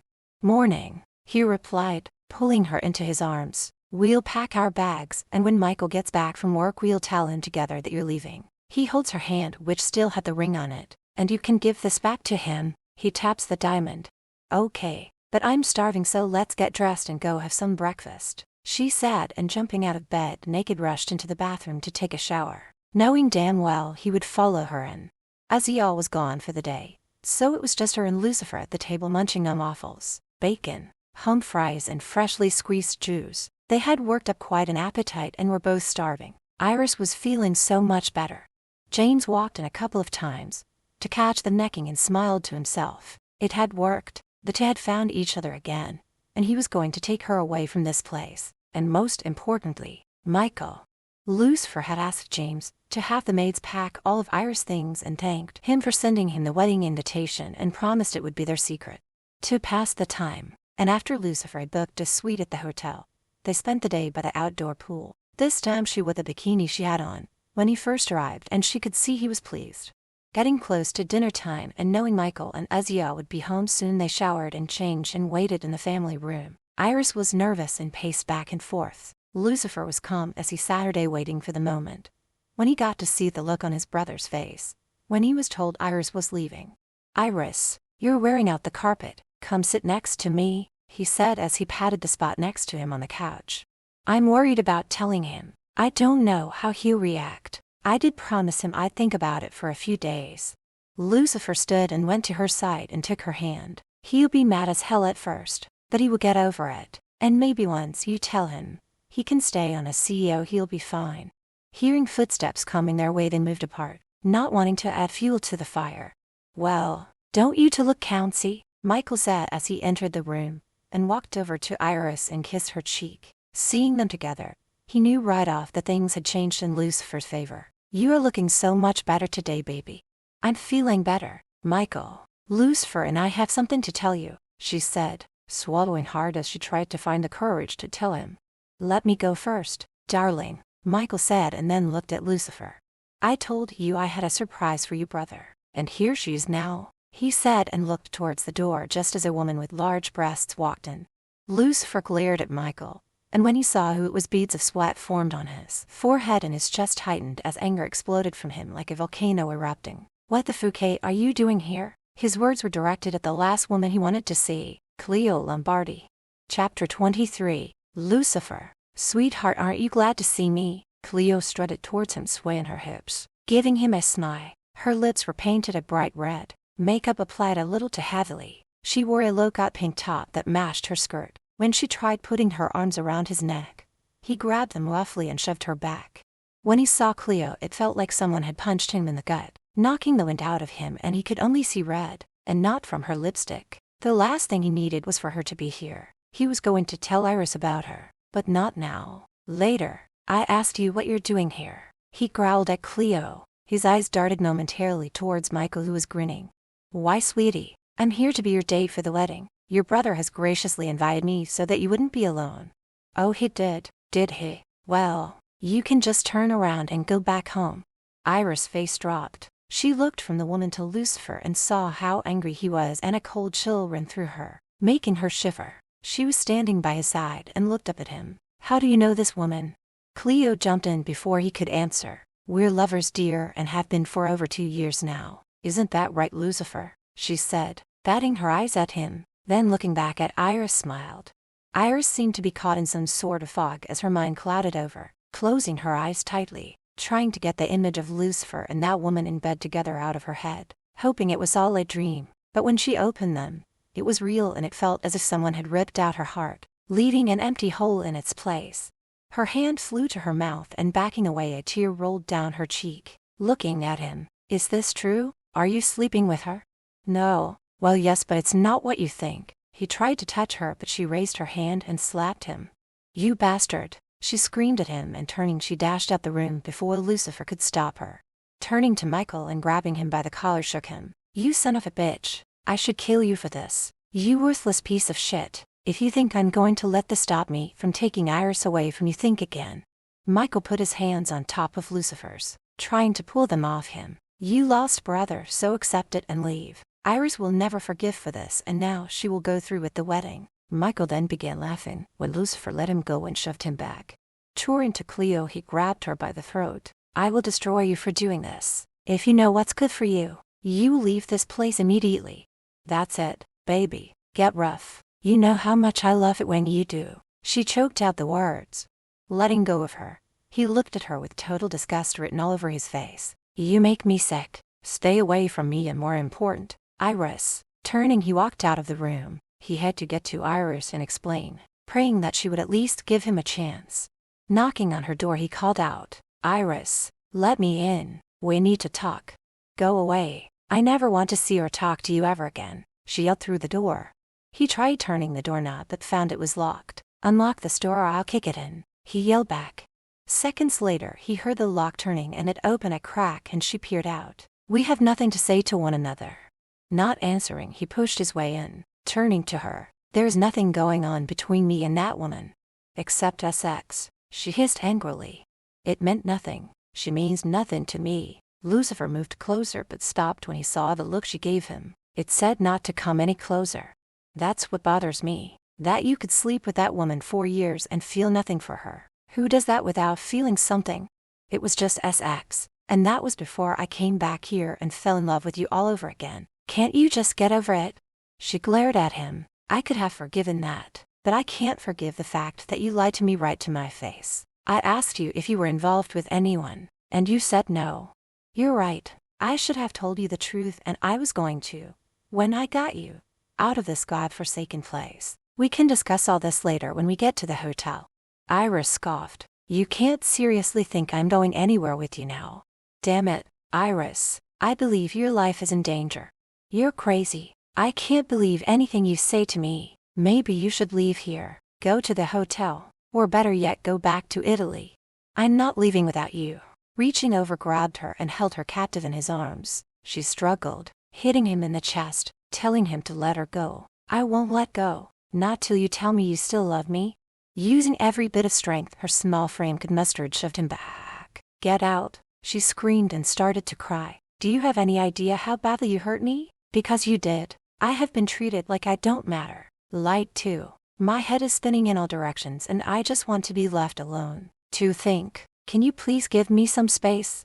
With his hands in his pockets, he walked over to the door. Something in his gut was telling him to give her what she wanted. Space, time to think without anyone pressuring her. All right, I'll go for now. Just do me one favor. What? She snapped. If Michael comes up and offers you a drink, don't drink it. Fine, whatever, just go. She waved her hand, dismissing him. As soon as he closed the door behind him, she sank to the floor and sobbed like a baby. She thought Lucifer was different, that he was the only one she could trust, and he broke that trust with a lie. If only he had told her the truth right from the start, she would have been able to forgive him. Michael treated her like crap, but he did promise to change. So maybe she should give him a chance. Putting her head in her hands, rocked back and forth, trying to stop her brain from thinking, trying to stop her heart from hurting. Walking from Iris' room, Lucifer's phone rang. Looking at the it, he saw it was Kevin calling. Clicking the talk button, he barked out, "What?" Listening to Kevin, he agreed to meet him at the bar in 1 hour. Lucifer entered the dimly lit bar, looked around the room, saw Kevin sitting at a nearby table and was waving him over. A scotch was waiting for him. Neat, just the way he liked it.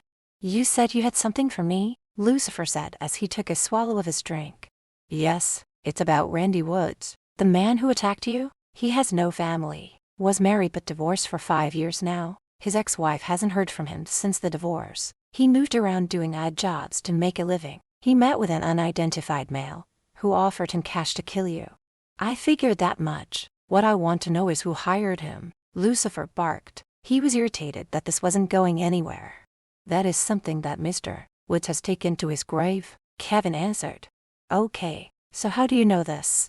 He was bragging to some guys at a bar about it, but he never said who it was. Sorry, Mr. Siciliano, but it's a dead end. Now the pills. It turns out was pills made and being tested to treat cancer. It didn't work, and they stopped making and testing them, as they had some serious side effects.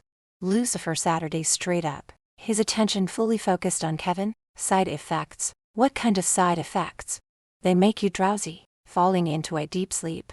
So they're just sleeping pills. Lucifer hissed. As glad as he was it wasn't more serious, he still wanted something to use against his brother.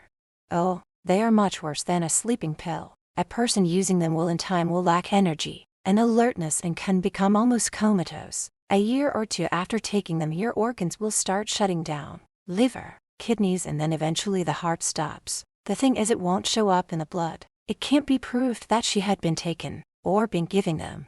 Lucifer literally got sick, got up and rushed to the bathroom, and just made it. When he let go of his daily meal consumption, running the cold water, he splashed some over his face. It really hit him. Michael was slowly killing Iris. As his wife, he would inherit everything, including her company. Then he could do whatever he wanted with it. But the question was what? Kevin still had not been able to find out about the explosion that killed Iris' parents, but he promised he would keep digging into it. After thanking the man, Lucifer headed back to the mansion. It was late and he was exhausted, wanting to go right to bed and asleep. Earlier back at the mansion, I don't think Lucifer is happy to see me, Cleo said, Taking a drink, she eyed Michael up. You and your brother do look so much alike. Are you also alike in bed? Not sure, Cleo. What is it you like? Michael asked, his eyes going to her breast, and he became aroused.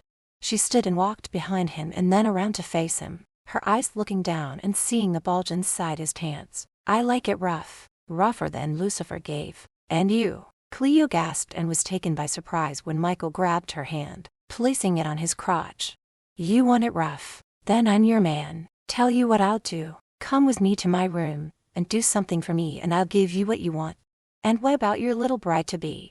You don't have to worry about her. She'll be asleep all night. Michael grabbed her by the throat, tightening his grip, fondled her, letting her know what she was in for before they headed upstairs. Chapter 24. Lucifer had just made it to his car when the sky opened up and the rain came pouring down. After hearing what Kevin had told him, he knew he had to do more to convince Iris to leave that place. But with Cleo showing up and opening her big mouth, Iris might never believe him. Was his brother that evil that he would try and have him killed and slowly poison Iris? And what did Michael do with those pills? He had to find them and get rid of them before any more could be given to Iris. Pulling up to the mansion in parking, the car got out and dashed inside. Getting soaked, all was quiet, and since it was late, he gathered everyone had gone to bed. Inside his bedroom he stripped down. Pulling on pajamas bottoms, he headed down the hall to Iris' room. Going inside and over, he sat her down on the edge of the bed. She was asleep on her back, hair fanned out and hands laid across her stomach. She didn't even stir when the thunder roared and lightning struck. Like a magnet, he was drawn to her and touched her cheek with his hand, moving his thumb along her cheekbone. Iris moaned and her hand went on top of his and a smile crossed her face, though she never woke up. Lucifer heard the soft murmur of his name coming from her mouth. A smile curled up on the corner of his mouth. Even in her sleep she still thought about him and knew that maybe, just maybe, he still had a chance to get Iris to go away with him. Leaning over, he brushed his lips lightly against hers in a tender soft kiss. Pulling the covers over her, he tiptoed out of the room so as not to wake her. Something woke Iris up. Opening her eyes, she didn't see or hear anything. The Lucifer scent was in the air and she touched her lips with her fingertips. Was she dreaming? Was he here and had he kissed her? She could feel his lips. Getting out of bed, she goes over and picks up the glass of juice Michael had brought her. As she was about to put it in her mouth, she thought about what Lucifer said about Michael drugging her. Even she to admit that whenever he was home she became ill, tired, and drained of energy. Tipping the glass, she poured the juice into the pipe plant. Going into the bathroom, she rinsed the glass out and after filling it with water drank it. Better to be safe than sorry. Iris walks out onto her balcony, crossing her arms. The rain had stopped and she felt a chill from the dampness. Never in her life had she ever been this confused. Her parents had brought her up to be independent and confident, but this past year she was anything but. Now she depended on Michael and had trouble making decisions. She had lost the woman she once was and now was just a shell, an empty shell. Playing with the ring on her finger, wondered if she could really go through with marrying Michael when she was in love with another. Well, she still had 3 days before the wedding to decide, and maybe she could forgive Lucifer. After all, what happened between him and Cleo was before he came back here. Iris was able to grab a couple more hours of sleep, and not wanting to face the others, had her breakfast sent to her room. She then dressed and sneaked out the back way, went to the garden and sat her down on the swing, knowing she couldn't avoid the others much longer. The sun beat down on her. It turned out to be a warm day and was glad she wore shorts.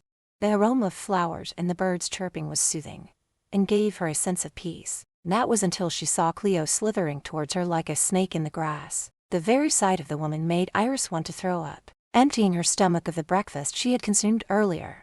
Iris, I need to have a word with you, Cleo said, sitting next to her. I don't want to talk to you, so if you'll excuse me, I'm going in. Standing up went to leave, but Cleo grabbed her arm. For your own good, you better listen to me. Iris felt as though Cleo was threatening her. For my own good, what the hell does that mean? I want to warn you about Lucifer. Falling in love with him will only break your heart, but maybe it's too late. You are in love with him. I can see that. Lucifer is so charming and can convince a woman of anything. Why, I bet he has told you that he loves you and that he always will. Oh, honey. He says that to all of us. We had been together for 2 years and I know the score. He has flings on the side, but in the end, he always comes back to me. Iris sat her day back down. No, you're lying. I'm not, and I have proof, Cleo said, an evil grin appearing on her face. She was so looking forward to squashing the other woman's heart. What proof? Iris snapped. Where do you think Lucifer spent last night? Cleo asked, smiling at her. Iris felt her throat closing up and tears spring to her eyes. She didn't want to hear what Cleo was getting at. He was with me having sex, and really hot, wild, rough sex, just the way he likes it. She pulls her top down enough for Iris to see the bite marks and the bruises on her breasts. Iris jumped up, anger washing over her, and she saw red. You lying bitch. Lucifer would never hurt a woman like that. She points to the marks. I made a video. Want to see it? Cleo smirked, pulling out her phone and clicking play handed it to Iris. Iris was appalled as she watched Cleo, and whom she believed to be Lucifer, having sex. At first, she thought maybe it could be Michael, or that maybe the video was made back in Italy. But the time and date flashed across the screen, and she heard Cleo calling out Lucifer's name over and over again as he pounded into her. His eyes were closed, but she knew it was Lucifer, and she only knew that because Lucifer and Michael had one thing different from the other one didn't have. Lucifer came to my room late last night, and we had sex. So you see, dear, you aren't any more special to him than any of us.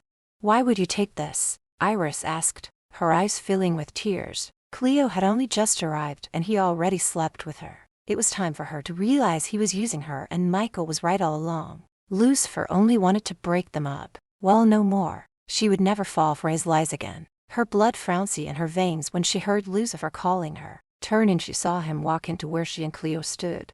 You bastard, she swore at him when he got closer. Lucifer looked over Iris' shoulder, at Cleo, who was smirking, then back to Iris. What lies has this woman been telling you? She glared at him, her chest rising and falling rapidly with every breath she took. No lies, just the truth. How you couldn't wait to jump into bed with her last night. What? No, I didn't. Shut up, Lucifer. I don't want to listen to any more of your lies.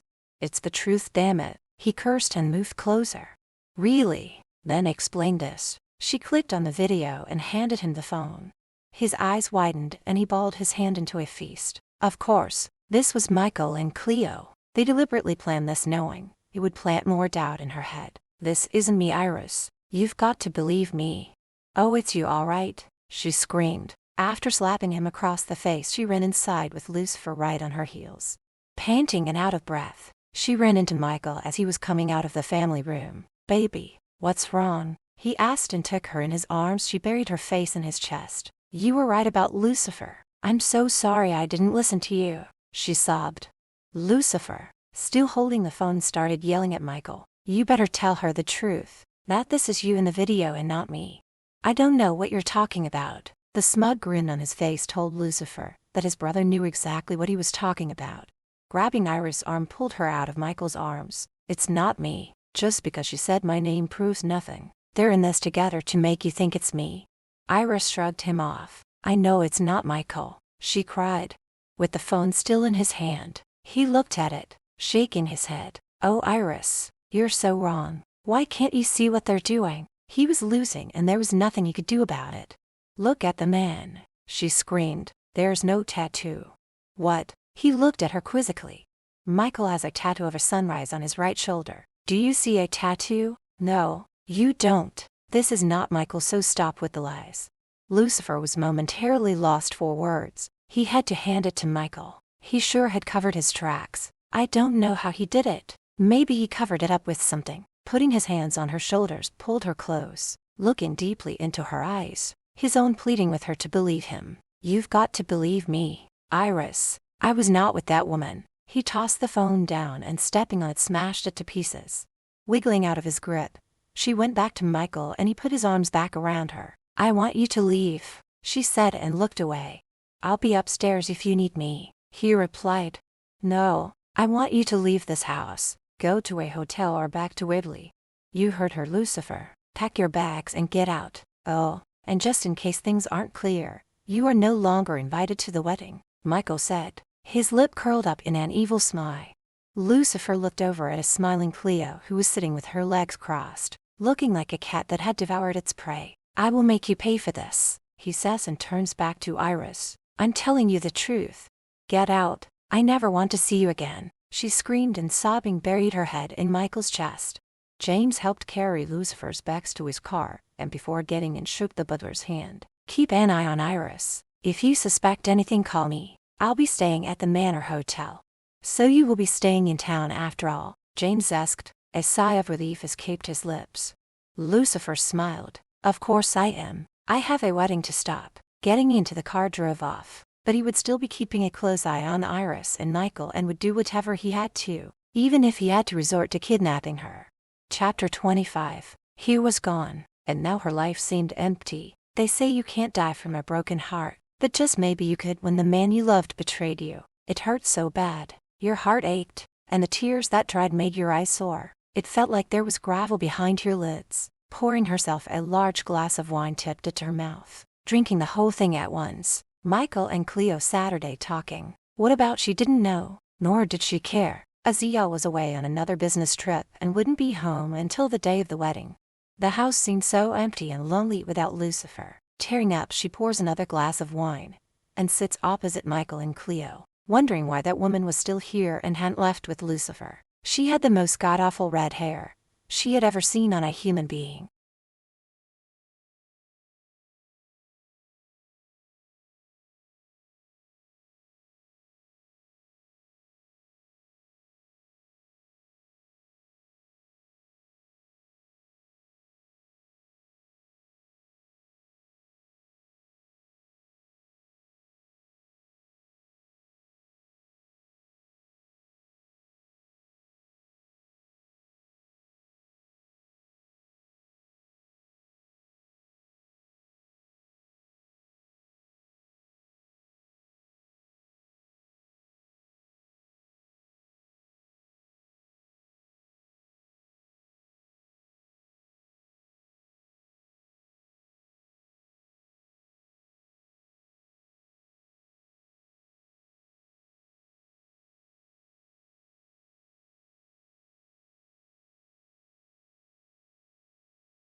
Her breasts were barely covered by the filmy cotton top with a plunging neckline. Okay, so she was quite beautiful, but dressed and acting trashy. And here was Michael, chatting up a storm with her like he was finding her interesting and was enjoying their talk.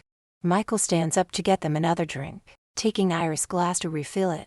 Cleo Saturday watching Iris. She could actually see why Lucifer was infatuated with the girl, a pretty little blonde petite woman who had a certain sex appeal to her. "I am sorry you got hurt by Lucifer, but it's better you find out now, rather than later. Now you and Michael won't have to worry about him trying to break the two of you up." Cleo looks at Michael, a secret look passing between them, one that Iris wasn't aware of. Iris turned her head away. This woman made her sick, and she had no intentions of discussing Lucifer with her or anything for that matter. He hands Iris what was now her third glass of wine, filled to the top. Taking it and thanking Michael gave her the perfect excuse not to answer Cleo. It was getting late, and when Iris stood to go upstairs, she stumbled, almost falling, but Michael caught her in time. "I think you had too much to drink, baby. Here, let me help you to your room." Putting his arm around her waist, guided her upstairs. Glancing back over his shoulder, he winks at Cleo. Changing in the bathroom, she comes staggering out, scolding herself for drinking so much as she made her way over to Michael. "I want that woman out of this house," she says, sitting on the edge of the bed. "Why? She's done nothing wrong." "I don't like her. She's nothing but trash and I want her gone." "Michael," Iris said angrily and stood up. "Either she goes or I go," slurring her words as she spoke.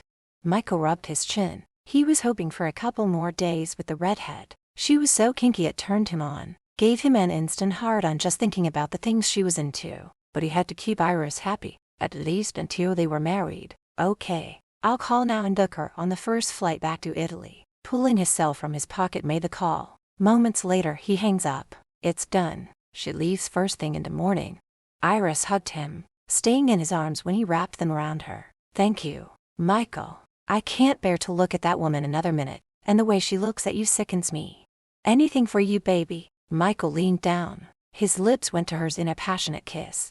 "Michael, please don't," she cried. She knew it was wrong for her not to want him to kiss her. He was going to be her husband, and she needed to think of his feelings and forget about Lucifer.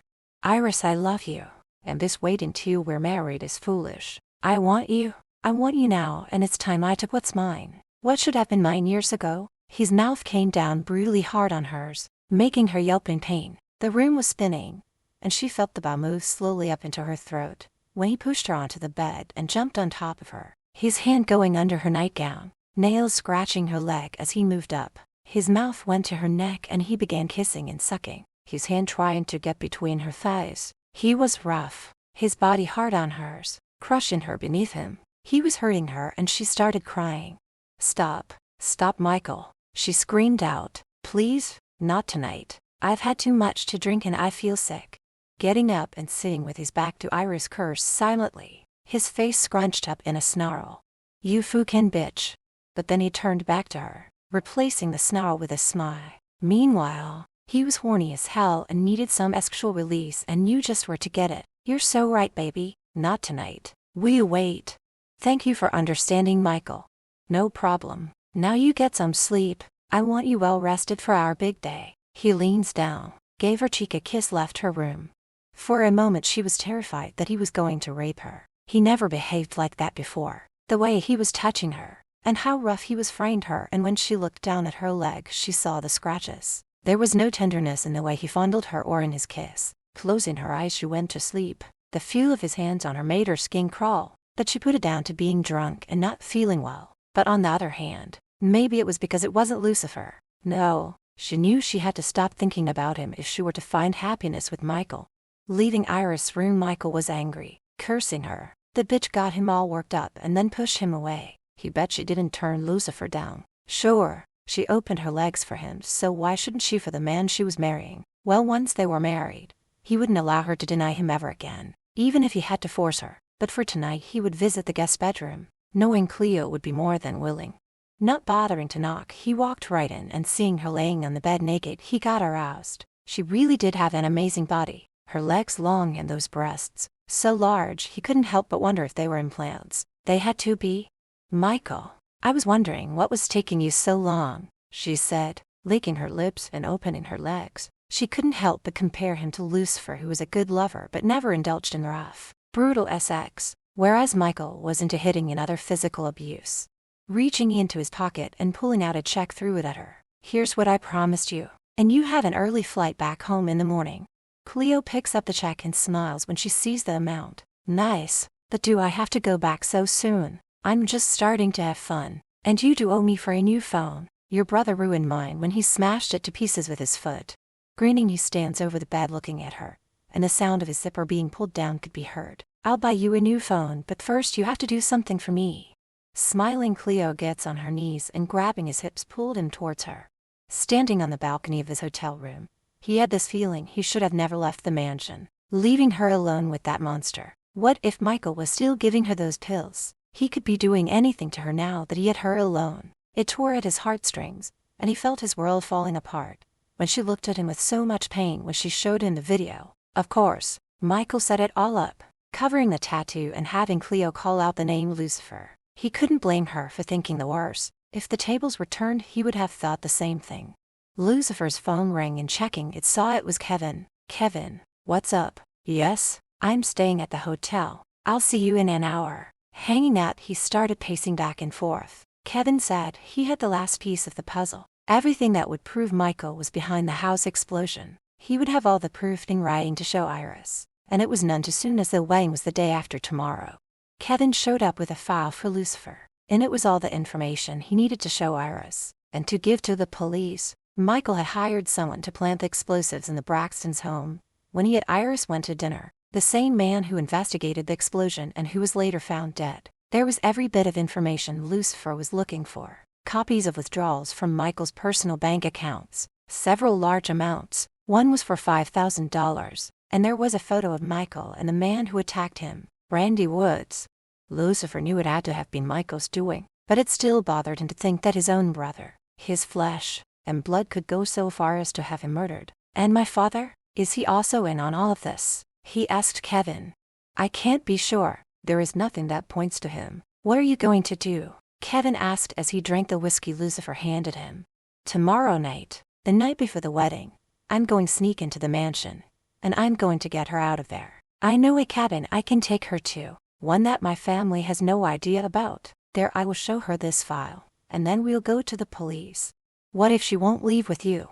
Iris won't have a choice. I'll take her by force in any way I have to. Lucifer didn't want to use force. Not with Iris, but he had to do whatever was necessary to save her. Tomorrow night would be perfect. His father always went to bed early, and knowing Michael, he wouldn't let the fact that he was getting married stop him from going to his club. So it should be easy to go in and take her without anyone stopping him. The only one who might be up and about would be James, but he wouldn't be a problem. Hell, he'd probably hold the door open for him.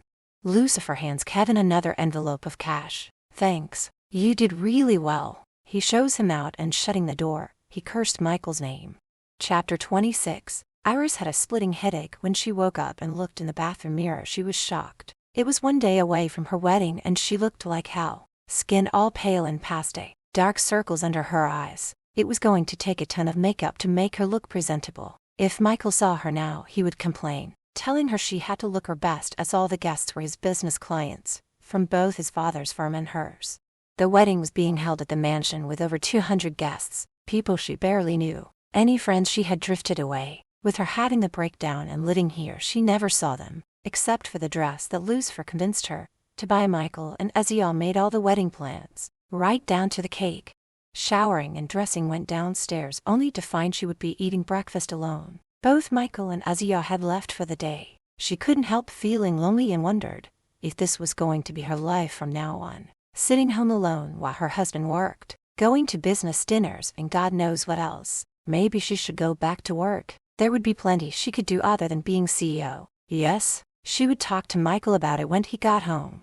The rest of her day was spent by the pool, wanting to stay out of everyone's way. There were so many people coming and going, decorating, bringing in cases of champagne and tons of food. It was to be a grand affair. Michael spared no expense. It was all for show. She wanted a quiet, simple wedding, but no, that wasn't good enough for him.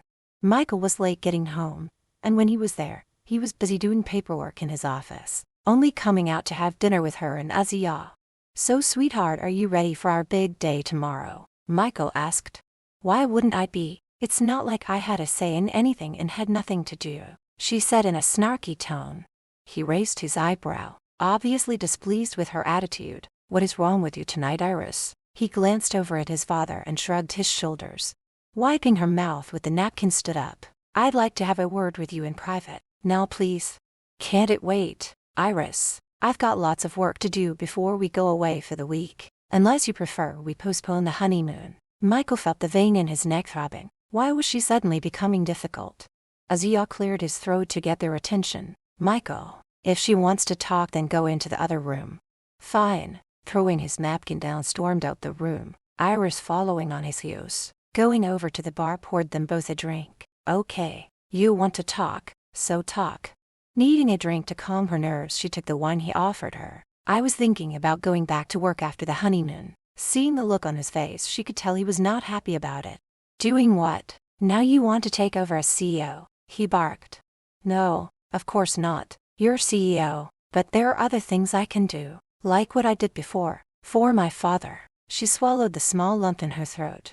Have you gone crazy again? He shouted. Tears sprang to her eyes when he said that last remark, and looking down she whimpered. I am not crazy. She couldn't believe that he would bring up the fact that she had suffered a meltdown and was considered crazy by some. Realizing he was going too far, went and touched her face, giving it a gentle stroke. No, you're not, sweetheart, but I can't have my wife working as a secretary for me. What would people think? Finishing her drink, she sat her day down, feeling defeated. Then what am I to do with my time? Pouring her another drink and popping another pill into its Saturday next to her. What if we had a baby? That would give you something to do. He had no intentions of fathering a child, but wasn't about to tell her that. A baby? You want a baby? She asked. He had never said anything about wanting a baby before and found it hard to believe, and she hadn't given it any thought. but maybe that wouldn't be a bad idea. Rubbing her forehead, she was feeling lightheaded, her brain not focusing. If this was how she was feeling, how on earth could she take care of it, baby? Yes, not right now, but we can talk about it after the honeymoon. Are you okay, baby? You look a little sick. I'm tired. I need to lay down. Michael stood and took the empty glass from her and helped her up. Then you better go to bed. After all, we're getting married tomorrow and you need to rest. So, my love, I'll see you when you walk down the aisle. I won't see you in the morning, she asked, starting to sway. No, it's bad luck for the groom to see the bride before the wedding. Giving her a kiss goodnight, watched as she made her way out of the room. Iris changed and crawled into bed and under the covers, hoping she would feel better by tomorrow. Closing her eyes, sleep took her quickly, and she fell into a really deep sleep. Lucifer had spent the day putting his plan into place. First, he went and picked up a few groceries, and took them to the cabin in the woods along with a change of clothes for Iris. It wasn't like he was going to be able to grab some of her own clothes. All he would have time for was to grab her and run. The files were back at the cabin. His gun was tucked inside his waistband behind his back. Now all he had to do was wait until dark and drive to the mansion and hide in the bushes, and wait until Michael left the house. There was no doubt in his mind that his brother would visit the club tonight. It was time to go. Driving there, he hoped he could get her out without any problems. She wouldn't make it easy and he might have to use brute force, something he didn't want to do. He parked his car behind the bushes, a mile from the house, and turned off his lights. It was a good thing his car was black and wouldn't be spotted. 20 minutes later, Michael's red sports car raced past and Lucifer waited a while to make sure he didn't come back. Starting the car, pulled into the driveway and drove around back with his lights off. Getting out, went to the back servants' entrance and thanked God the door was unlocked. Sneaking in, he had to dodge a couple of the staff as they headed to their room in the far wing of the house. After that, it was clear sailing as he made his way to Iris' room. Entering, he saw it was in darkness, and he could hear her breathing as she lay asleep. Creeping over to the bed, Saturday on the edge. Iris, wake up. No response, so he lightly shook her. That bastard drugged you again. I could kill him. Lucifer pulled the covers off her, and grabbing the matching robe to her nightgown, struggled to put it on her.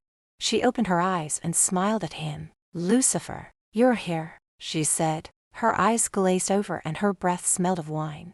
Yeah, I'm here and I'm taking you out of here. He put one arm around his neck and lifted her up into his arms. Iris buried her face in his neck. You smell so good, she murmured softly and started kissing his neck, moving her lips along his neck. He couldn't help staring down at her and smiling as he became aroused. After all, he was a hot-blooded male, and the way she was kissing his neck lit the fire inside him. Damn it, woman, not now, he said as he carried her down the stairs. He let out a sigh of relief when she drifted back to sleep. Otherwise, he might have turned back to her room and made love to her. That is, if she had stayed awake and was willing. He had just gotten to the back door and was about to open it when the light was switched on. He broke out into a cold sweat, thinking it was his father or brother, but then he remembered they never stepped foot into the kitchen. Turning slowly, he saw James standing there. His eyes turned somber when he saw the shape Iris was in. What did you do to her? It wasn't me, James. Michael's been drugging her and has been for quite some time now. I'm taking her away, so don't try to stop me. Walking over, James opened the door for Lucifer. I wouldn't dream of it, sir. Lucifer nodded to the man. You never saw me. No, sir, I didn't see anything. Locking the door behind them, James smiled and turning off the lights went back to bed. Lucifer laid Iris down in the back seat of his car and placed a blanket over her. After leaning over and kissing her cheek, jumped into the driver's seat and drove off. He drove for almost an hour when he reached a small cabin in the woods, parking around back so that his car would be hidden from sight, just in case anyone did come by. Iris never woke as he carried her inside, where he removed her robe and laid her down on the bed and under the covers. Her eyes blinked open a couple of times, but she was unable to stay awake. Iris believed she was dreaming, but it seemed so real, and she could smell his scent and taste his skin. With a breathy pant, she moaned at his name, Lucifer. This put a smile on his face. It only proved she still loved him. She was out like a light and he was dead tired, not having slept all night. So stripping down, he climbed into bed, where she moved closer and curled up into his arms. Chapter 27. Before she even opened her eyes, she felt something was wrong. Sitting up, wide-eyed, she looked around the small room. It was very rustic, made of wooden logs, and one window was too small to crawl through. The only thing in the room was a dresser, a closet, and the bed she was in. Fear gripped her very soul and she began to tremble. How did she get here? And who brought her? Seeing her robe, she slipped as quietly out of bed as she could despite the bed making a creaking sound, and she put on her robe. Tiptoeing out, she peeked around and heard the sound of coffee percolating. The smell of burnt toast filled the small cabin. Walking slowly towards the front door, stopped and looking to her left, saw Lucifer tossing the burnt toast into the garbage bin. She gasped, "Lucifer!" Hearing her, he turned. She noticed his shirt was unbuttoned and her heart started racing. "Iris, you're awake. I made coffee, but I'm afraid I didn't do so well with the toast." He went to walk towards her, but stopped when he saw the fury in her eyes and she held up her hand. Don't come any closer. How did I get here? And more so, why am I here?" "You don't remember?" he asked. "If I could remember, I wouldn't have to ask," she sneered. "I brought you here last night, to get you away from that place and the danger you were in. You got quite frisky as I carried you down the stairs. That is until you passed out." Lucifer chuckled. "This isn't funny. You kidnapped me, and right before my wedding. Who in their right mind does something like that? Take me back now," she screamed. Slamming the cup on the counter, he glared at her. "I can't do that. Open your eyes, damn it. Can you not see what Michael is like and what he's doing to you? The man is slowly killing you." Iris' chest hurt from the way it was rising and falling rapidly. With nothing on her feet, she ran to the door and opening it ran as fast as her legs would allow, considering they felt like lead. She could hear Lucifer calling her to stop, but ignoring him she kept running. But moments later she was grabbed from behind. His arms around her waist dragged her back inside, kicking and screaming. "Put me down. Let me go. Not till I get you inside and you've calmed down," saying as he got in the cabin and slammed the door shut with his foot. He then sat her down. As soon as he did, he felt the impact of her fist when she slugged him. Grinning, he rubbed his jaw. "You've got one hell of a right hook, lady. You can't keep me here. They will find us and you go to prison." "I won't be the one going to prison. No. Will you come into the kitchen? Have some coffee and I'll show you proof of what Michael has done." Iris looked towards the door, and knowing she couldn't outrun him, shook her head. She then noticed her feet were cut and bleeding from the gravel. Lucifer also saw and scooped her into his arms, carried her to the kitchen, and sat her down on one of the wooden chairs. "Now look what you've done. I'll clean this up for you." After pouring her a cup of coffee, Lucifer went over to the sink and filled a pan with warm water and grabbed a clean cloth. Sitting opposite her, he grabbed her feet and placed them across his knee. She slipped on her drink, watching him as he cleaned and dried her feet. Then he stood up and went into the other room, coming back with a new pair of socks, and after putting a bandage on her feet, then pulled on the socks. "There, that's better. I'm sorry I punched you." "It was nothing," he said, giving her a smile. "You said you had proof about Michael. Are you going to show me, or were you making it all up?" Picking up a file, he pulled out some papers and handed them to her. "Here is a picture of Michael handing Randy Woods a package, a few days before I was attacked."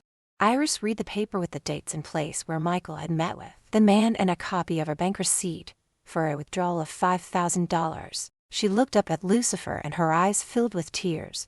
"Oh my God, how could he do this to his own brother?" she cried. Then she looked at the report on the pills that Lucifer claimed Michael has been drugging her with. Her hand flew to her mouth, and she let out a cry of pain and disbelief. She knew then Lucifer was telling the truth. The pills were almost like sleeping pills, except they played havoc with your brain. But the worst part was that after a long period of use, your organs would start shutting down, and within 2 years' time, she would be dead.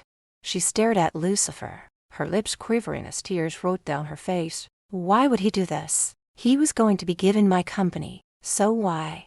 Lucifer went to her side and wrapped his arms around her as she wept. "That I don't know, but we're damn well going to find out. And Iris, I swear on my life, I didn't have sex with Cleo that night. He must have covered the tattoo up with something." Iris stroked his face in a loving gesture. "I believe you. He probably used some of her god-awful makeup. I'm so sorry I doubted you, Lucifer." Lifting her chin up with his fingers so that she had to look at him. "It wasn't your fault. It was the drugs he was feeding you. It may not have been the best time, but it was as if he had no control over his lips or body as he brought it down on Iris' mouth and he pulled her into him. Their bodies melted together as she returned his kiss with as much passion as he was. But then she stopped and looked at the unopened file still on the table. "Wait, what's that one?" She points to it. That was the file on the explosion. They killed her parents and he wasn't sure if she could handle it. Right now she was so fragile, and to be honest with himself, he wanted to get her into bed. It's nothing. Forget it. His mouth attacked hers with a greedy hunger that only she could satisfy, and when she wrapped her arms around his neck, he lifted her up and headed to the bedroom. Laying her down, he slowly peeled off her nightgown. "I love you, Iris. I love you too," she said, and before kissing him removed the diamond from her finger and threw it across the room, ripping his shirt open, buttons popping everywhere. She caressed his chest, moving down to feel how hard he had become, and moaned, wanting him so bad it hurt. "Not so fast, Amor. Let me give you pleasure. I will take my time and show you just how much I love you."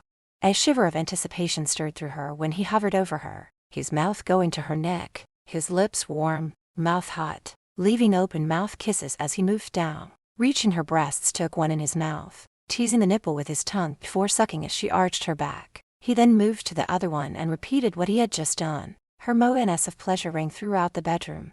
Moving down, he kissed her stomach, leaving tiny love bites along the way, pulling her legs further apart. His mouth went to her sensitive folds, flicking his tongue, parting her plump swollen lips, which were slick and moist. She gasped when his tongue went deep and she started squirming and rocking against him.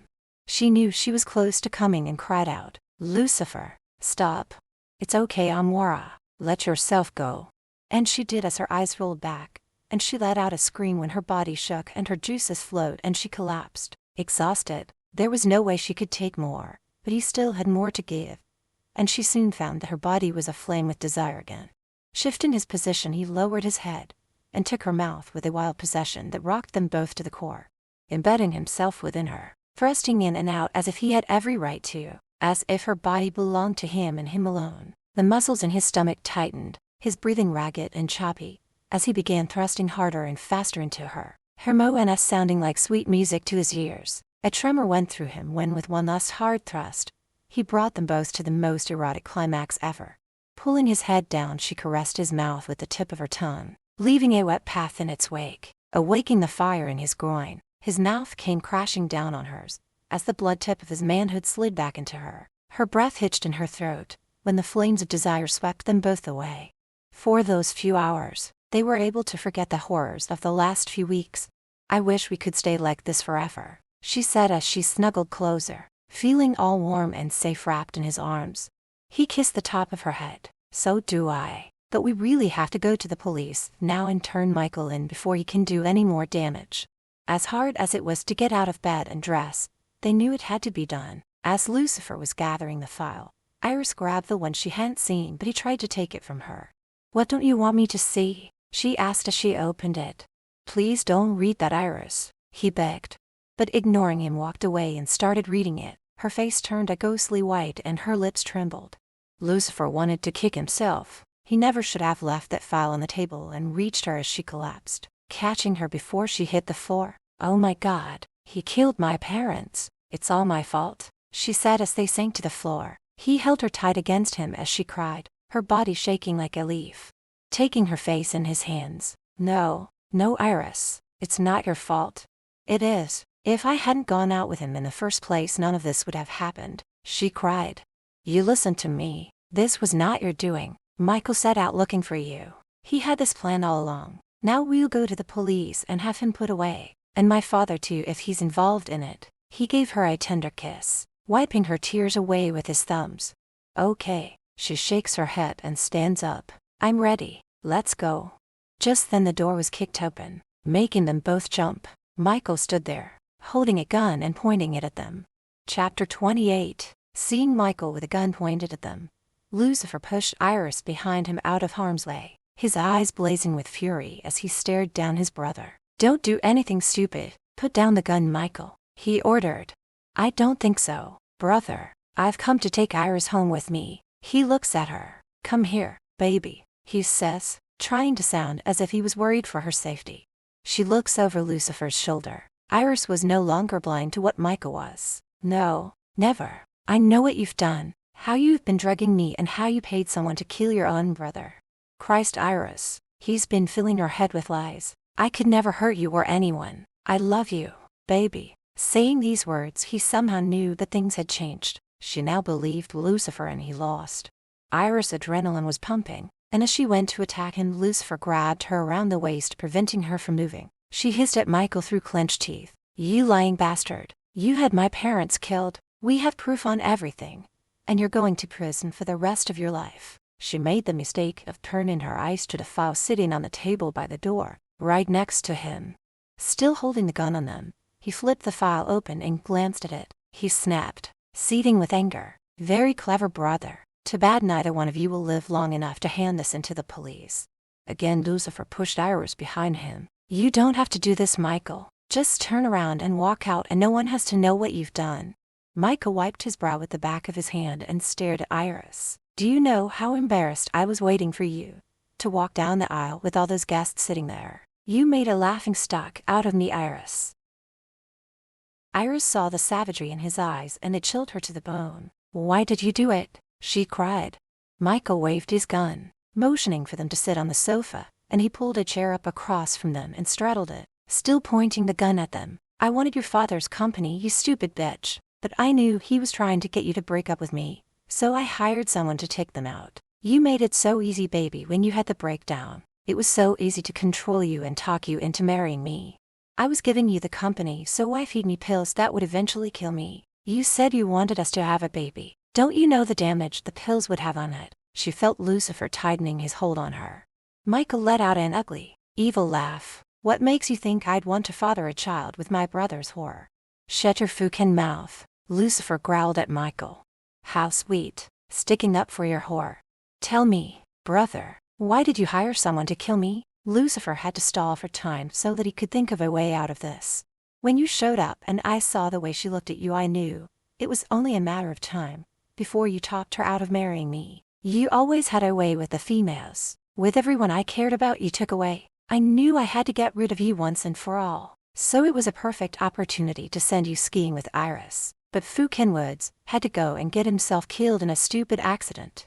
Tell me, Michael, why do you want her company so bad?" Lucifer asked as he looked around for his gun, which was on the kitchen counter. There was no way he'd be able to get to it, and seeing that Michael was in the sharing mood, it gave him more time to come up with a plan. "Father was the one who suggested I marry Iris. He wanted for both companies to merge as one, but then we found out that old man put a clause in his will that his company can never do business with us. But once we were married and it was put in my name, then I could overrule the clause, and we would be the world's richest man. My God, the money and the power. You have no idea, Lucifer. So our father is a part of this," Lucifer said with so much bitterness that he could taste the hate he felt for both of them. "No, he's too weak for the dirty stuff. All he knows is that I've been giving Iris pills, but he didn't know they would kill her, just that it would make her more, shall we say, obediently. Why did you want me, Dad? I was going to be your wife and the company would have been yours anyway." Michael stood up and kicked the chair away, his anger exploding as he waved the gun at her. "I didn't want to be trapped in a marriage with you. You bore me, Iris. Your sweet, innocent girl act made me sick. Someone like you could never satisfy me. I need a woman who likes it hard and rough. Fu K, if I were to slap you once you'd start crying like a baby." Lucifer stood, pulling her behind him, edging his way closer to the kitchen. "How did you find us? No one knows about this cabin." "Oh please, Lucifer. You weren't the only one who brought girls here when we were kids. I didn't think about this place at first. It took a while, but then it dawned on me. Where would Lucifer go if he didn't want anyone to find him with a chick? And here we are." Lucifer kept Iris behind him as he took another step. He felt her body trembling against his. "What are you going to do?" "Well, since you made a mess of my plan, I've had to come up with a new one." "Yeah, and what's that?" Lucifer hissed, taking another small step. Michael laughed. "Once I found out you kidnapped the woman I love, I came looking for you. In the meantime, after you broke into my home and forced Iris to go with you and you tried to convince her to stay, telling her if you couldn't have her then neither could I. But being she's in love with me, fought off your advances and tried to escape, and realizing you could never have her, shot her in a fit of jealous rage. Unfortunately, I got here just as she was shot, and when you were about to shoot her a second time, I fired my gun, shooting you dead." "You won't get away with this, Michael," Lucifer shouted. "Don't you think the police will notice that both Iris and I have been shot with the same gun? Your gun." "But it won't be. Iris will be shot with your gun, Lucifer. The very one that's sitting on the counter. The one you're trying to get to. Did you really think I wouldn't notice what you were up to? Now get back over here, both of you," he shouted. Lucifer and Iris moved to where Michael pointed and watched as he went and grabbed the other gun. Iris started crying and begging, "Please, Michael, you don't have to do this. Let Lucifer go and I'll come with you. We can get married, and you can do whatever you want with the company, and I'll be whatever kind of wife you want." "Shut the fuck up, bitch. I don't want you. I never did. God, you are as crazy now as you were a year ago." He rubbed his forehead and broke out in a sweat. "Enough of this. It's time to end it all now." He raised his gun, pointing it at Lucifer's chest. "Wait." Lucifer held up his hand. "You can't get away with this. All the proof is written down and the cops will know everything." Michael picked up the file and sneered. "I can burn this, brother. No one will know. Now I will have to shoot you first since you will be the most trouble. Then, my dear, you will be next," saying as he looked at Iris. "That's not the only copy," Lucifer shouted out. Michael stopped and stared at him. "You're bluffing." His eyes stared into Lucifer's, trying to see if he could see the truth in them, but as always he was hard to read. "Am I? Are you willing to take that chance? The way I see it, you're screwed unless you turn and walk away. I swear we won't say anything. I'll take Iris back to Italy. She'll give you her company, and you'll never see or hear from us again." Michael seemed to be thinking it over, using the butt of his gun to scratch his temple. "How stupid do you think I am? No, this is the only copy." He aims the gun at Lucifer's chest. "I really didn't want it to end this way. Iris was to have a slow, painless death, but thanks to you that's no longer possible." "Fucking painless. How is having your life drained out of you painless?" Lucifer growled. He was getting ready to tackle Michael. It was the only thing he could do, hoping it would catch him off guard. But before he could, Michael pulled the trigger, and at that precise moment, Iris pushed him out of the way. The bullet hit her in the chest, and she fell backward as Lucifer let out a blood-curdling scream. Catching her in his arms, they sank to the floor. His tears fell as he held her, his hand adding pressure to the wound. He looked up at Michael. "You bastard." Lucifer looks down at Iris. "I have always loved you." Looking back at him, her eyes filled with tears. The pain caused her voice to hitch in her throat as she tried to speak. "I love you. You've always been the one, the only one." "How touching. Now say your goodbyes, brother." Michael aims the gun, his finger about to pull the trigger when a shot rang out. Lucifer's head snapped up, and saw the look of pure horror on Michael's face, as his hand went to his chest. Moving it away, stared at the blood on his hand. Then he dropped to his knees and within seconds was dead. Both Lucifer and Iris turned their heads to the shooter. Chapter 29. Azia dropped his gun and rushed to Michael's side. Getting down, he cradled him in his arms, rocking back and forth as he sobbed, his tears falling freely. "I'm so sorry. Oh God, forgive me," he wailed. Lucifer and Iris looked at each other. They couldn't believe what had just happened. James appeared and, glancing over at them, went over to Azia and checked Michael for a pulse. Giving Azia a look of sorrow and regret, shook his head. "He's gone, sir." Getting up, goes over to Iris, and getting on his knees, pulled out his handkerchief and placed it under Lucifer's hand. "Keep the pressure on it. James, call for help," he ordered. "The police are on their way," saying as he pulls out his phone and calls for the ambulance. "Miss Braxton, you're going to be okay, miss. Just hang in there. Help is coming." He then goes back over to Azia, who refused to let Michael go. Seeing Iris drifting away, Lucifer keeps her talking, his tears falling as he held her. "Stay with me, Amora." "Lucifer, I want you to know that whatever happens, I'm so glad we had this time. You are my first, and my last." Her body shook when she coughed. Her eyes glazed over. "Don't you even think of giving Iris. Do you hear me? You're going to pull through this and I'll take you away from here." He leans over, kissing her. There was no way he was going to lose her, and he wouldn't let her give up. "You saved my life, father," Lucifer said as he looked at Azia. Azia glared angrily at him, his next words cutting through Lucifer like a knife, letting him know that even now his father still hated him. "This is all your fault that my son is dead." "My fault? How? If you had just stayed away, Michael would still be alive. None of this would have happened." Lucifer didn't want to argue with his father right now, not with Iris being hurt, but his own anger rose and he lashed out. "And if I hadn't come back, Iris would be dead in a couple of years. But that was probably your plan, to get rid of her so you and Michael could take her company." Aziel looked over at Iris, acknowledging her for the first time. A look of regret crossed his face and he shook his head. I had no idea what he was doing, that he was trying to kill her.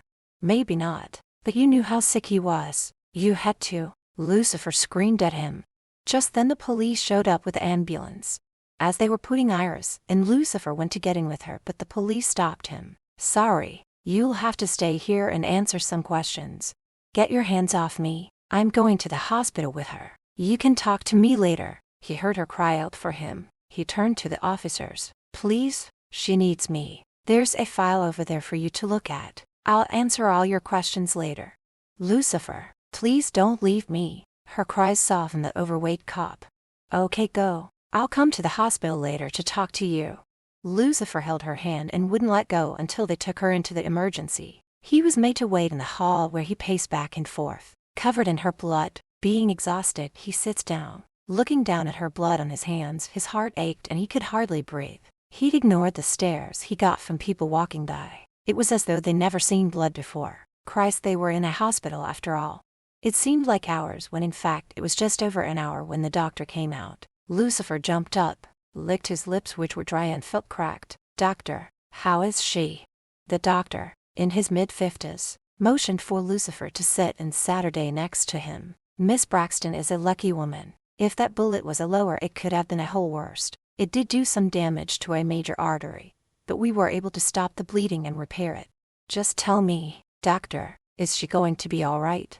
Yes, she will make a full recovery. Now she'll have to spend a few days here. Then when she's released, several days in bed will be recommended. Lucifer held his head in his hands. Relief swept through him as a tear fell down his face. Thank God. I was so afraid of losing her. He looked up at the doctor and stood up. I want to see her now. They're just finishing up with Miss Braxton, so if you want to wash up a bit then you can go in. Lucifer went into the washroom and took one look at himself in the mirror. He looked like hell. Eyes all bloodshot. Specks of blood on his face and his hands. Washing off, he ran his hands through his hair, trying to make himself presentable. Taking a deep breath, he entered the room where Iris laid. Her slender body seemed so small in the bed. Going over, he pulls a chair over. Sitting, he takes her hand in his and kisses it. One hand moves her hair from her face, which was so pale, as white as the sheet that covered her. I'm here, Amor. Lucifer. Her voice barely a whisper when she opened her eyes and sees him. She tries to sit up but cries out in pain. No, don't move, he says, his hands stopping her from moving. The doctor says you're going to be okay, just a little sore for a while. Oh, Iris, you saved my life, took a bullet from me. What were you thinking? Reaching her hand up, webbed the growth of hair on his face. You would have done the same for me. In a heartbeat, he answered, wiping her tears away. Michael's dead. He was your brother, Lucifer. I'm so sorry. Don't be. It's done and now he can never hurt you again. That's all I care about. He could see how she was fighting sleep. Go to sleep now. I'm afraid too. Why? I'm afraid that when I wake up you won't be here. I'm not going anywhere. I will be right here by your side, he said. Then standing up, he leaned down, his kiss soft and tender, wanting to kiss her with more passion, but knew she was too fragile and didn't want to hurt her. You promise you won't leave? She yawned. I promise. Moments later she was asleep, and he sat her back down holding her hand and rested his head on the bed. Lucifer must have slept for hours. When he woke, his neck was stiff and had a kink in it, so he tried rubbing it to relieve the pain. The door opened and James walked in carrying a small bag and some flowers. Sarah, how is she? He asked, walking over to the other side of the bed. Iris is going to be all right, just needs a lot of bed rest. The flowers, she'll love them, thanks. They're her favorite, from the garden. I was hoping they would cheer her up. And you, sir, how are you holding up? Me, he scoffed. I'm not the one who got shot and could have died. What happened after I left last night? Did father say anything? Sarah, the police took your father's statement, took the file and said they would be coming by to get your statement as well as Miss Braxton. James, how did you two know where to find us? That was a question which he's been wondering about since it all went down. When your brother left the mansion, I saw him take his gun from the safe. I went to your father and told him what I suspected, how he was drugging her, which turns out he knew about. I also told him Michael had a gun and I was afraid he was going to do something terrible. Your father has put up with a lot with Michael, and covered up all the bad things he's done over the years. I believe he finally realized how sick and dangerous he was. About that time. But how did you find us? I've always known about your secret hideaway. It was my job to keep an eye on you both. And I followed you once when you were young and took a young lady there. And after some digging found out you had secretly bought the cabin. I guess that's where you would have taken her. Thank you, James.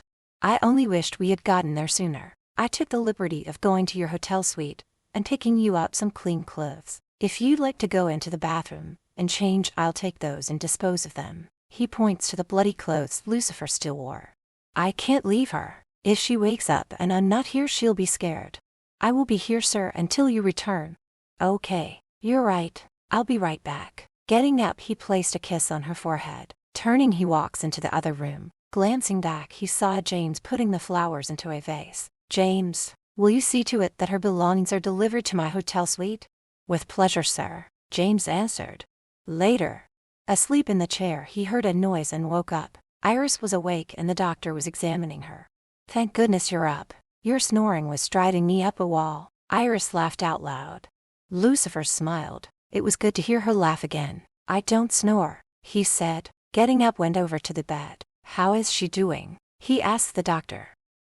She's doing really good. So good, in fact, I will be sending her home tomorrow. As long as Miss Braxton stays in bed and has someone taking care of her. I will be taking on that job, Lucifer said, taking her hand and giving it a light squeeze. A little later, a nurse came in to change her dressing. Lucifer, why don't you go and get something to eat? No, I'm not leaving your side. Iris chewed on her bottom lip. She did not want him to see the scar that the bullet had left. I don't want you to see it. Why? Oh God, Iris, it's not going to bother me. Please go. So he gave in, knowing she was feeling insecure about the scar, though he wanted to assure her that nothing would turn him off from loving her or her body. The truth was, he was starving. He hadn't eaten since that morning, so he went down to the cafeteria and had the special of the day, and it turned out to be not half bad. Those 2 days proved to be busy. With the extra tests she had to endure because of the pills she was given, her kidneys and liver were checked, and her heart and several other tests were done, had left her tired and exhausted. And having to relive the shooting when giving her statement was too much for her, and she fell into a deep sleep for hours, and he never left her side. Azia showed up with a down-scene red roses for her. What are you doing here? Lucifer snapped. Ignoring his question, looked down at Iris, who was sleeping. How is she doing? She's going to live. No thanks to you. I never wanted for Iris to get hurt. I actually like the girl. If I had known what Michael was planning, I would have stopped him. Lucifer scoffed. It was your idea for him to marry Iris to get her company, so don't give me a sob story about how you didn't know.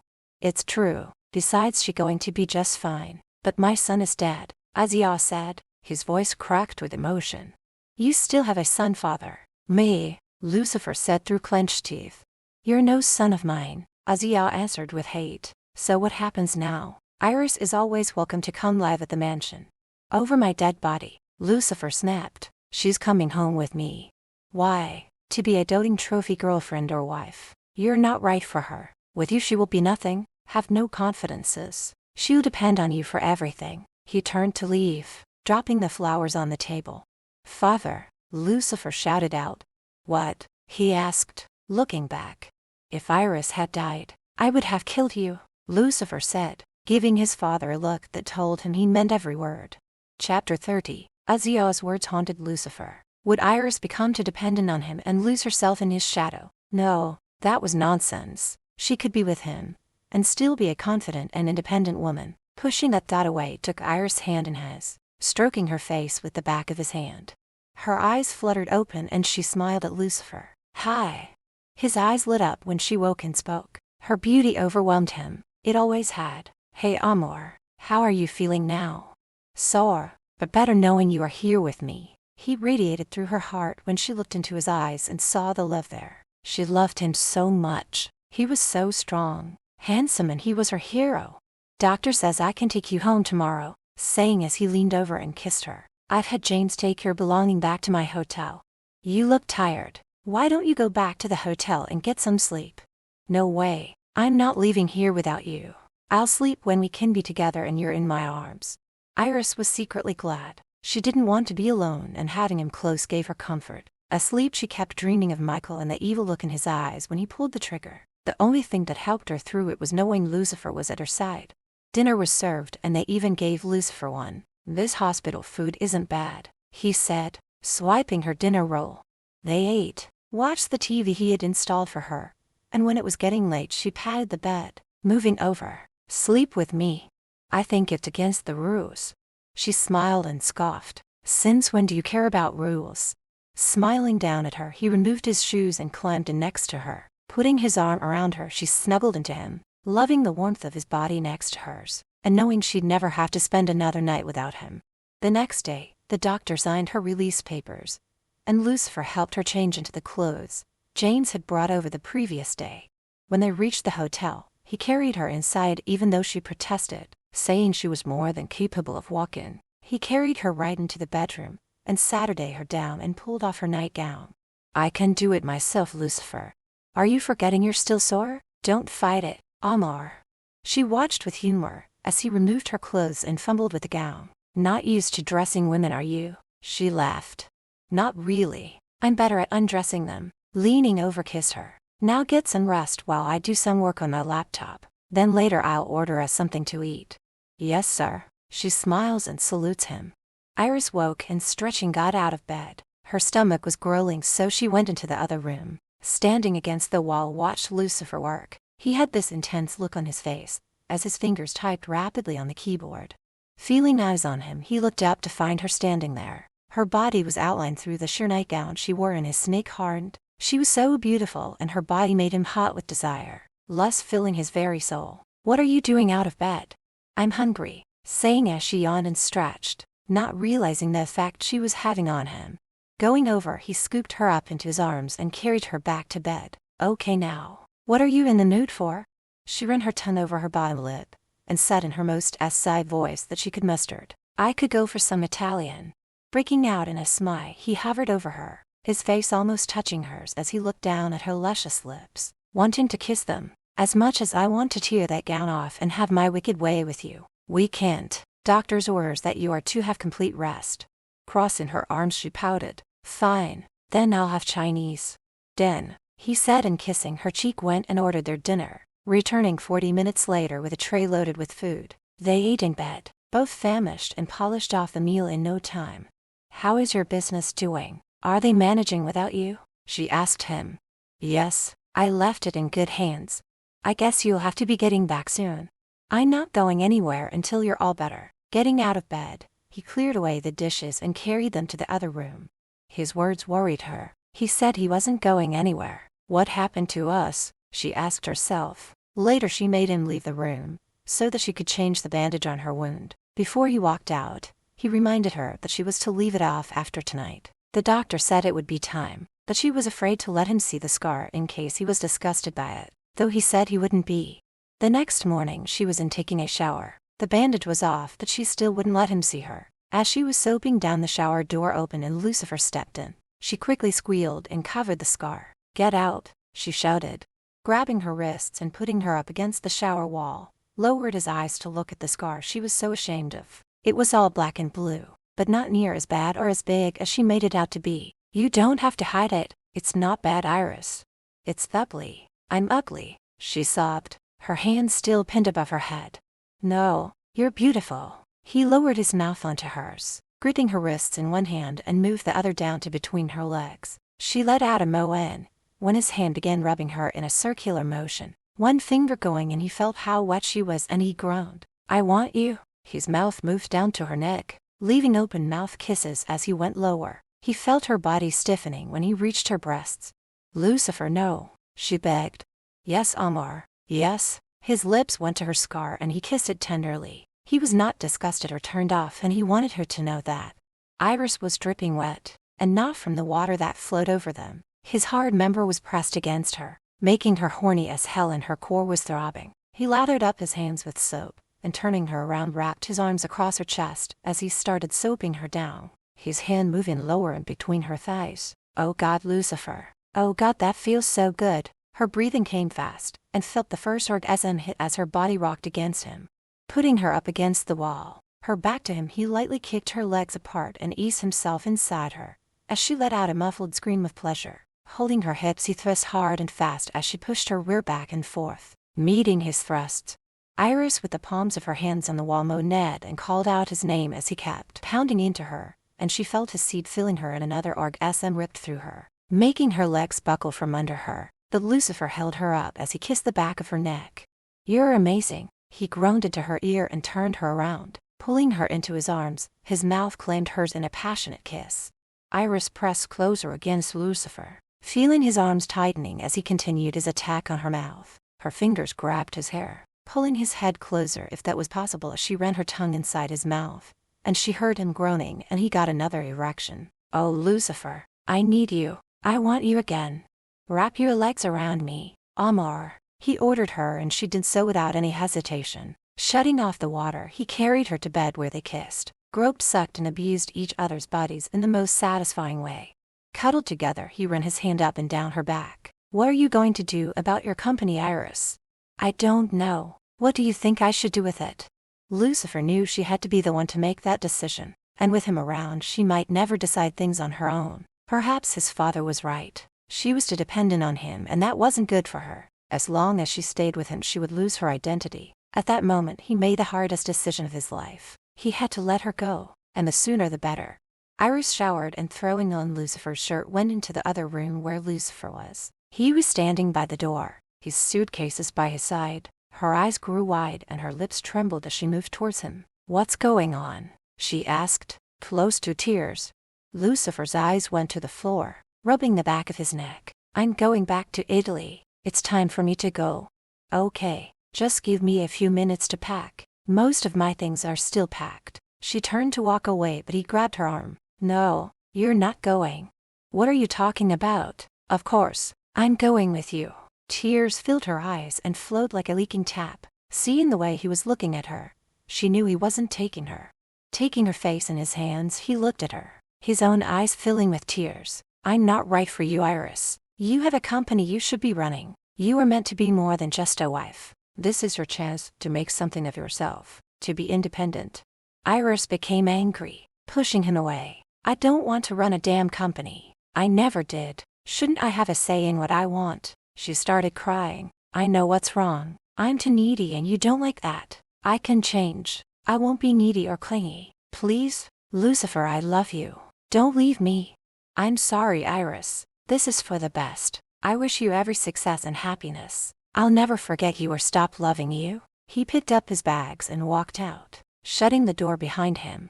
She stared at the door. This was a bad dream, she thought. I'll wake up any minute and find Lucifer laying next to me. But it wasn't a dream, she realized, and falling to her knees wept. Her heart was broken, shattered and crushed beyond repair. He had lied to her, said he'd always be here for her, but now he was gone.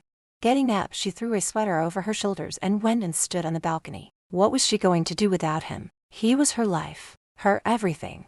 Chapter 31. Iris was in shock. She couldn't believe Lucifer had left her. Not after saying he loved her. For 2 days she lay on a sofa, not eating, barely sleeping. All she could do was cry. Eyes were swollen from crying, and her heart felt as though someone had reached in and tore it right out of her chest, leaving an empty hole in its place.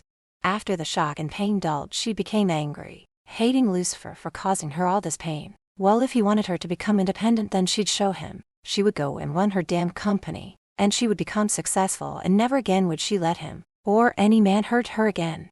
The next morning she showered and changed, and dressing in a black pencil skirt, a pink silk blouse, and a jacket, she put her hair up into a ponytail, and wore very little makeup. Checking herself in the mirror, nodded in approval. Yes, she looked every bit the businesswoman. Her heels clicked on the floor of her office building. People turned to stare at her as she walked past. She could hear them whispering, but not what they were saying, that it probably was about all that had happened to her parents and herself. With her head held high, she walked into her father's old office, which would now be hers. Stephen Witt looked up from the desk and immediately stood up, moving aside. "Miss Braxton, glad to have you back."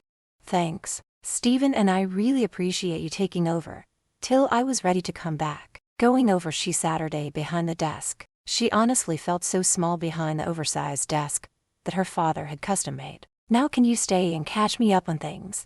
"It'll be my pleasure, Miss Braxton." Stephen, We've known each other for years. Please, call me Iris. That morning was spent getting acquainted with the staff and going over several contracts and their clients. At lunch, Stephen invited her to go to lunch with him and his nephew who worked in accounts, but she declined. Instead, grabbed a muffin and coffee from the break room. It was after 6 and everyone had gone home for the night to their families, but Iris had no one to go home to. Not that she had a home, as she was still staying in the hotel suite, and it was lonely there without Lucifer, so she stayed, working till almost midnight. Back at the hotel, she changed into her nightgown, and then made a salad and poured a glass of wine. Sitting on the sofa, she hardly touched her salad but polished off another glass of wine. Closing her eyes, she felt a lump forming in the back of her throat. When Lucifer invaded her thoughts, she missed him so much and wondered if he thought about her. For the next 3 weeks, she went to work early, being the first to arrive and the last one to leave. Stephen's nephew made every excuse he could to come to see her. He was around her age and quite handsome. Miss Braxton. Call me Iris. Thomas, she told him. There's a party coming up this Saturday for one of our clients. I was wondering if you'd care to go with me. I don't think I'll be going, she replied. But Iris, you really should go. Ty Haven is one of your top clients. You should put in an appearance. I guess you're right. All right, I'll go with you, but I won't be staying long. Thomas was beaming from ear to ear. Great, I'll pick you up around 8 o'clock. Smiling, he left her office. Saturday night she wore a black dress, heels, and let her hair hang down, and judging from the look on Thomas's face, he was pleased. At the party, he handed her a glass of champagne, and was attentive to her the whole night, telling her how beautiful she looked. She had to admit, he was very charming, and the fact that he was gorgeous didn't hurt. They danced, drank, and he made her laugh, something she hadn't done in quite some time, and it felt good. Later, when he walked her to the door, he took her in his arms. His lips came down on hers, gentle at first, then turned more passionate. No, stop. She pushed him away. It wasn't that she didn't like him, it was because when she kissed him back, all she could think about was Lucifer, his lips, his arms. I'm sorry, I can't, she cried. Thomas looked hurt. Is it because of that Siciliano guy? Of what Michael did to you? Iris shakes her head. Not Michael, someone else. I'm sorry, Thomas. Good night. Turning, she entered her suite and closing the door leaned against it. And again the tears fell. Was she ever going to get over him? She asked herself as she went into the bedroom and changed into her nightgown. 6 weeks had passed and no word from Lucifer. Not that she was expecting to hear from him. Iris and Stephen were finishing up some reports. It was after 6 o'clock and she apologized for keeping him late. When he was walking out the door, he stopped and cleared his throat to get her attention. You're doing a great job, Iris. Your father would be very proud of you. Thank you, Stephen. Good night. After the disastrous date with Thomas and having bruised his male ego, he never bothered her again, though he was always polite. But she was okay with that. It was Lucifer she wanted, no one else. Just as she was done eating her dinner, there was a knock at the door and she looked at the clock. It was just past 10 at night. Peeking through the peephole and seeing it was James, she almost felt like jumping up and down in excitement. Flinging open the door, she greeted him with a big smile. James, come in. It's so good seeing you again. I'll make us some tea. She saw he was carrying a small box. What's with the box? James placed it on the table and followed her into the tiny kitchen and Saturday while she started making the hot beverage. It's a few of your things that were left behind at the mansion. Oh, well, I'll look at it later. Right now I want to talk with you. I've missed you. James, how have you been? I'm good, miss. They talked for over an hour over tea and coffee cake. As he was getting ready to leave, he points to the box. Let me know if anything is missing. Iris went over and lifted the lid. Inside was some photos, a couple of sweaters and some earrings. Underneath all that was a leather jacket. Taking it out, a tear fell down her face and she looked at James. It's Lucifer's leather jacket. I'm sorry, miss. I don't know how that got in there. I'll get rid of it for you. Iris clutched it tight to her chest. No, I'll just hang on to it. If you wish. He could see how much pain she was in, and wished that he could do something to make her feel better. Mr. Siciliano has asked me to keep an eye on you, to make sure you're doing all right. Has he asked you to check on me? No, miss. Lucifer, he told her. Her eyes flew to his and widened. You've talked to him. How is he? Her heart started racing like a set of beating drums. To be honest, not good. He doesn't sound like himself. If I were to guess, I'd say he was missing you something awful. I doubt that, James. He's not one who couldn't wait to get away from me. That's not quite true, miss. He left for you. Me. I'm not one to gossip, but I think you have a right to know the truth. Know what, please, James? Tell me. Lucifer's thought he would be standing in your way if he took you with him, and that you would someday regret not running your company and resent him for it. I must get going now. It was nice seeing you, miss. After James had left, she put Lucifer's jacket on and went out onto the balcony. She had mixed emotions, sad that they had lost 2 months together, and angry with him for not talking to her about it. He had no right to make that decision without her. Well, to hell with him. I'm so over him, she thought as she went to bed. But was she? Monday she Saturday behind her desk, drumming her fingers, then picking up her phone called her assistant in. Yes, Miss Braxton, Carrie asked, pen and paper in hand waiting to take notes. Ask Stephen to come in and then call to set up a board meeting. For when? Carrie asked. ASAP, she answered. When her assistant left, she dialed Andy's number. He was the company's lawyer and asked him to drop everything. She needed to see him now. 2 hours later, Iris walked into the boardroom where everyone was waiting, all whispering amongst one another. The only time Iris called an emergency meeting was when there was a problem that needed solving, a problem right away. Iris sat her day and looked at the 10 people who were waiting for her to speak. I've called you in to let you know I'm resigning as CEO. There was an outburst of questions. Why? What will happen to the company? Is it shutting down? All were worried about their jobs and future. Stephen, you have been here the longest. My father trusted you and so do I. I'm appointing you CEO. This is now yours to run the way you see fit. Now I will expect quarterly reports on how things are going. I want to thank everyone for their help and support since I've been here, and you all are getting a raise. Stephen spoke up. When will this take place? 6 months? A year? Iris smiled. No, it starts now. This very second. Stephen was shocked. Things don't move this fast. When everyone had left the boardroom, he followed Iris into her office. Iris, what's going on? Why are you doing this? She sat her day down across from Stephen. This isn't what I want in life. What will you do? I'm moving to Italy to be with the man I love, to live the life I was meant to be living. Now I must get moving. I've got so much to do before I leave. Take care of things for me, and if you ever want to buy me out, I'll consider it. Stephen was bubbling over with joy. He had always wanted to own the company. Why, even before her father's death, the 2 men had discussed that very thing. Yes, Iris, I would very much like that.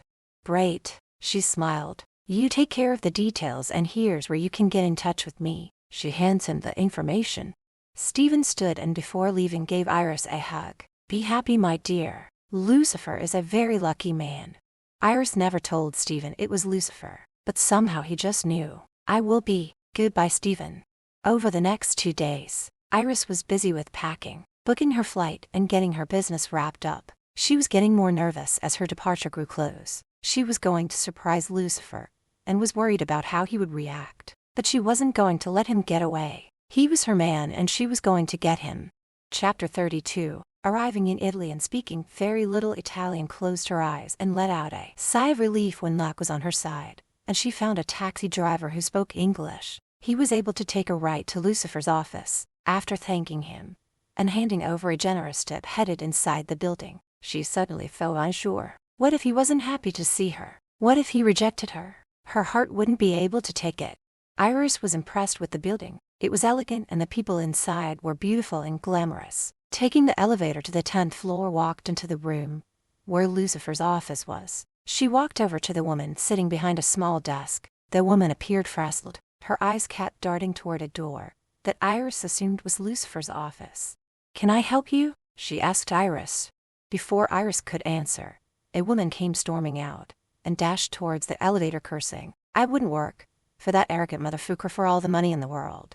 Iris looked at the woman behind the desk, whose name was Mira, and raised an eyebrow. I'm here to see Mr. Siciliano. Are you here for the job? Job? She tilted her head in confusion. Yes, for the personal assistant position, Mira asked, looking at Iris quizzically. Why, yes I am, she replied. May I see your resume? I didn't bring one. Then I'm sorry, miss. I can't let you in. Why don't you come back when you have it? Just then Lucifer's voice boomed over the intercom. Mira, send the next one in, he barked angrily. There's only one, sir, and she doesn't have a resume with her. I don't give a fuck. Now send her in or you can find yourself another job. He then hung up. You can go in, miss. Wow, he sounds like a real grump, Iris said as she looked towards his door. He always has been somewhat of an ass, but he's been worse since he's come back from America. If I were you, miss, I'd turn around and leave as fast as I could. Iris smiled. Oh, I can handle him. Walking over to the door, she took a deep breath before entering. Her heart skipped. Butterflies danced in her stomach when she saw him. His head was down looking at some papers. He didn't even bother to look up. Sit, he growled, pointing to the chair across from him. Still not looking up. So what makes you think you're qualified to work for me? His eyes were still on what he was reading. Iris' lips quivered. Just seeing him again, she wanted to run into his arms. He was even more handsome than she remembered. Though it had only been a couple of months, she was rendered speechless. Unable to answer him, she jumped when he yelled, "Answer me, what are you, deaf?" When Lucifer got no answer, it added to his already bad mood and he looked up. His heart jumped into his throat, and he stood up abruptly when he saw Iris sitting there. Then she arose from her seat. Time stood still as they stared into each other's eyes. "Iris," he said, finding his voice, "what are you doing here?" I'm here for the job," she stammered. "You have a job back in America," he answered. Standing up straight, she summoned the courage to talk back and not flee. "Not anymore. I quit." Lucifer rounded the desk, moving closer to Iris. "Why would you do that?" "Because it's not the life I want for myself. So about that job, will you give it to me?" "No," he answered. Her heart sank and she was so close to tears. "Why not? I'm more than qualified and you know it. I have no doubt about your abilities. I'm sure you are more than qualified." A smirk appeared on his face. "Then why won't you hire me? I have a reputation to uphold. How do you think it would look if I had my wife working for me?" Iris gasped and tears stung her eyes. "Wife?" Lucifer moved so swiftly it took her breath away when he grabbed her face in his hands and his mouth came down hard on hers in a long and passionate kiss, and then with one arm swept everything off his desk, and lifting Iris up Saturday her on the desk, putting his arms around her, his lips on her neck, leaving feathery like kisses up and down. He lowered her down, climbing on top. "Lucifer," she moaned, "I love you." Lifting his head up, he looked down at her. "I love you too. I should never have walked away from you." At that moment the door swung open and Mira, her jaw dropping, "Oh my God, I'm so sorry, sir. I heard a noise and thought you were hurt."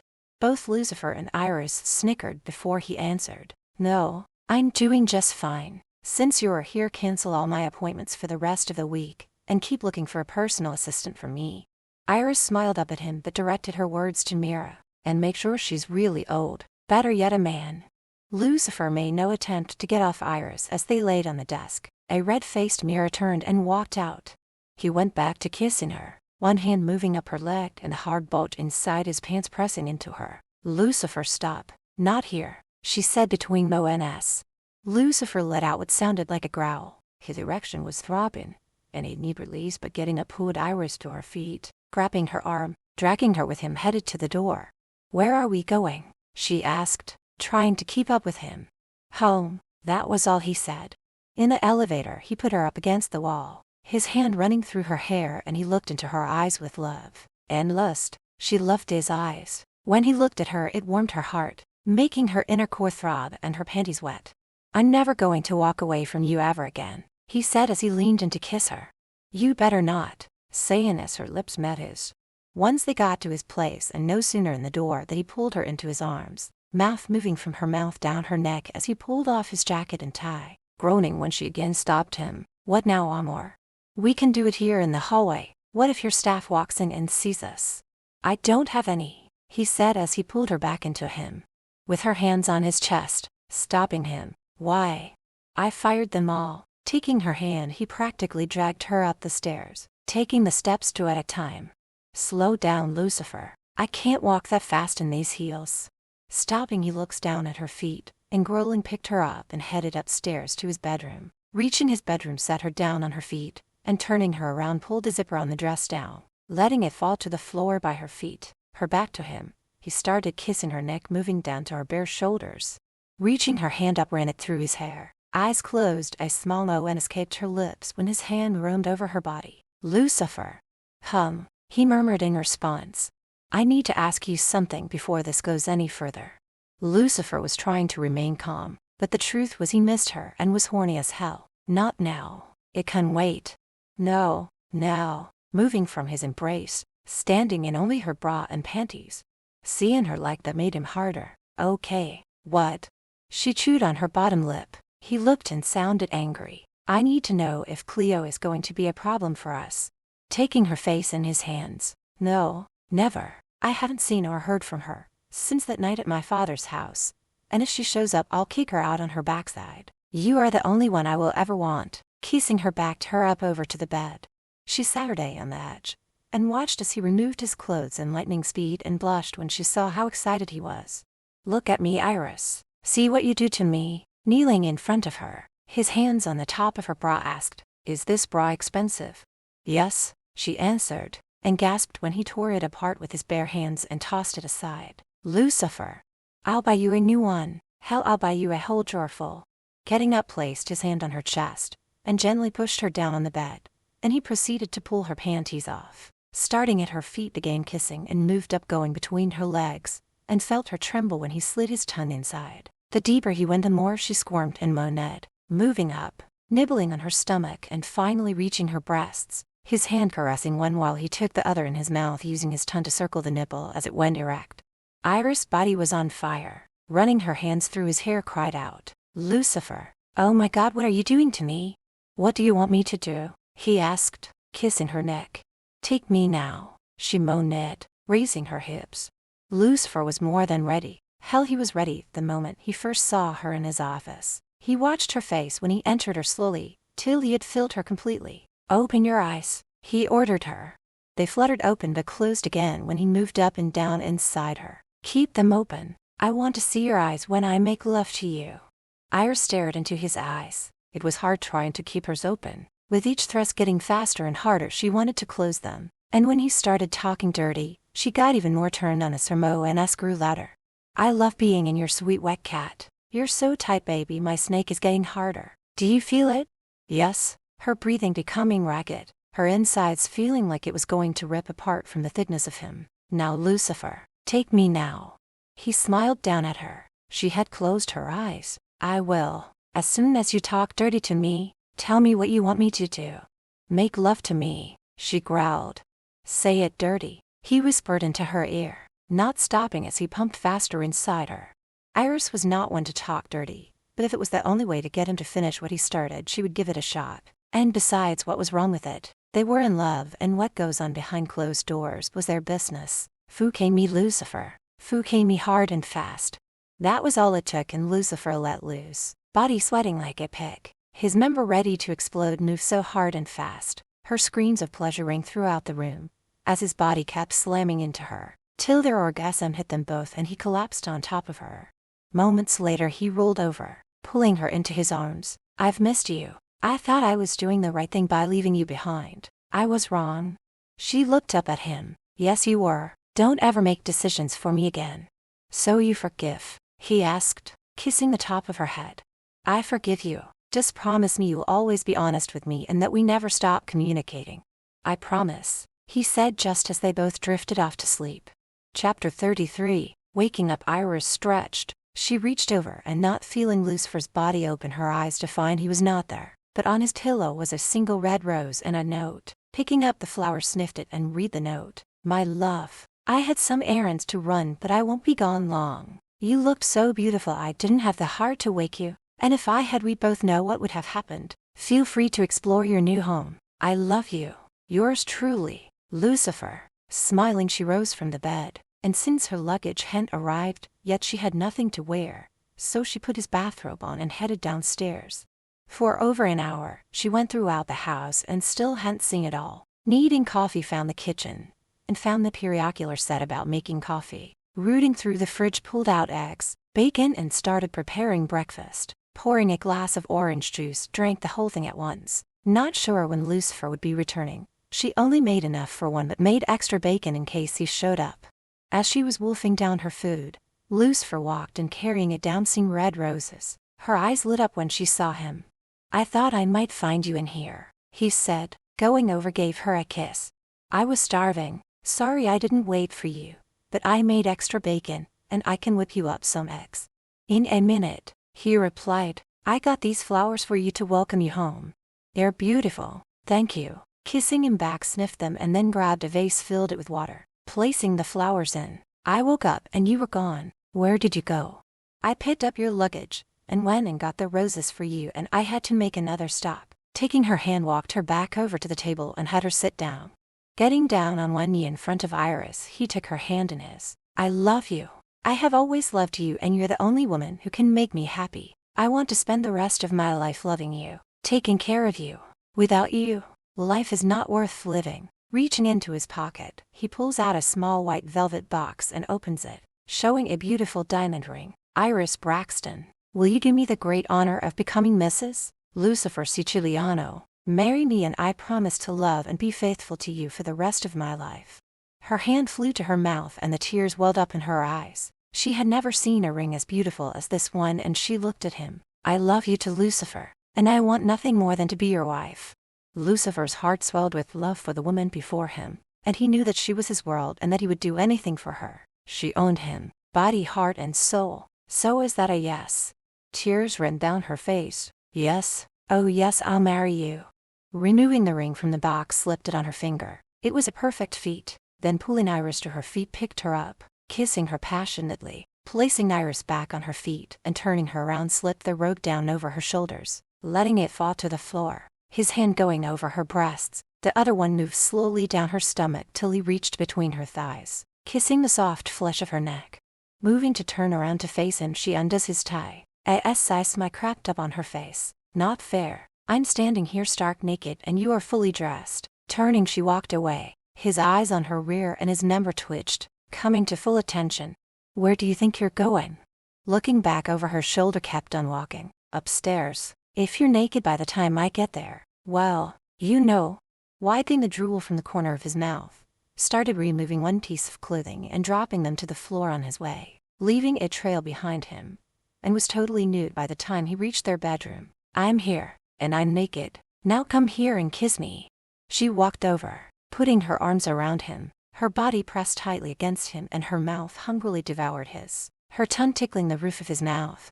Later, as they laid together, basking in the afterglow of their lovemaking, Lucifer couldn't keep his hand from moving over her body. He loved the feel of her skin. It was so velvety soft. She was a woman who took care of the outside as well as the inside of her body. Taking her hand, he looked at the diamond that sparkled almost as much as her eyes. "I don't want to wait to make you my wife. Let's get married right away." Nestling her face in his neck, whispered as she took in his manly scent. "That suits me just fine." Smiling to himself, he moaned when she moved her lips along his neck. "We'll go to the justice of the peace tomorrow." Iris stopped what she was doing to look at him. "Tomorrow? You don't want to? That's not very romantic. I was hoping we could get married in a church."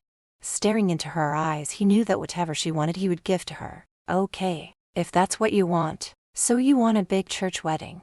She laughed. "No, who would we invite? I will be happy if it's just the two of us. I'll call around and see what I can find." Then rolling her onto her back, made love to her again. It was like he couldn't get enough of her. Lucifer took her to breakfast in town, and there she told him she was going shopping for a dress to wear for the wedding. "I'll go with you," he informed her. Using her finger, she wiped the corner of his mouth that had a spot of jam on it with her finger. "No, you won't. It's bad luck for the groom to see the bride's dress before the wedding." Lucifer was whipped, and he knew it. "If that's what you wish, while you're doing that, I'll find us a church and make the other arrangements." "What other arrangements?" she asked, giving him a curious look.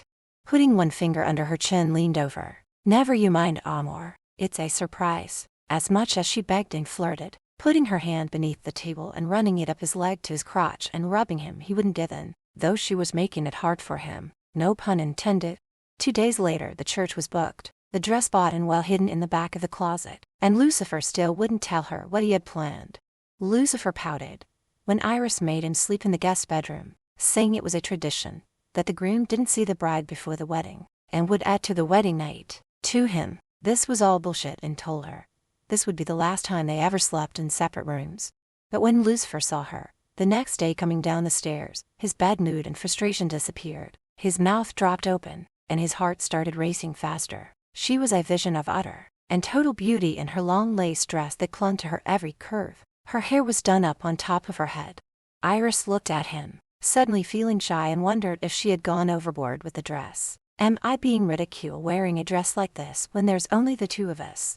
Walking over and putting his hands on her bare shoulders, he smiled at her with love and pride in his eyes. You look amazing in this dress, and no, there's nothing wrong with it. It is our wedding day and you can wear whatever you want. He leaned down, kissing her as he pulled her tight against him. Pulling away, he pulled out a small box from his pocket. A wedding gift for my bride.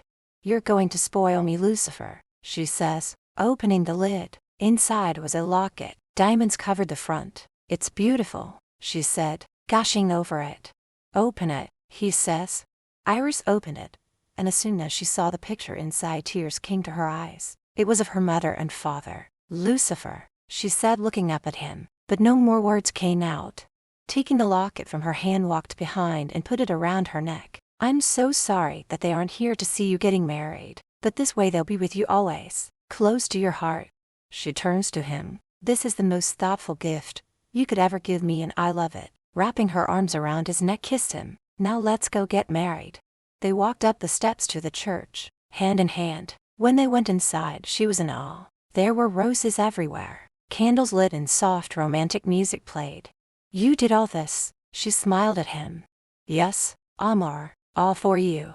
They stood before the priest. Lucifer noticed the frown appear on her face. What's wrong? You look sad. I am so happy, but we don't have a witness. I think we need at least one. Lucifer smiled and looked around. Yeah, you're right. How about him? He turned his head toward the door, and her eyes followed his. Iris let out a squeal of delight when she saw James walking towards them. She ran to him, meeting him halfway, and they hugged. You're here. I can't believe it. I wouldn't miss your special day, Miss Braxton. Iris faced Lucifer. I can't believe you did all this for me. Cupping her face in his hands. Don't you know by now that I'll do anything for you? Now let's get this wedding started. The vows were said, the rings put on, and the kiss lasted so long that the priest had to clear his throat loudly to get them to stop. James shook Lucifer's hand and kissed Iris on the cheek. How long can you stay? She asked him. Lucifer and James looked at each other. Has Mr. Siciliano not told you? Mrs. Siciliano. Tell me what? She looked at Lucifer. He's not going back. James is now working for us. Iris was thrilled. It would be nice having James with them. If it weren't for him, Lucifer wouldn't have known about her and Michael, and God knows what would have happened to her. His arms around her looked lovingly into her eyes. Now I have another surprise for you. What is it? She asked, not knowing if she could handle much more happiness. I've booked us into the honeymoon suite at the Victor Hotel for 2 days. Then it's off to the Caribbean island for a 2-week honeymoon. The Victor Hotel was the most famous hotel in Italy. We're talking 20 grand for a 1-night stay. Iris had heard about this place but never thought she would be staying there. Lucifer, it's amazing. Taking her hand and led her out onto the balcony that overlooked a view of the city and the bright colorful lights that sparkled at night. Music was playing, candles lit, flowers everywhere, and a table was set up with food and champagne. It's all so wonderful, saying as she threw her arms around his neck, but I would have been just as happy to stay home, just the two of us. I'm not done yet, Amor. I have more surprises in store for you. Forgetting about the champagne and food, he scooped Iris up in his arms and carried her to the bedroom. Chapter 34. Laying behind Iris, listening to her breathing, he brushed her hair aside and his lips caressed her neck with kisses. His hand cupped her breast. Wake up, Amor, he whispered in her ear. Iris moaned when she felt his warm breath on her neck, and the feel of his lips as his hand squeezed her breast lightly, running his thumb over her erect nipple. Turning her neck to look at him, their lips locked. Come with me, he said. Taking her hand, led her into the bathroom. The tub, filled for 2, was filled with warm water and bubbles. Candles were lit, and a glass of champagne along with fresh strawberries and fresh whipped cream was on a table next to the tub. Her eyes lit up. Lucifer, how romantic. Ladies first. He motioned for Iris to get in first. He then got in behind her, pulling her back into him, handing her one of the glasses of champagne. "This is lovely," she purred, reaching for a berry and dipping it in the cream, took a bite and then placed it in Lucifer's mouth. After a while, she shifted positions so that she was straddling him, feeding him strawberries and cream, licking the cream from his lips. The more she did this, the more turned on he got, and grabbing her around the waist hoisted her up and lowered her down onto his erection till he was all the way in. Ordering her to ride him, he sucked on her breasts, her breathy pants, and moaness added to his already burning desire to take her. Water splashed onto the floor. "Oh God, yes baby, that's it. Faster honey. Oh yeah." Lucifer grunted and moaned as she rode him hard. He exploded inside her at the very moment she shook from the orgasm that shot through her body. He held her, his hand stroking her back as he moved it up and down slowly, sensually. For 2 days they spent in the honeymoon suite, making love, only stopping to eat. They landed and headed straight to the hotel, where Lucifer had booked the best suite overlooking an amazing view of the water. He had red roses set out in every room and champagne chilling. Lucifer spared no expense, wanting to give Iris a honeymoon to remember. Taking her in his arms, he showered her in kisses, moving down her neck to the soft contour of her shoulders to her collarbone. He worked on undoing the buttons of her blouse. Once that was accomplished, he pulled down her skirt, till she stood only in her bra and panties. Iris felt her panties getting wet, and tore at his shirt, and in her haste ripped it open, exposing his muscular chest. Lucifer felt her warm breath on his chest as her mouth kissed and moved over him. Moving down, she pulls down the zipper on his pants and helped him step out of them. With the flames of desire lit, their core hot and throbbing, he pulls her down to the thick carpeted floor. Not making it to the bedroom, he took her right there, their bodies joining as one as they kissed and clawed at one another. Later, Lucifer had arranged for a horse and carriage ride for the two of them, which took them around part of the island. Seeing it was a warm night, and there was a full moon, they took a midnight stroll along the shoreline. "One more surprise," he said and pointed to the sky. When Iris looked up, a burst of firework flared up, lighting the sky, and how he managed it next was beyond words. A heart-shaped one lit the sky. He took her face in his hands. "You have my heart. It will always be yours." His lips then came down on hers and showed her just how much he loved her. "Are you happy, my love?" Lucifer asked her, his arms around her. "The happiest I've ever been in my whole life." She looks up into his eyes. The love she felt for him warmed her heart. "And you, my husband, are you happy?" "My whole life I've never felt happiness. Had no family, none to speak of anyways. I never knew what it was to love or be loved till now. You complete me. You make me feel like a man, one that is loved. So yes, Amar, I am so very happy." His mouth came down on hers in a kiss that was filled with so much love and passion, it made her toes curl and scalp tingle. 2 weeks were spent sightseeing, dancing, long walks on the beach, and passionate lovemaking. The night before they were to leave for home, they were dining at an outdoor cafe. Lucifer excused himself to use the men's room, leaving her alone outside. She was watching the people dancing in the street. There was some kind of festival going on. Iris was anxious for Lucifer to come back. She was in the mood to dance, to feel his arms around her, when a man walked up to her. He obviously had too much to drink. "Dance with me, sugar," he slurred his words as he grabbed her arm. "No, let go of my arm," she snapped. Ignoring Iris, the man pulled her roughly to her feet. "I said dance with me," he hissed. His grip tightened, causing her to wince in pain, and she cried out, "You're hurting me. Let go." The man released her, when with a pair of hands went around his throat and squeezed. It was Lucifer, and Iris could see his neck turning red and creeping up into his face. His teeth clenched as he hissed at the stranger. The lady said to leave her alone. "Lucifer, stop." She screamed and tried pulling his hands off the man, who was slowly losing consciousness. "Please, Lucifer, stop, you're killing him." The man somehow managed to shove Lucifer, who accidentally bumped into Iris, knocking her to the ground. She let out a yelp of pain when she felt a sharp pain go through her ankle. Forgetting about the man, he rushed to her side and got down on his knees. "Iris, shit, are you okay?" "I'm fine, except for my ankle," she answered in a snarky tone, and he knew she was upset with him. Since her ankle was hurt, he picked her up and carried her. "You plan on carrying me 3 blocks to the hotel?" "Yes." "Look, I know you're mad at me, but Christ, Iris, what did you expect me to do when I saw that man touching you?" There was no way Iris could stay mad at Lucifer. Her tone softened. "You scared me. I thought you were going to kill him." smiling down at her. "I will kill any man who hurts or touches you. I'm sorry I scared you, but I won't apologize for protecting the woman I love." When they reached the hotel, he called the hotel's doctor to come look at her ankle. "Just a mild sprain, Mrs. Siciliano. It'll be fine by tomorrow morning," the doctor told her. Iris was in bed by the time Lucifer came out of the shower wearing only a towel around his waist. Seeing his glistening torso, she felt the pool of wetness between her legs, and when he removed the towel and climbed into bed, her hand reached over under the covers and took hold of his manhood and felt it growing hard in her hands.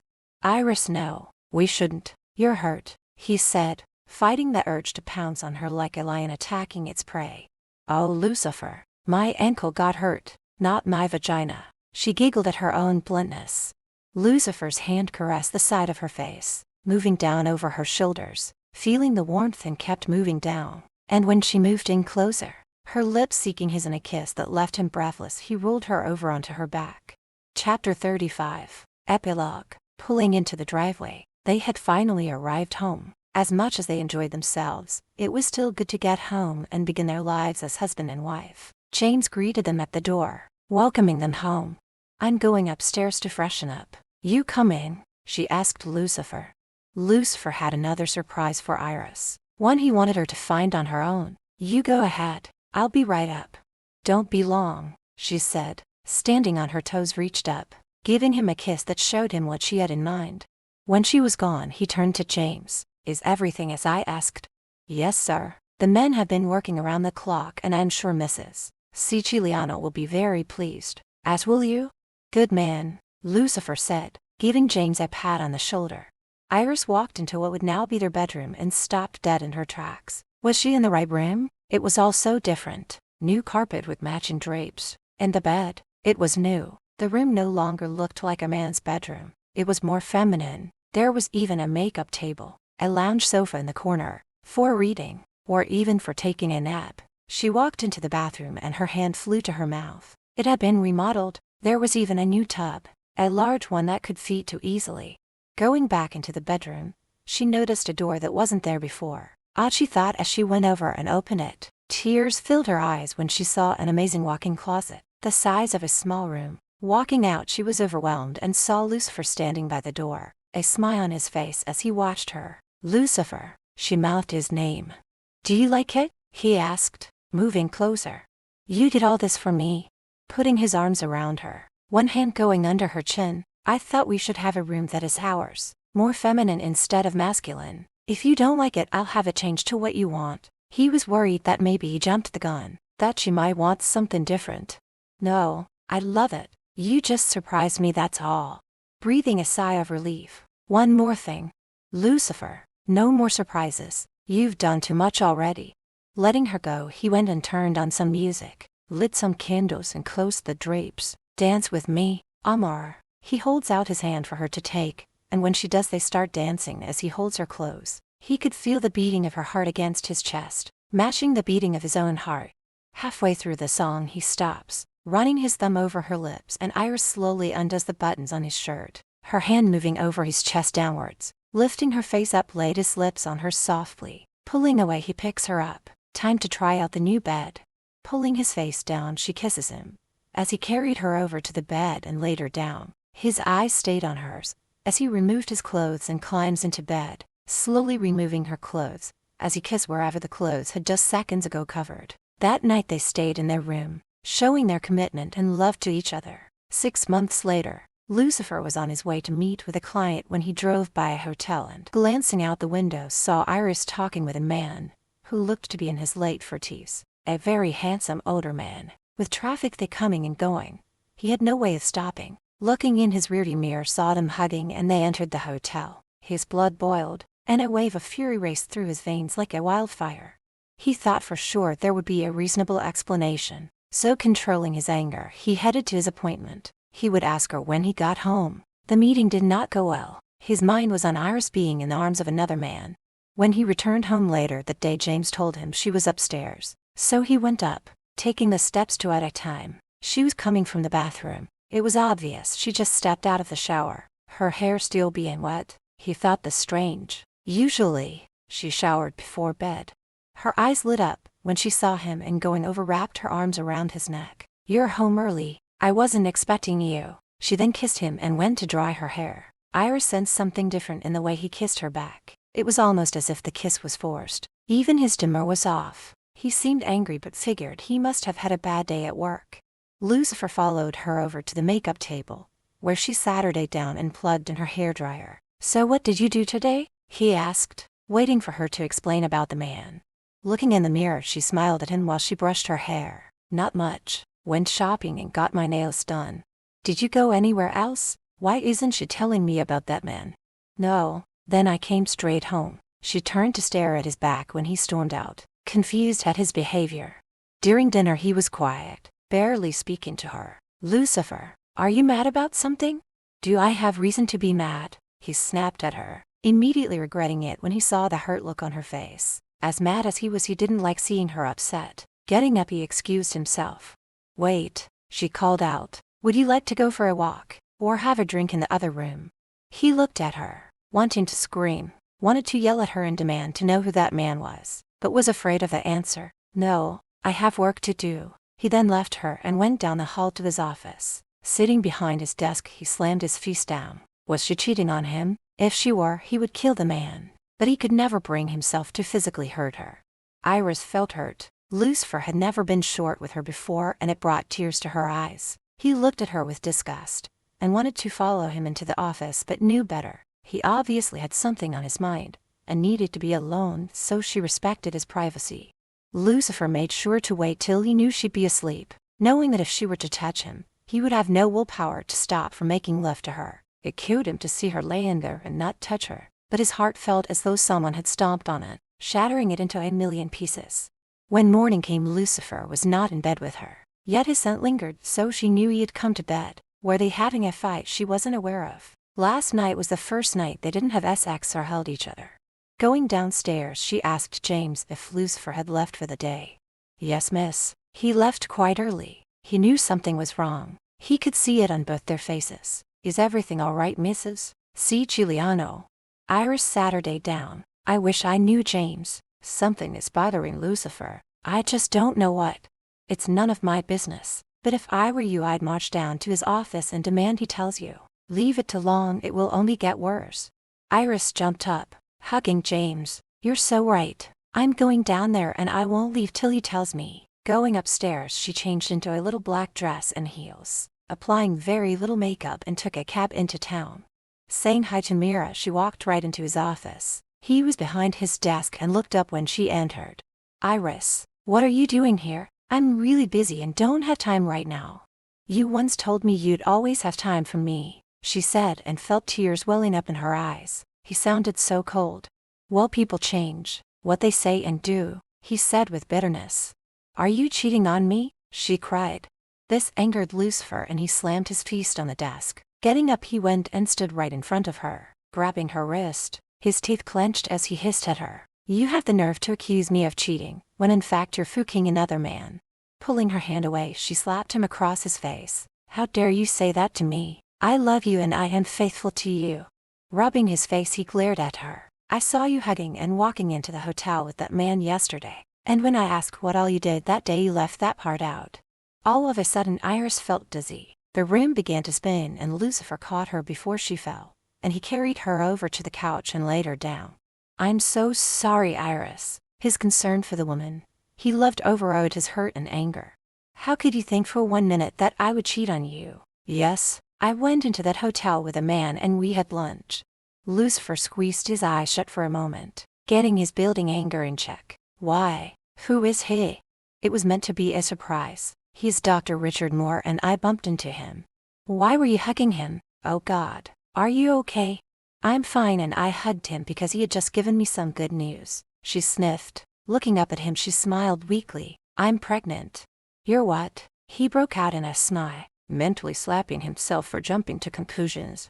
"I'm pregnant and I was going to tell you last night, but you were so cold and ignored me. Do you know how much you hurt me? You didn't come to bed till after I was asleep and left before I woke up." Taking her face in his hands, he stared deep into hers. "Amar, please forgive me for being a total jackass." He looks down at her stomach. "We're having a baby." A tear fell down his face.